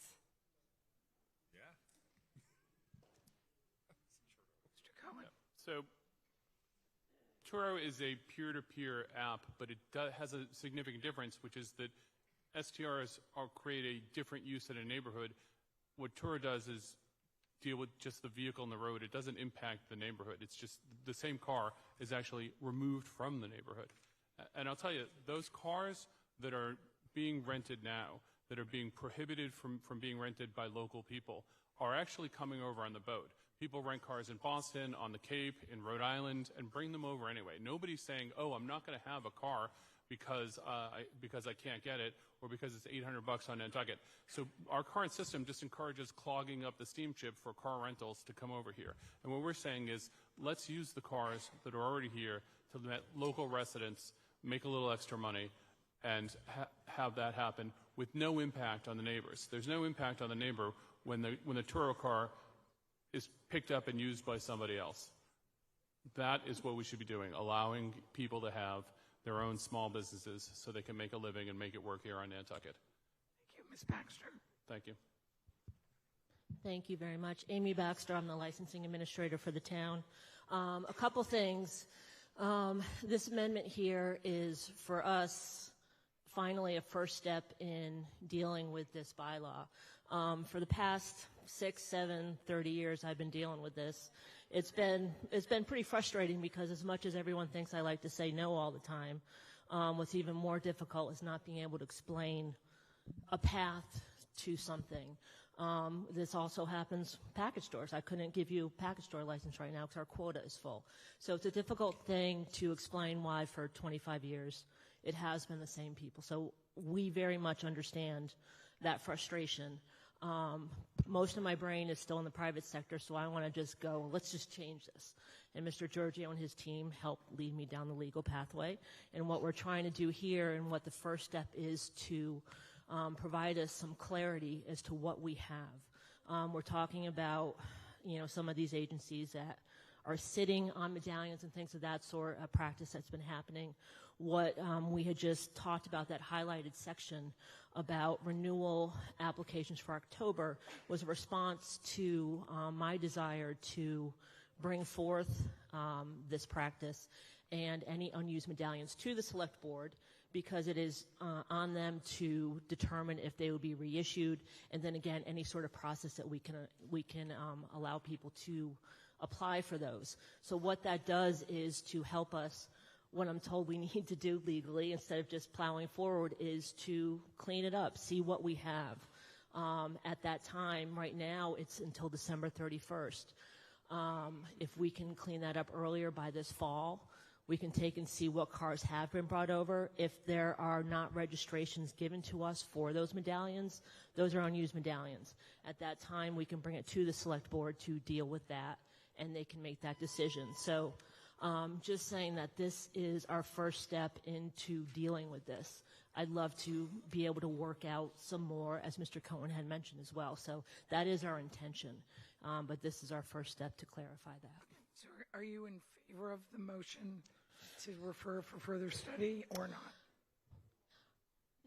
Personally, I'm fine with that personally, but what I do want to see is an ability to start dealing with this, and I feel like this amendment that we put forward allows that, will give us that ability in this fall to clean up, understand what we have, and deal with that, so it's not just this, unknown. Okay, thank you.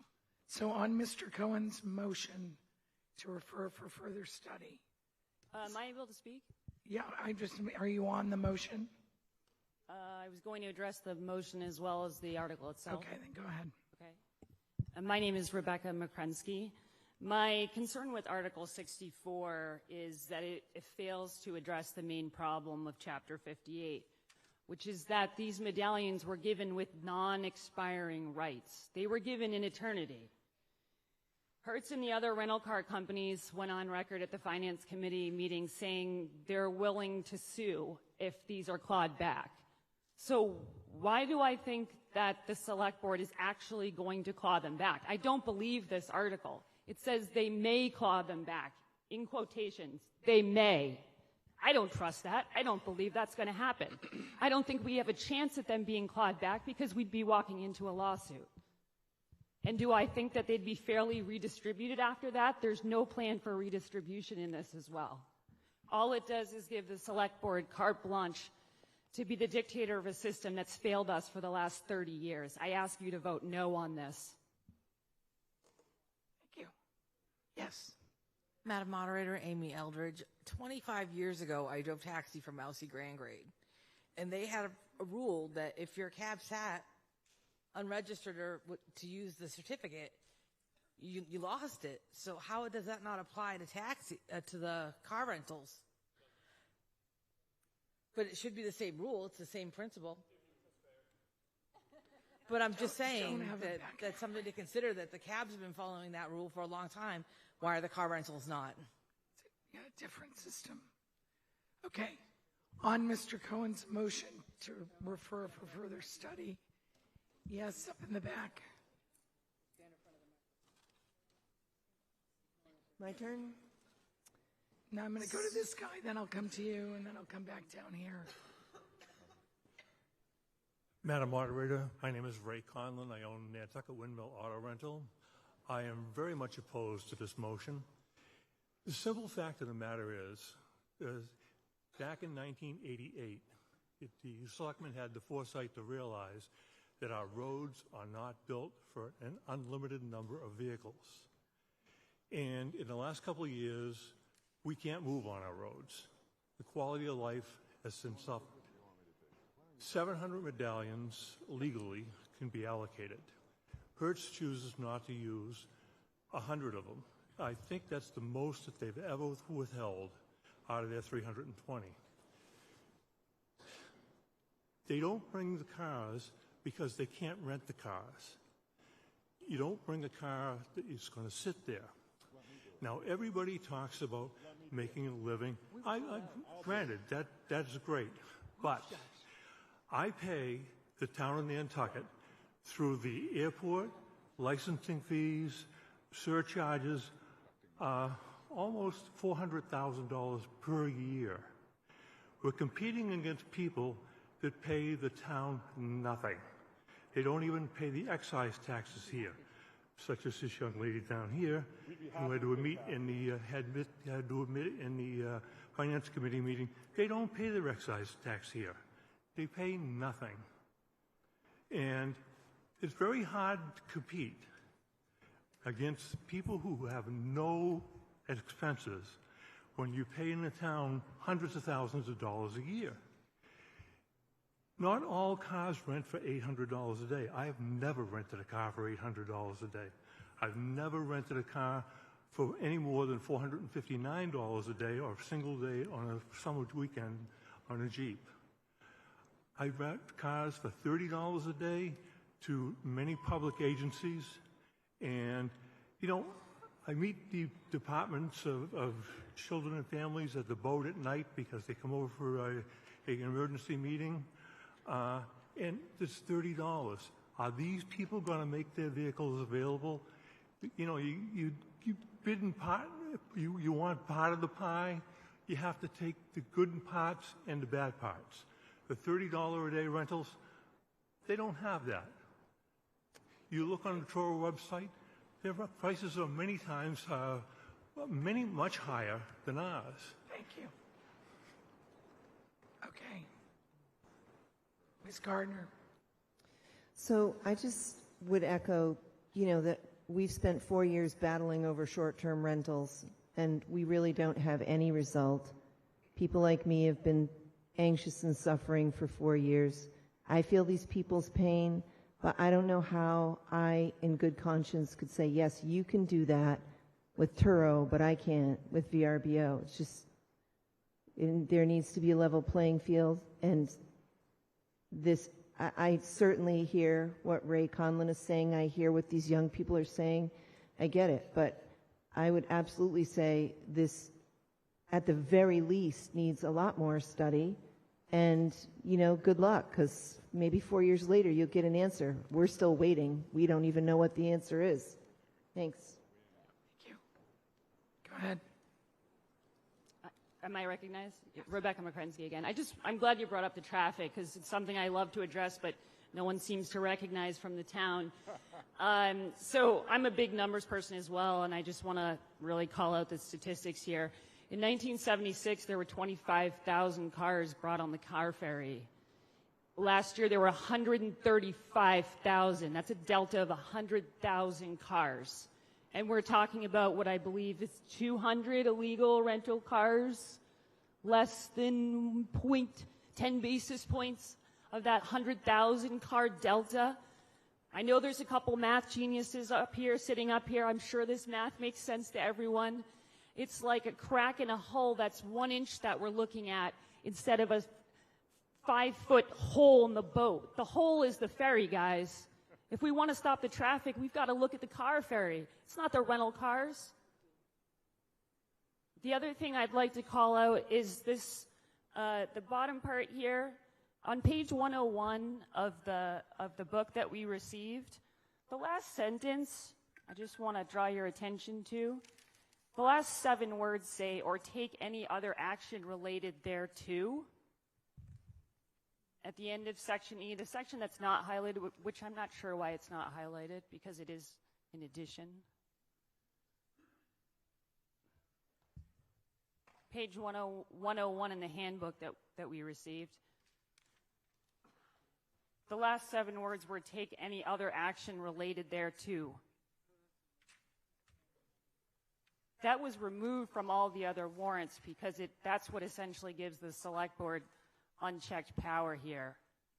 I just want to point out that that paragraph that you're looking at that says or take any other action there too is part of the article, but not part of the actual motion. The motion itself starts directly under that, and it's not included in the motion. Okay. Okay. Yep. All right. So, Madam Moderator. Wait. Extremely briefly.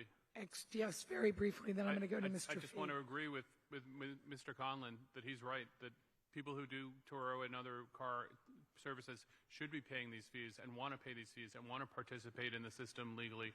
And what they want to do is have a system that's fair. And what we have is a system that's been closed since 1996 in favor of a national car company that hoards these licenses and doesn't use a third of them as a way to artificially drive up prices and keep small businesses out of the system. And what I'm asking the town to do is to put this article aside, and we'll come back in the fall with something that is more modern, more fair, and more pro-consumer and more pro-small business. Thank you. Thank you. Mr. Fee. Yeah, I think I'm just give a little history. When we did this in '96, the goal of this was to have Nantucket not have a sea of parking, a parking lot full of rental cars like when you go to Florida or you go to Hawaii or you go somewhere else. So that's why the number was capped at 700. From my perspective, it's a math equation. You can only fit so many vehicles, so many cars on this island. We're not building any more roads. And I think, so that was the goal back then. I think that I agree we should move this forward and that we should look at it. But I think we should remember why we did what we did then.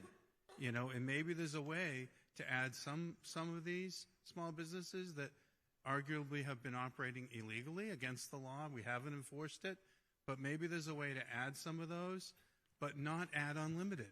You know, I don't think we want to get in a situation where we have, you know, everybody on Nantucket can rent their second car or their third car or only their first car. You know, we don't want an unlimited situation here. No one in '96 could have predicted that you could go on your phone and you could click a button and you could rent a car. You know, that was not even a thought, you know. I was alive then. Some of you guys weren't alive then. I was alive, yeah. No, but I wasn't allowed to vote while y'all was closing the door. I understand, and so we. Okay, so let's no not calling me illegal. Excuse me. No one's talking Please about. don't do that. No one's talking about. You know, so we're talking about studying this and bringing something forward. The idea also that this is, you know, has no impact is actually not true. We've had a lot of complaints, and they've increased over the last 2 summers in areas where there is no parking restrictions, sort of Brant Point, et cetera, where the cars are parking there all day long. One leaves, the next one comes in, and so I think there's a situation where, you know, again, there's limited parking, and where do we put these? And I think all those things have to be considered in order to do something that is, you know, makes sense for everybody. Thank you. Okay. So I think we can go to a vote. Can I be recognized? All right, yes, go ahead, and then I'll come back to this guy. I'm not selling a controlled substance on this island. This should not be something that's necessarily licensed at all. I shouldn't be called illegal for trying to run a business here on this island. It's really ridiculous, and I take offense to it. And thank you for the comments from the front row also. Thank you. Mr. Wagner. I would love to submit to Mr. Fee. We do have a solution to the parking, and it's my amendment where we can use cars that are parked in Nantucketers' driveways as the parking lot. I would recommend not moving this to further study. I think we can. That's not to say that there is more that can be done. There's definitely more that can be done. Particularly, the medallion system is clearly failing. It doesn't work. But in the meantime, why don't we put a solution in where we can actually put these cars into action, into use this summer? We're not going to be, we already know, in order to consider something in the fall meeting, it's going to have to be in by May 30th.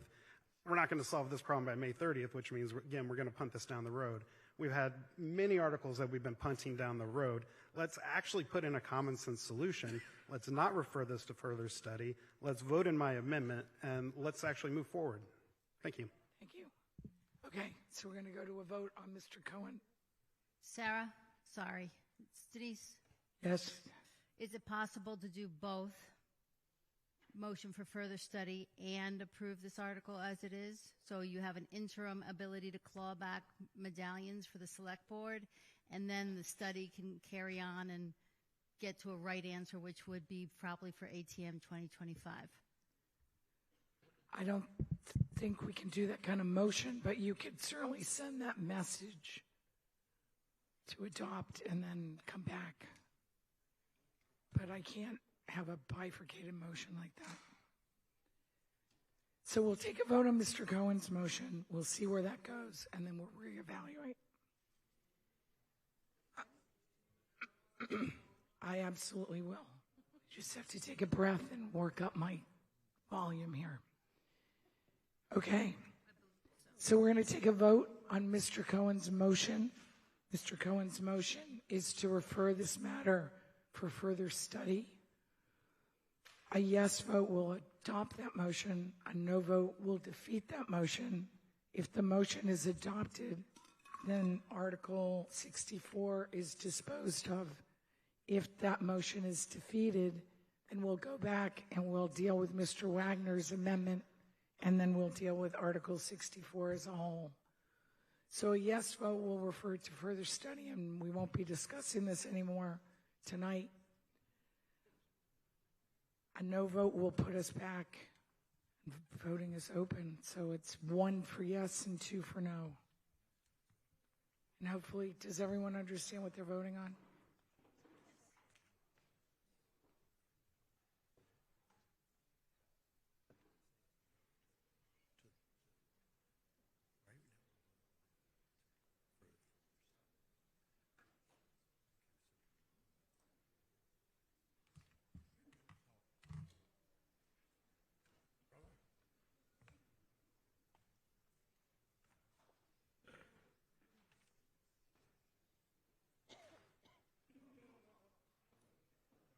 Voting is closed.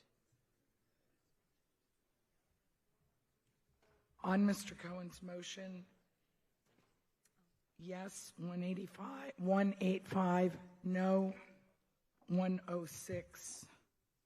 That motion is adopted. Okay.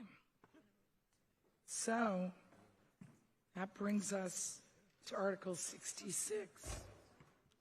And I get to take a little break. I'm going to leave you with my friend, Mr. What is your name? Lee Saperstein.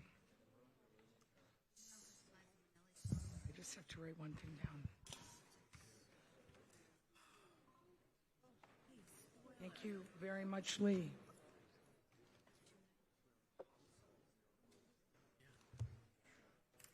It was Campbell's.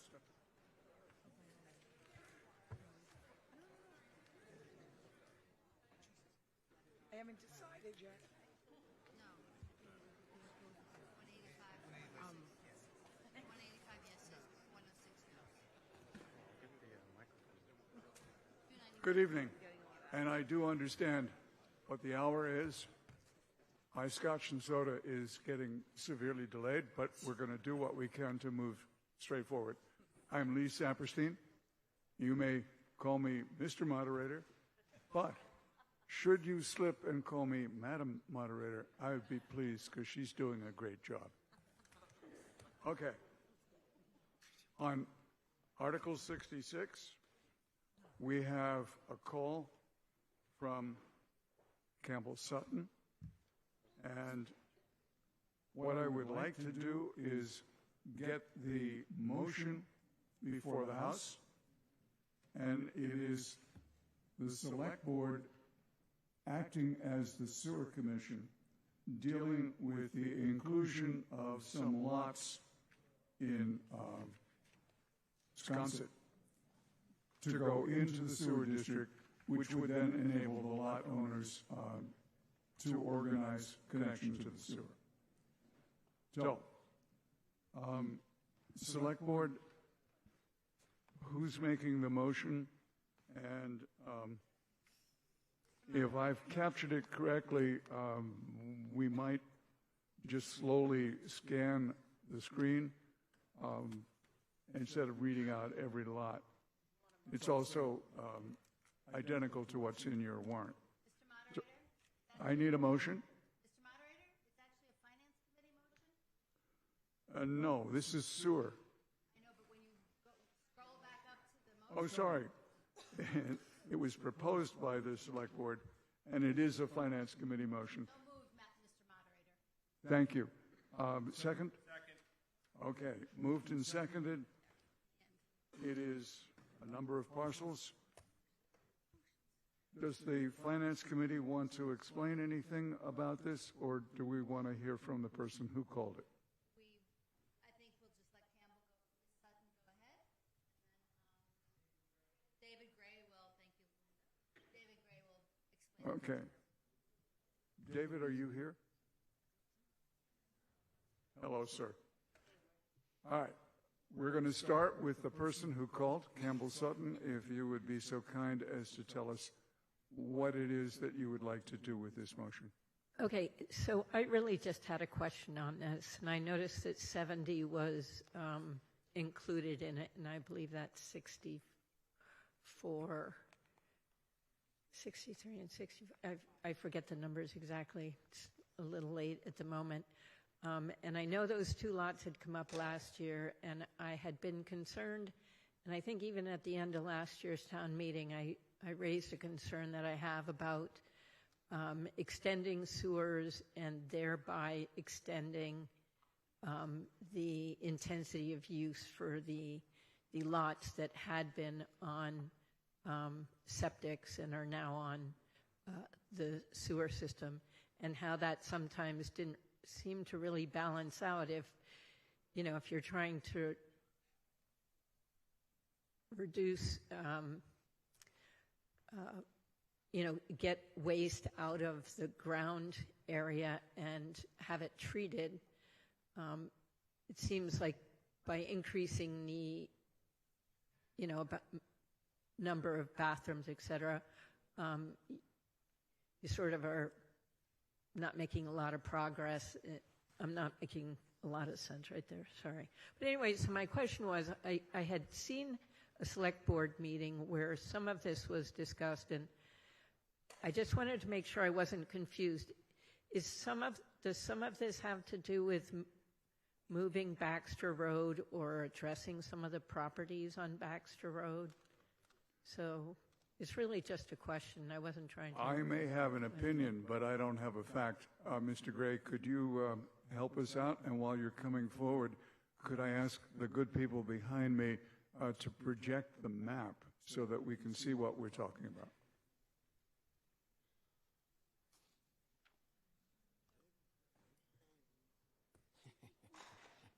Is there a map? Okay. Well, while we're waiting for the map, David Gray, Sewer Director for the town. The reason this article was brought forward was to address the potential for the Baxter Road relocation of all utilities if erosion gets to that certain trigger point. This is more of a planning event right now, as we don't anticipate anything being built for at least a couple of years, hoping that the erosion is held at bay. It's not to increase any kind of density or building in the area. Will be along the route that a new sewer main would be built if we have to, in fact, redo all the utilities on Baxter Road. This route makes the best sense to come down through Sankaty Road and tie into existing gravity lines. So this was basically just more for planning so that we wouldn't have to take and try to do something in an emergency basis if erosion was to take place quicker than we anticipate. I don't know if that helps answer Thank you. Campbell's question or not. Okay, so we had a question. Mr. Moderator, that answered the question very well. So Fine. Thank you very much. So I'm presuming no further motion is made except for what's on the screen, for which we now need to vote unless there's further comment. Correct. Yes, ma'am. Amy Eldridge, 56 Sankaty Road. I've had the pleasure of speaking with David Gray from the Sewer Department, as well as the Transportation Director, Mr. Burns. A few of my questions from last year, as you guys may remember, was a public safety issue in the street. 62 sits kind of with part of the bike path ending where he may or may not have a driveway. Now, I've been told by last year's article sponsor, Ms. Williams, that she spoke to the property owners and that they're willing to go to the north side of the lot at 62, which is great, except for I just want to make it known because people change jobs, leave. I just want to make it aware that the town's been very helpful, but I don't want to forget that there's an exit of a bike path, a crosswalk, a shuttle bus stop, and at my house, when people drive down Sankaty Road, they cross over the double yellow line on their bicycles and cross over in front of my house and make it almost impossible in the summer to get out of my driveway. I have to look to the left and right like 17 different times before I can exit my driveway safely. Now you add e-bikes in and it's just insane.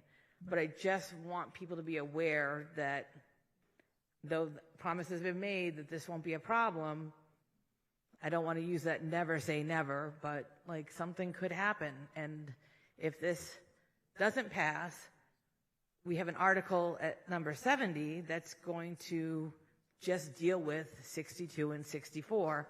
So if this fails, the property owner, who is the same individual for 62 and 64, is going to get a second bite at the apple. But it's a public safety issue in the road. I could care less about what's being built next door to me, and I appreciate the sewer, but it's a nightmare at that thing. So either you guys got to think about moving the bike path back or forward or something, but it's just going to be a logistical nightmare. Thank you. And thank you for your comments. Mr. Moderator, over here. I I know I blend into the background. Ms. Williams. We have had conversations. We are aware of the bike path right there. They are entitled to their driveways anywhere they want them, but we're completely acknowledge that there's an issue with a confluence of stuff in the same section. So just for our own safety, it's not going to be in that location. Number two, the DPW has mowed. One of the problems with, especially Amy getting out of hers, is that there was a lot of brush on the roadside of the bike path. And they came and mowed it all down, which opened up the visibility for a good 17 feet front to back. So we understand that there are issues, and we'll be in contact with Amy anyway about it. Thank you. Thank you, Ms. Eldridge, for your comments. One of the realities that Moderator Alger has dealt with better than I can is that the lights coming down is I don't always see you. So bellow if you've got anything more to say. If not, we do need to pass this motion, we need to vote on this motion, pass or fail. And to do that, we'll ask you to get out your electronic machines, which, since I'm now moderator, I'm not allowed to use. 1 is yes, and what you see on the screen will pass. 2 is no, and that will fail. Now, I don't think I was going to ask Dr. Strangelove where the button is, but it's behind me. Ready to vote? 1 yes, 2 no.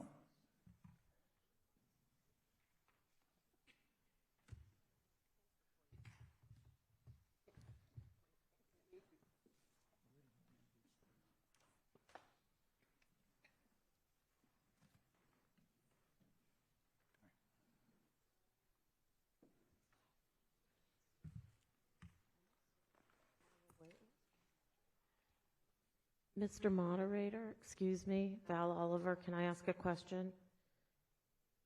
It's not about an article. Let's wait for the voting to close, Okay. and then if you have a point of order, I'd be happy to deal with it. Okay. Voting has closed. While we're waiting for the number, numbers. Your question, please. Oh, I don't know if it's a point of order. I was going to ask if this could be the last article because there are so many left that are important. I think we've all had it. That's not for me to decide. I am moderator pro tem. As soon as I announce these numbers, you may ask your question again against the very real and very fine moderator. Yes, 204. No. No is 30. It passes. Thank you for your attention. I'm stepping down.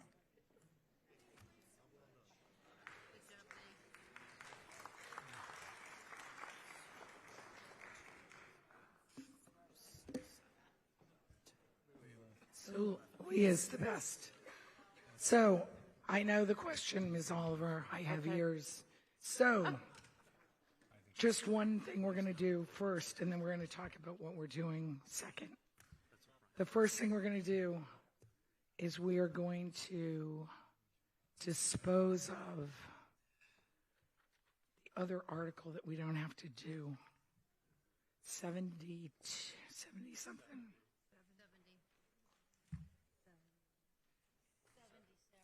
It's 70. 70. So 70 had to take no action. Recognize the chair of the Finance Committee. Is there a second?